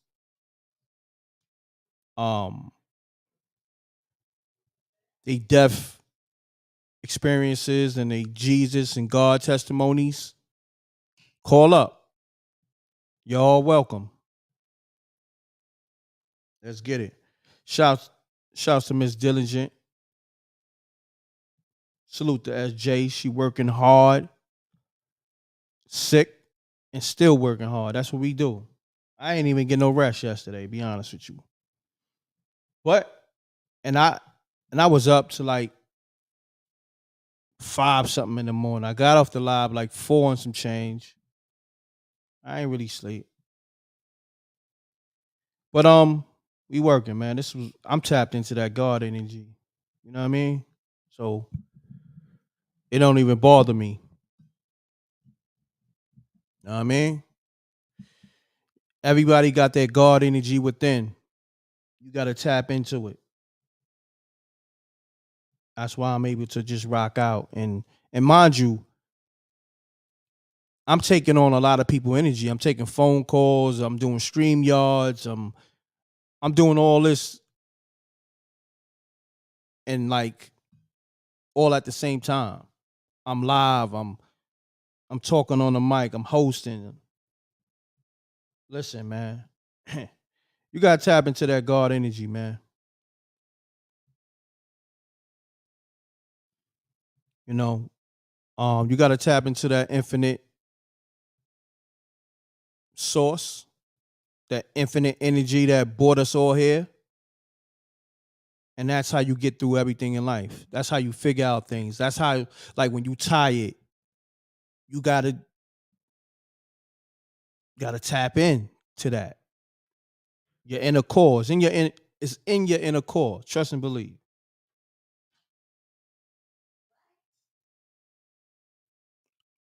So let me get to some missed calls, man. Cause I don't want to get too deep and go over your heads. Cause I know a lot of y'all don't know how to tap into it.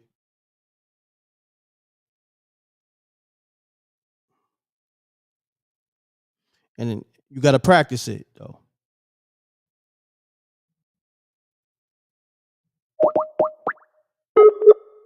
Now I wasn't dozing off. I was listening. I'm not even tired. I don't even know where y'all got that from. I was listening the whole time.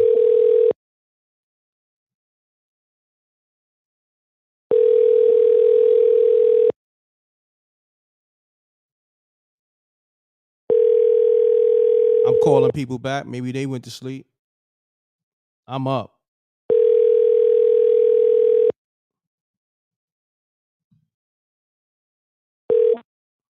Look, Sorry, that mailbox. caller's going to sleep, not me. I'm up. I'm calling them back.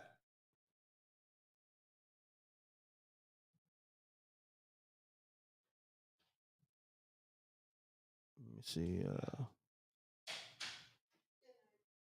All right. Well, let me see. I'm gonna take a few more calls. If not, we're gonna call it a night. I'm still up though. Still up. Don't be scared. Facts. 310-598-2974.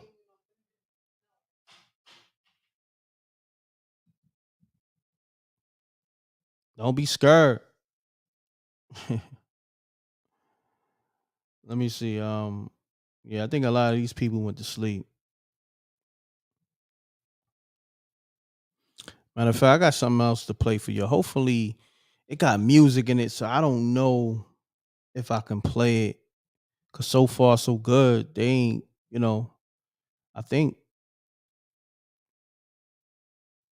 this live is going strong. Oh, peace, Earl. My bad. I meant to call you back. That's who I meant to call back. Earl, what's happening? What's up, brother? What's How going you on? doing? I'm good, my brother. You sound far away, my brother. If you can, speak directly into the phone. I'm gonna try There you to. go. Sound much better. Like I was saying before, I want to connect with you. I'm out here in LA, man, and they blasting, they shooting, everything's going down. You touch on so much stuff, and I want to salute. I don't know if you had a chance to, because like the sister say, you get so many messages. Go back and look at the messages I sent you. You see me from Dre to Easy E. So that's what I said. I want to talk to you on so many subjects that you be rapping about. I'm giving you a West Coast and a historical situation. All right, so look, let's do this real quick, Earl. So let me ask you this. When you bring up, you said Dr. Dre, Easy E? Go look at your messages. You'll see pictures of me right there with the microphone in my hand, not their hand. There ain't no party picnic pictures. Hold on 1 second. Because I don't know if I can get pictures to this number. So on your you might. Okay, well, yeah, look. I'm gonna send send me you my an email. I'm gonna send you my email. Hold on. I'm gonna text you my email. Okay. Right, hold on. For sure. Let me do that right now while we on the phone. Let me check. See, can I text you while I'm on this live with you? I might have to. Yeah, what I'm gonna do, I'll put my email in the chat room right now, and then put on the screen, and then you send me the pictures and all that, and let's converse. Let's converse tomorrow afternoon or so, and we take it from there. We talk business and we, and everything else. All right. It's all good. I want to touch on something. Can I get to my spooky story? Yes, sir. Let's do that, my brother. I'm gonna get me something to drink, but go ahead. You got the floor, okay? Okay. All right, go ahead. Okay. Since you're in the conscious community, I mean, because like I said, there's so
advertising the formats that y'all are doing through podcasts and internet.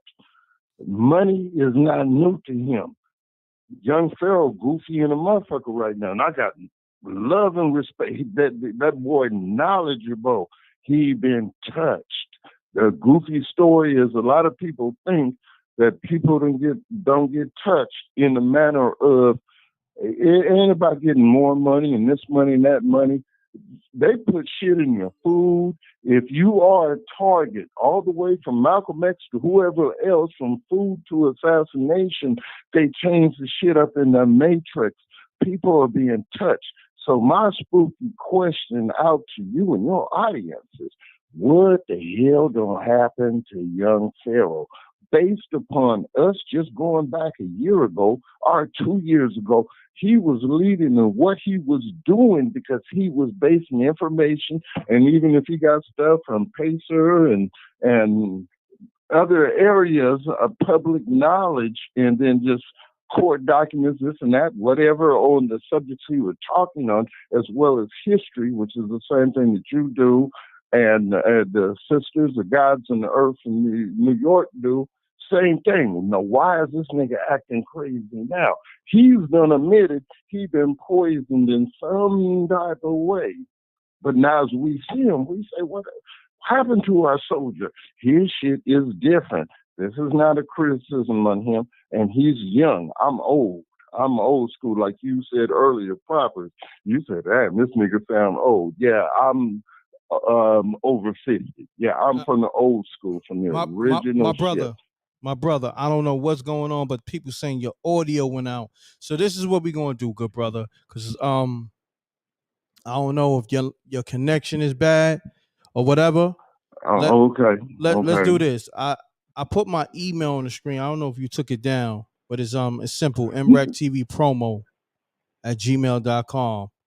You know, I'm a do that because I'm an old nigga, so I ain't as fluent as whatever on the thing. But I got it, and I'm gonna send you. I text it to you, and then we just tap in tomorrow. Okay. I'm gonna send you some documentation. Yes, sir. All right, my brother. Appreciate you. All right. Good night. All Peace. right, good night. Shalom. Peace. Shalom. I thought his sound was okay, but I see a lot of people was saying his sound went off. You know what I mean? I heard him. I don't know, but other people were saying his sound went out. Pound that like button, y'all. Let's get the likes up. Yeah, I never heard the connection go off. Everything was great on my end. But if people saying it went silent, it went silent. Let me see. Let me get to some callers. Peace. Peace. How's it going? Everything good. M.reck. Yes. Oh, okay. I was just calling in, man. I've been listening to the show for a while today, and I just wanted everybody to Google images of the Earth. The dude was talking about, not going to the moon and all of that, but I just like to challenge anybody, because I've done it myself, to find the image of the Earth from outer space. You won't find one unless it's computer generated. A full picture of the Earth. Like, imagine a picture of Earth from the moon. You won't find one.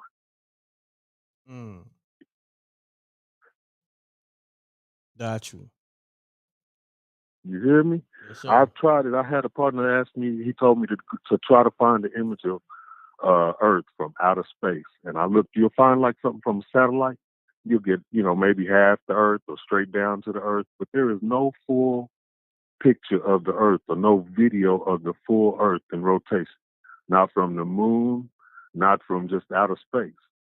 And I was wondering if you could find it. And I just heard you shout out your email. So I got a video that I just took a couple of weeks ago. And it's a UFO.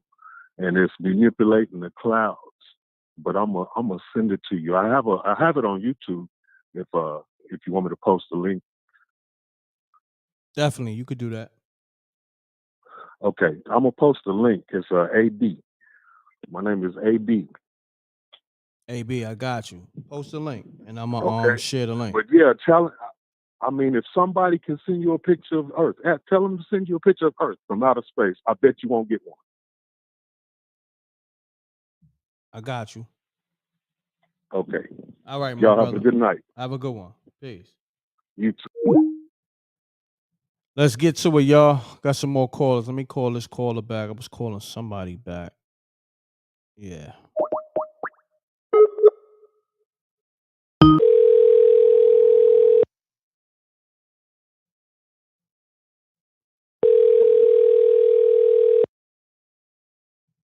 Danny Devon, salute, King. Appreciate you. Hello. Hello? Hi. Hello? Can you hear me? You sound very low. Can you hear me now? Yeah. You sound like you got some feedback. You a DJ? Calling me on Oh. Serato or something?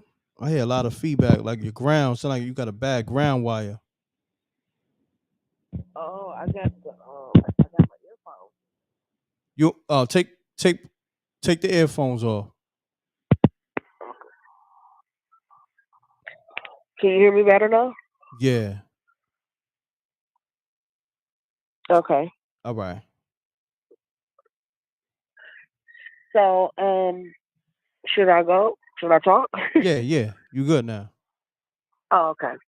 Well, I was calling because I wanted to tell my testimonies about when I was younger and I was in the streets and stuff. And you know how you meet the saved and sanctified older women who say that God won't listen to you if you're sinning and this and that. He turns a deaf ear and all this kind of stuff.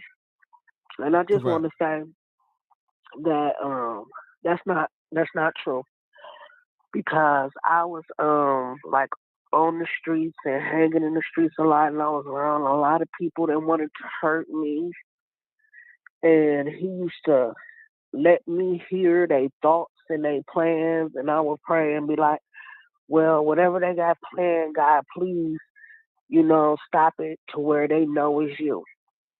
So one day I was walking down the street and I kept hearing God, the still voice said, get behind the tree and read Psalms 27 and Psalm 91. So I did which I knew about heart, but I opened the Bible up and I started reading. So then after I read, I started walking down the street and I started hearing this pop, pop, pop noise. And I'm like, hey, what is that? So this man pulled up on me and he was like, somebody shooting at you. And I turned and looked and he was like right in front of me. He was just like shocked. He shot 2 more times. I was just standing there. And he jumped in his car and, sped off. So then another time I was in the house and I was with this guy or whatever, and he was like, doing a lot of suspect things. And we was in the house with a lot of dangerous other people that you wouldn't want to mess around or do no shady stuff with, right? So I kept feeling like, something wasn't right. So I had put the Bible and I opened it up and I had put it on 27. And I had left and I came back and somebody put a knife on the Bible. So what I got from that is they were trying to say you live by the sword or die by the sword. That's just what I felt when I read it. So I started praying and asking God, please stop whatever that's gonna happen, and please let whoever try to do this, please let me know that they're doing it and let them know that they, you're protecting me, that I'm shielded. So it was a party going on or whatever. And after, we had a house party. And like I said, it was a whole bunch of dangerous people in there, all these, people or whatever. So I'm asleep and my so-called boyfriend, he come in the room and he like, I just hit for dice and this and that. And I got all this other stuff. So he got their money, he got their weed, everything. I didn't know it till the morning. He kept trying to get me to leave. Let's just go. And I was like, no, I'm gonna stay here or whatever. Why you trying to, leave while everybody sleep or whatever? So when they got up, they started like something missing in here, da da da. So they called the person who was like the head over the house or whatever, and he came and they was like, strip out all your clothes. Now mind you, he didn't tell me that he had took the stuff until they woke up. So now I was stuck in a bind between him. Do I bust on him, or do, you know what I'm saying, my life, you know, do I tell on him, or do I ride with him? You know what I'm saying? Or just be silent. So I started praying or whatever. The guy get there, and he like, strip out all your stuff, because he like, everybody else that was sleeping there, he been knowing them for years. Ain't never took nothing from him, blah, blah, blah. Even though he been around me too, you know, for some years, and left something somewhere, and I ain't never picked it up or whatever. So anyway, we sitting there, and he like, where my stuff at? Whatever. He pull a gun on us, make a strip. We basically searching through the house or whatever. And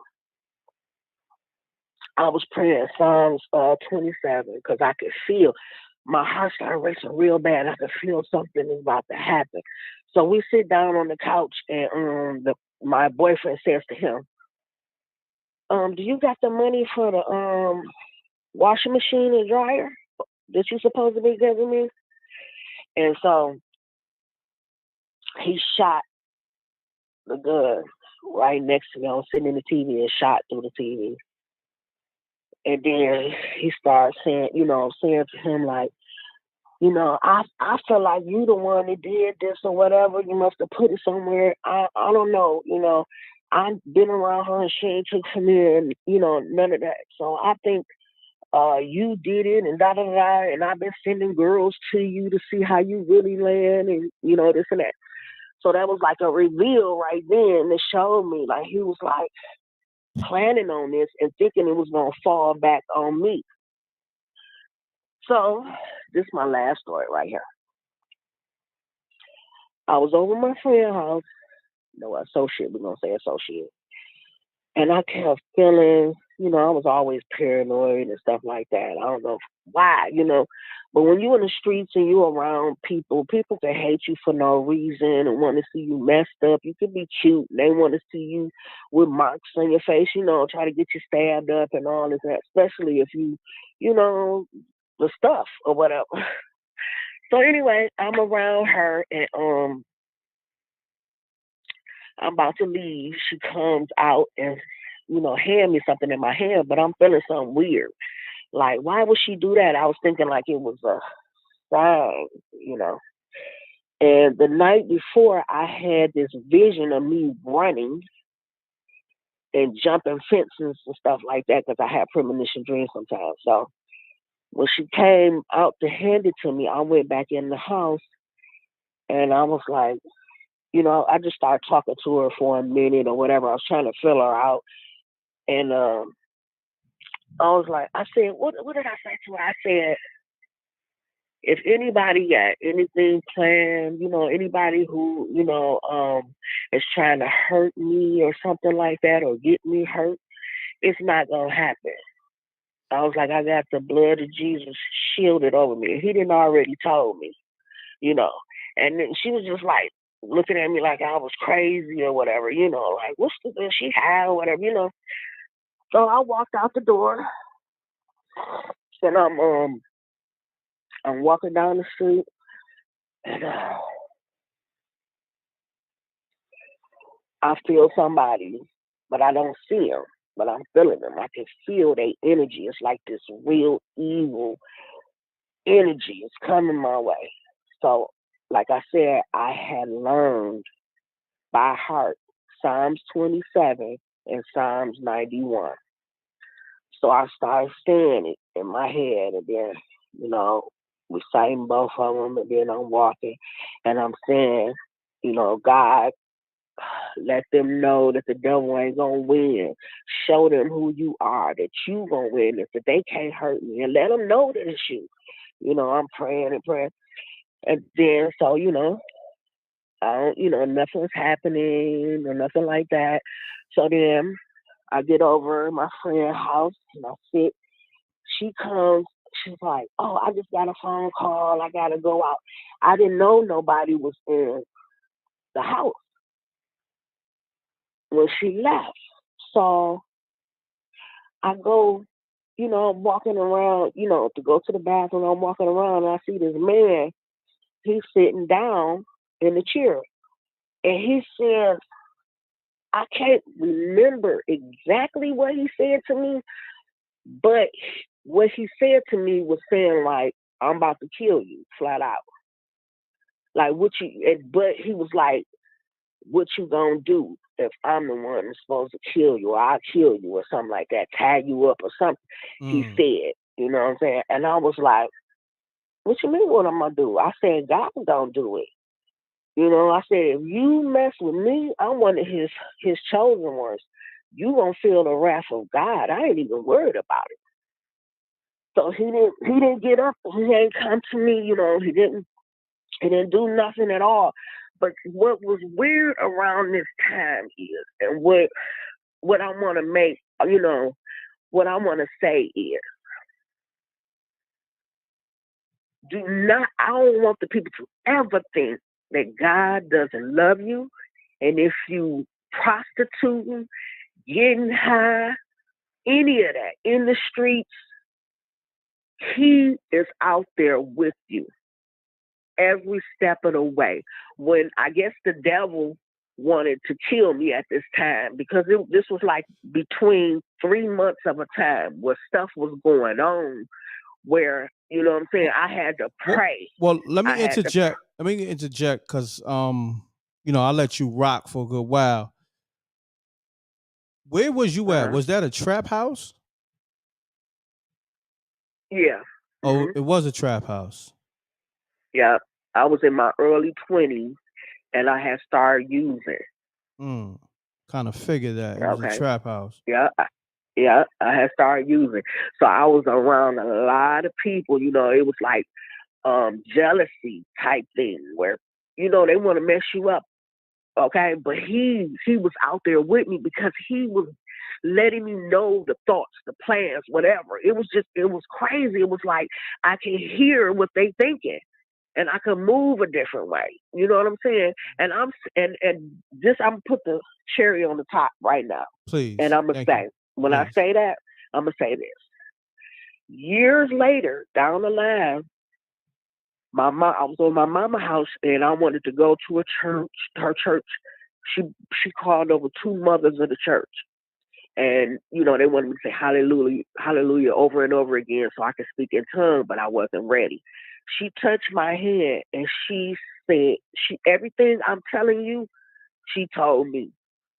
And she was like, you know, I guess I'm supposed to warn you or whatever like that. And I was like, no, what you seen already happened. So that's why I'm saying, all that to say, listen to that still voice, you know. Got you. And don't think you crazy, and God is out there with us in whatever. He already know what we're going to do before we do it. And that's it. Appreciate you calling. Thank you. Okay, bye. All right. Peace. Man.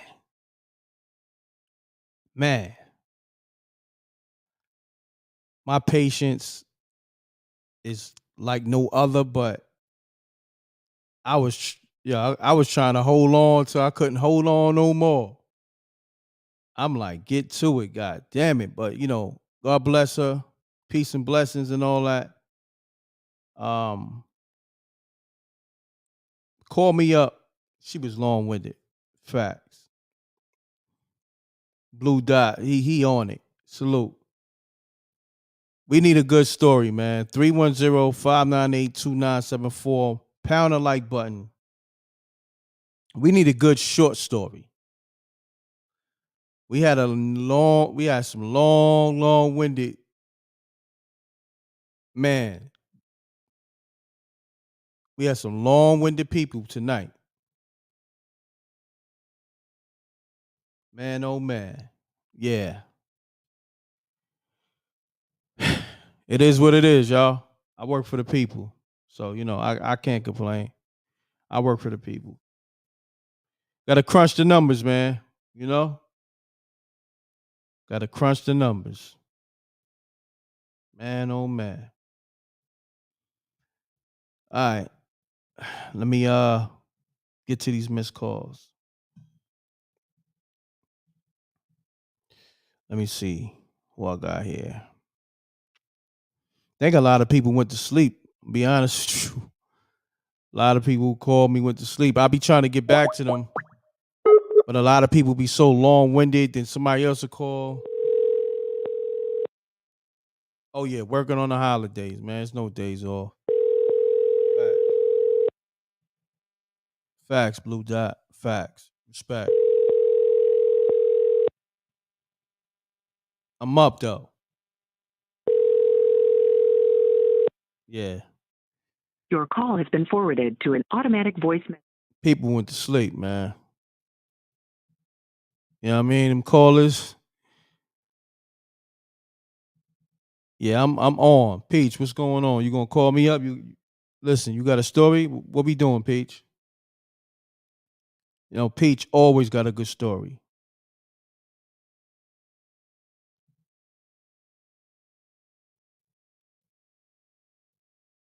I know you got a story, Peach. Cause I need a good one. I thought OG was gonna tell a good story. You know what I mean?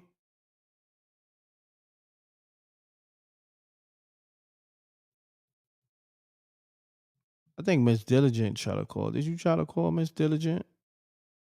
Yeah, you did. Let me see.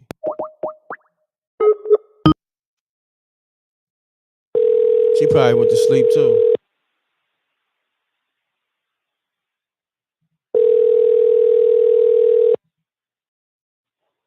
Hello? Peace. Hey, what's up, Rex? What's up? I'm You was looking about to go like to who's sleep? calling my phone this.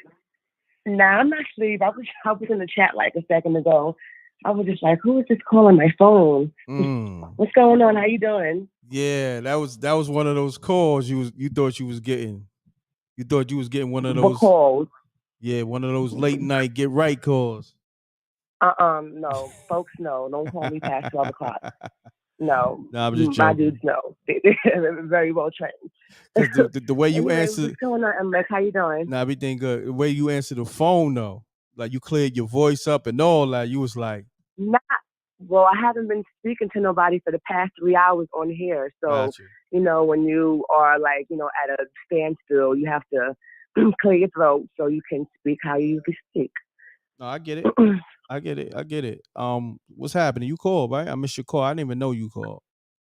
Not tonight. That must have been Sure? from last week.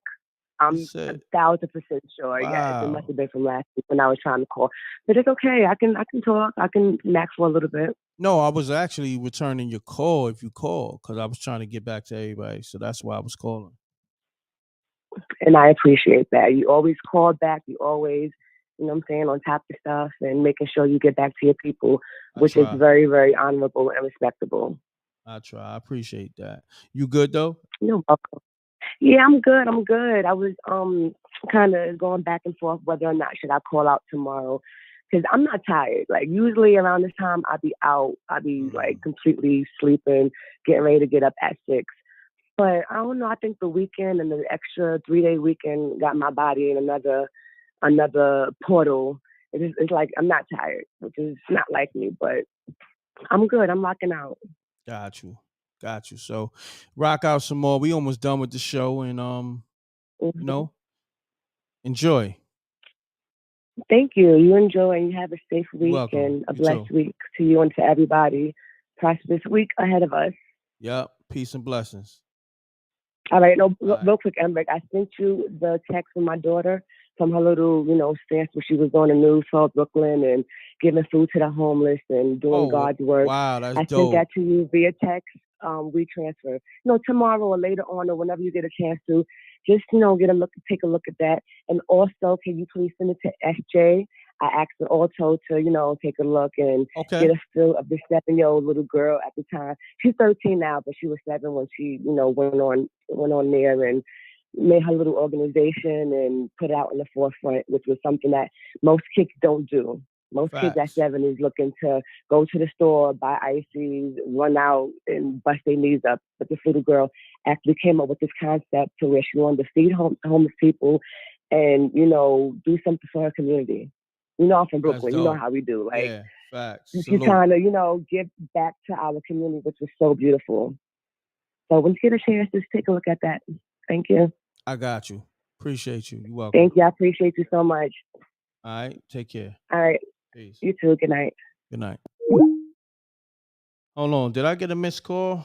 I think I did.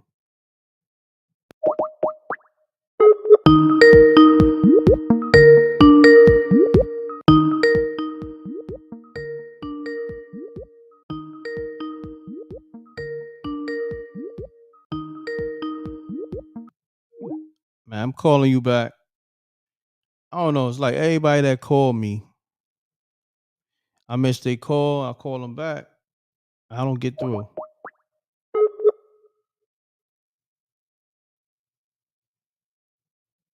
Peace. Press 1 now to continue this call in English. Wow. Peace. Press 1 now to continue. Mute your audio. Okay. Well, this is Marissa. I was calling back because, people was really, trying to be smart in the comments, right? About my smoke detector. So let me step outside. Okay. So this is a spooky story, but it's a true story. It's my story. Okay, let's get it. All right. So Don't be it long-winded. happened back, Don't be long-winded, okay? July the 14th of 2000. All right. So at the beginning of 2000, like I said, I was out in the street wilding, just doing the most. You know what I'm saying? And so my parents, they sent me to New York to go stay with my sister. So while I was up there, I'm just up there just living the life, you know what I'm saying? Just loving every bit of it. And so I met this dude. And like he really, really was not my type, you know what I'm saying? But I chose to go out with him, you know what I'm saying? Because I seen he had some money. And so at first, you know what I'm saying, he was taking me out, you know what I'm saying, different places. And then this one time he was like, well, I want to take you somewhere. It's a surprise, right? I was like, all right. So he takes me to Beacon Theater. And at this point, you know what I'm saying, I never been. And so we got there early, so we were sitting outside, like outside in front, waiting for it to start. And I swear to God, I lie to you not. This older white woman, she comes up. Now mind you, he's like 6'9" or something. He's like real tall, but he's like real big. So he's sitting on one bench, I'm sitting on the other one. And so the older woman, she's walking with this woman, and like she had a couple kids. And so she's like, well, do you mind if she sits there? I'm like, cool. So I'm thinking it's her mom or something. So the woman sits down beside me, right? And so she sits down, she just starts talking and talking and talking, right? So she was like, well, listen. She was like, do you mind if you do me a favor? I was like, sure, no problem. She was like, well, I live like 2 blocks down. She was like, but when it gets dark, I really can't see that good. Can you help me cross the street? I was like, cool, I got you. All right. So she takes my arm, and then we got him walking behind us. And if you would have seen how people were looking at us crazy, you know what I'm saying, walking with this white lady, you know what I'm saying? But I'm just trying to make sure she gets to a building. Okay. Boom. So we got to the second block, you know what I'm saying? And she had like a doorman or whatever. And so I was like, well, you sure you don't want me to walk up? She's like, no, I got it now. I was like, all right, bet. So I go back, sit in the same spot. Probably about 10 minutes later, another woman comes up. I swear to God, I can still see these women right now in my head. Okay. So she was like, do you mind if I sit down? I was like, sure. So she sits down, she's just talking, right? And so I guess she had been eating some cookies or something on the bus because she had like crumbs all on her shirt. So I'm wiping her shirt out. She's like, look, when it gets dark outside, she was like, I really can't see to cross the street. You know what I'm saying? She said, do you mind helping me cross the street? And she had bags and stuff too. I was like, all right, cool. You know what I'm saying? So we crossed the street, but I was like, are you sure you got it? You know what I'm saying? You got these bags and stuff. She's like, yeah, I got it. So, I watched her till we couldn't see her no more. Go back, and now it's time for the play to start. And so, now if I would have never seen this play, it was Tyler Perry. He was doing one of his plays up there. So if I would have never seen this play, you know what I'm saying, I would have never seen him. So, all right. So 2-3 weeks later, my brother, he brings me back down here to North Carolina. So you know, I'm doing a little back to the same stuff. You know what I'm saying?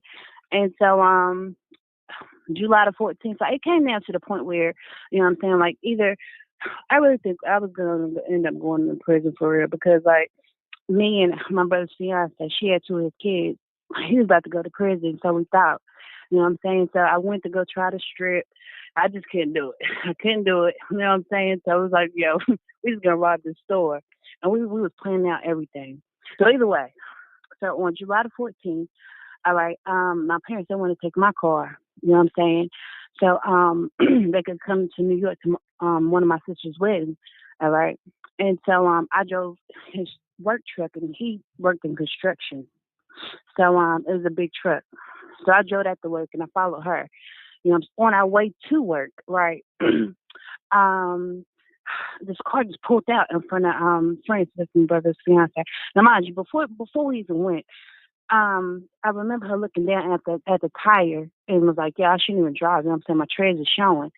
But either way, so I followed behind her because she didn't have no insurance on her car. Hold on, you know baby what I'm saying? girl. Like, So hello? the car pulled out in front of him. Hello? Like if he would have hit her, he would Hello? have really killed her. Hello? Then we get there and it's a tractor trailer on the track. They had got hit by a Hello? train, so we had to wait.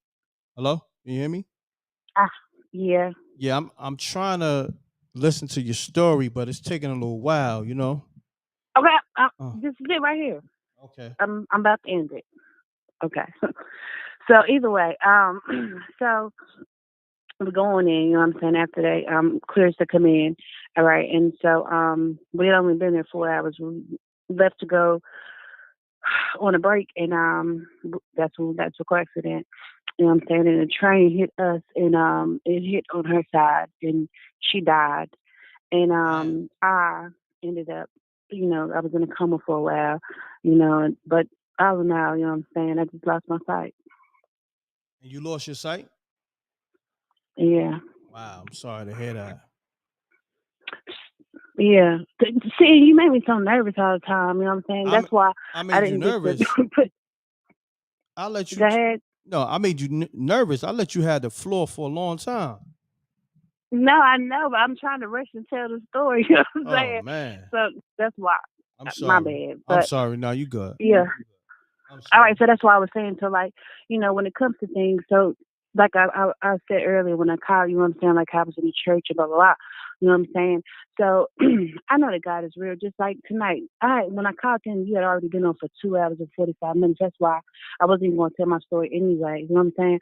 So when I called him, I just called to say that, but I had another dream, you know what I'm saying? Like, for instance, even after that, this is how whenever I say that I still see. At first, you know what I'm saying, like probably like a month after I got out of the hospital, they sent me a letter and said I had left some jewelry at the hospital. So we go, it's a chain and it's got blood on it, and they gave it to me, and I was about to put it on. My brother's like, "Nah, don't put that on." I was like, "Yeah, right." You know what I'm saying? It's either hers or mine, so I'm where it is. So from that point on, for about 3 months, I was having these bad dreams. She was coming to me in my dreams and with these dark eyes and just looked just crazy and just was scaring me. So I went to my over my aunt's house and she looked in my face and she was like, "Yo, what's wrong with you?" And I was telling her. She's like, Go wash that blood off that chain." And then from that point on, I had no more bad dreams. You know what I'm saying? So about her. So now when she comes to me in a dream, everything is good. You know what I'm saying? But like if something bad is about to happen or somebody's trying to do something shifty, like, you know, I have a dream with them in it and it's like snakes. You know what I'm saying? Out of town. So that's my story. I appreciate you tapping in. What's your name again? Maritza. Maritza. Yep. Appreciate you. And you know, I'm sorry that, you know, you lost your sight and all that. That's unfortunate. Yep. Right. But at the end of the day, if I wouldn't have, then I probably would be dead or in jail. You know what I mean? So it is what it is. Wow. Oh, and you know what, honey? I hear your opening all the time when I call in. I did not know that you could rap like that. I said, listen to him. I had tuned in last night. Yo, where can I find your music at? For real? Because you is really good. And I ain't even going to lie to you. Now, if it was trash, I would have said it was trash. But, yo, you really got it. I appreciate it.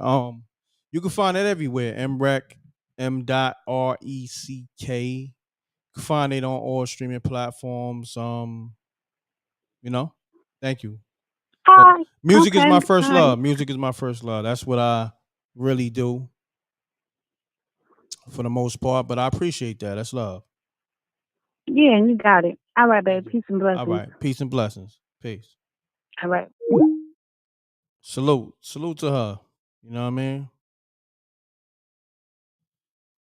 You know,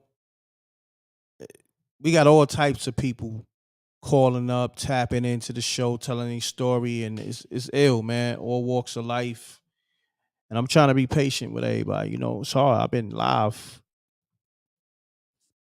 4-something hours, and I was live 4-something hours not too long ago. 4 a.m. the other night, last night. Hey, it is what it is, y'all. I'm gonna end the show on that note because I got a lot of work to do tomorrow. Appreciate y'all. Salute to the Rec Mob. Thank you for staying tapped in. We still got 730 people tapped in. Pound that like button if you haven't. Like, subscribe, hit the bell, and look out for my brother Talib too on MRECKTV on the regular. You're gonna see him and all my other shows. Gift and the Curse. We got a lot of shows. Cracking the Code, Blackout Show. So it's a lot. Bringing all my shows back. All right. All my content, interviews. Make sure you go through my channel. Got a lot of exclusive interviews, everything. Shouts to SJ. She be covering the news. She got the life coaching brand. Make sure y'all. I know a lot of y'all should be reaching out to SJ because you're calling me. SJ can definitely assist y'all. You need to call her. She's a life coach and she can help you out tremendously. Please call SJ or matter of fact, email her and then, y'all converse through the email. She'll give you a number and y'all work whatever you gotta work out. But talk to SJ, you know? I'ma highlight it. Thank you. Appreciate it.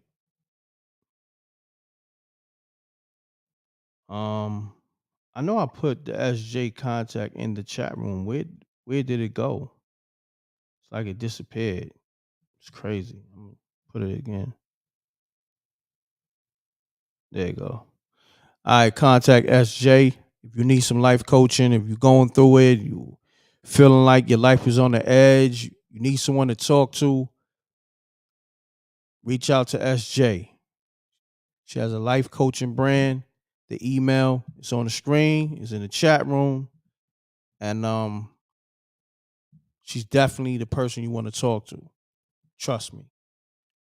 She has over 10 years of experience in that field, and on that note, salute to SJ. Thank you. Salute to the Rec Mob. Shouts to everybody tapped in. Salute to Talib. Salute to Wiz, Demon Slayer. Salute to the homie Michael Classic. Salute to everybody. Everybody that called in. Salute to everybody who donated to the Super Chat, Cash App, PayPal. All right. I think that was Peach trying to call. Let me see. I might just take one more call. That's Peach, so I might just rock out with Peach.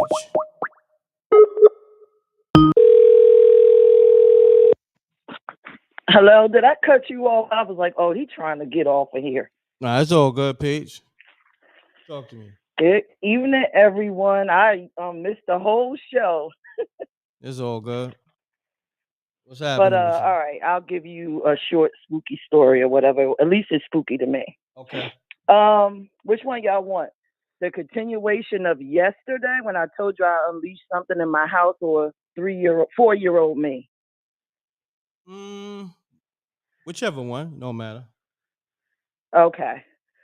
So I'll tell you the continuation of yesterday when I told you I did something in my dream and the girl ended up getting pushed into the car. So after that, like the next couple nights, I don't know what, when I pushed the girl, I don't know what I let loose inside the house, but it was a dark shadow entity, sort of like, but I knew it was a guy, but he would stay shadowy where I couldn't see him like I would see traditional spirits. So at first he would just stand in my room and stare, and I would wake up and look and say, well, who are you? What do you want? And he wouldn't respond. He would just move his head. So I'll say maybe like after a week or two doing that, he started getting closer to my bed. So when he did get close to my bed, he would start touching my leg. And when he would touch it, Oh, he's getting it would freaky. be like a crushing feeling. Yeah, he was getting freaky. Well, I was only 10, so I don't know. Damn. That's kind of. So he would crush my leg, and That's he spooky did right it for like a couple weeks. Oh wow. It was to the point that my grandmother thought I had arthritis. She literally took me to see a doctor to find out if I had some type of arthritis or diabetes or some type of nerve issue. And the doctors were saying no. And she was like, but she keeps screaming every night and her legs keep aching. It was to the point where she thought I needed like some type of walking stick because my leg would hurt so bad. So eventually I said to her, Grandma, you know, there's nothing wrong with me. Something keeps coming in my room and squeezing my leg. And it happened after the situation with, I almost said her name T. I'm going to say her name T. But so my grandmother went to get some stuff to try to ward it off in my room. So we thought it was over. I got up the next day, went to walk in the kitchen. My cousins was in there sitting at the table. I walked in the kitchen, no lie, this thing rushed past me. And I don't know if anybody grew up in Jersey and how the cabinets literally were up on the wall for life. I first walked in the kitchen, and the first half of the cabinets just fell off the wall and tried to fall on me. And my cousin pushed me out the way. And it was still a second set, and those cabinets actually fell down on both of us. And my grandmother came running out and was like, what is going on? And she felt like a whoosh push past her. And she was like, oh my God, this thing is trying to kill you. Whatever you put in this house is trying to kill you. So what she did was this time she went and got a pastor and all these different things to come in the house and pray over it. And she started laying salt and coins all down in the house to keep stuff out. But yeah, that's my story. A ghost literally tried to kill me. I don't know if it was that girl's protector or ancestor. I don't know what it was, but it tried to kill me. Crazy. That's spooky as hell. That's spooky. Peach, I appreciate you. Thank you.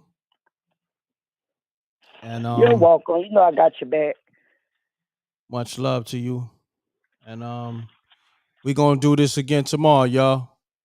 I'm gonna probably make. Oh, all right. I'll be on.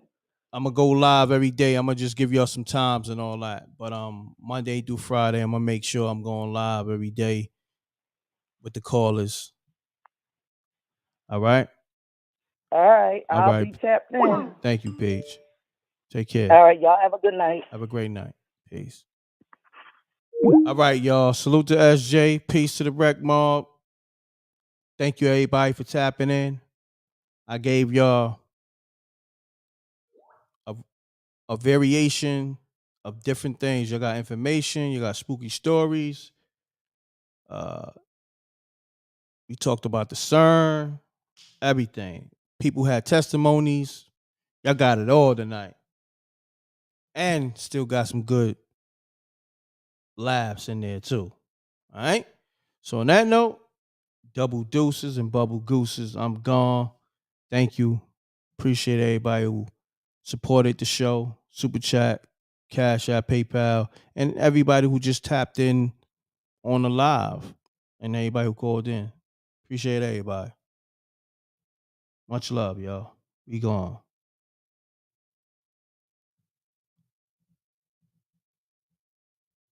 Be safe too.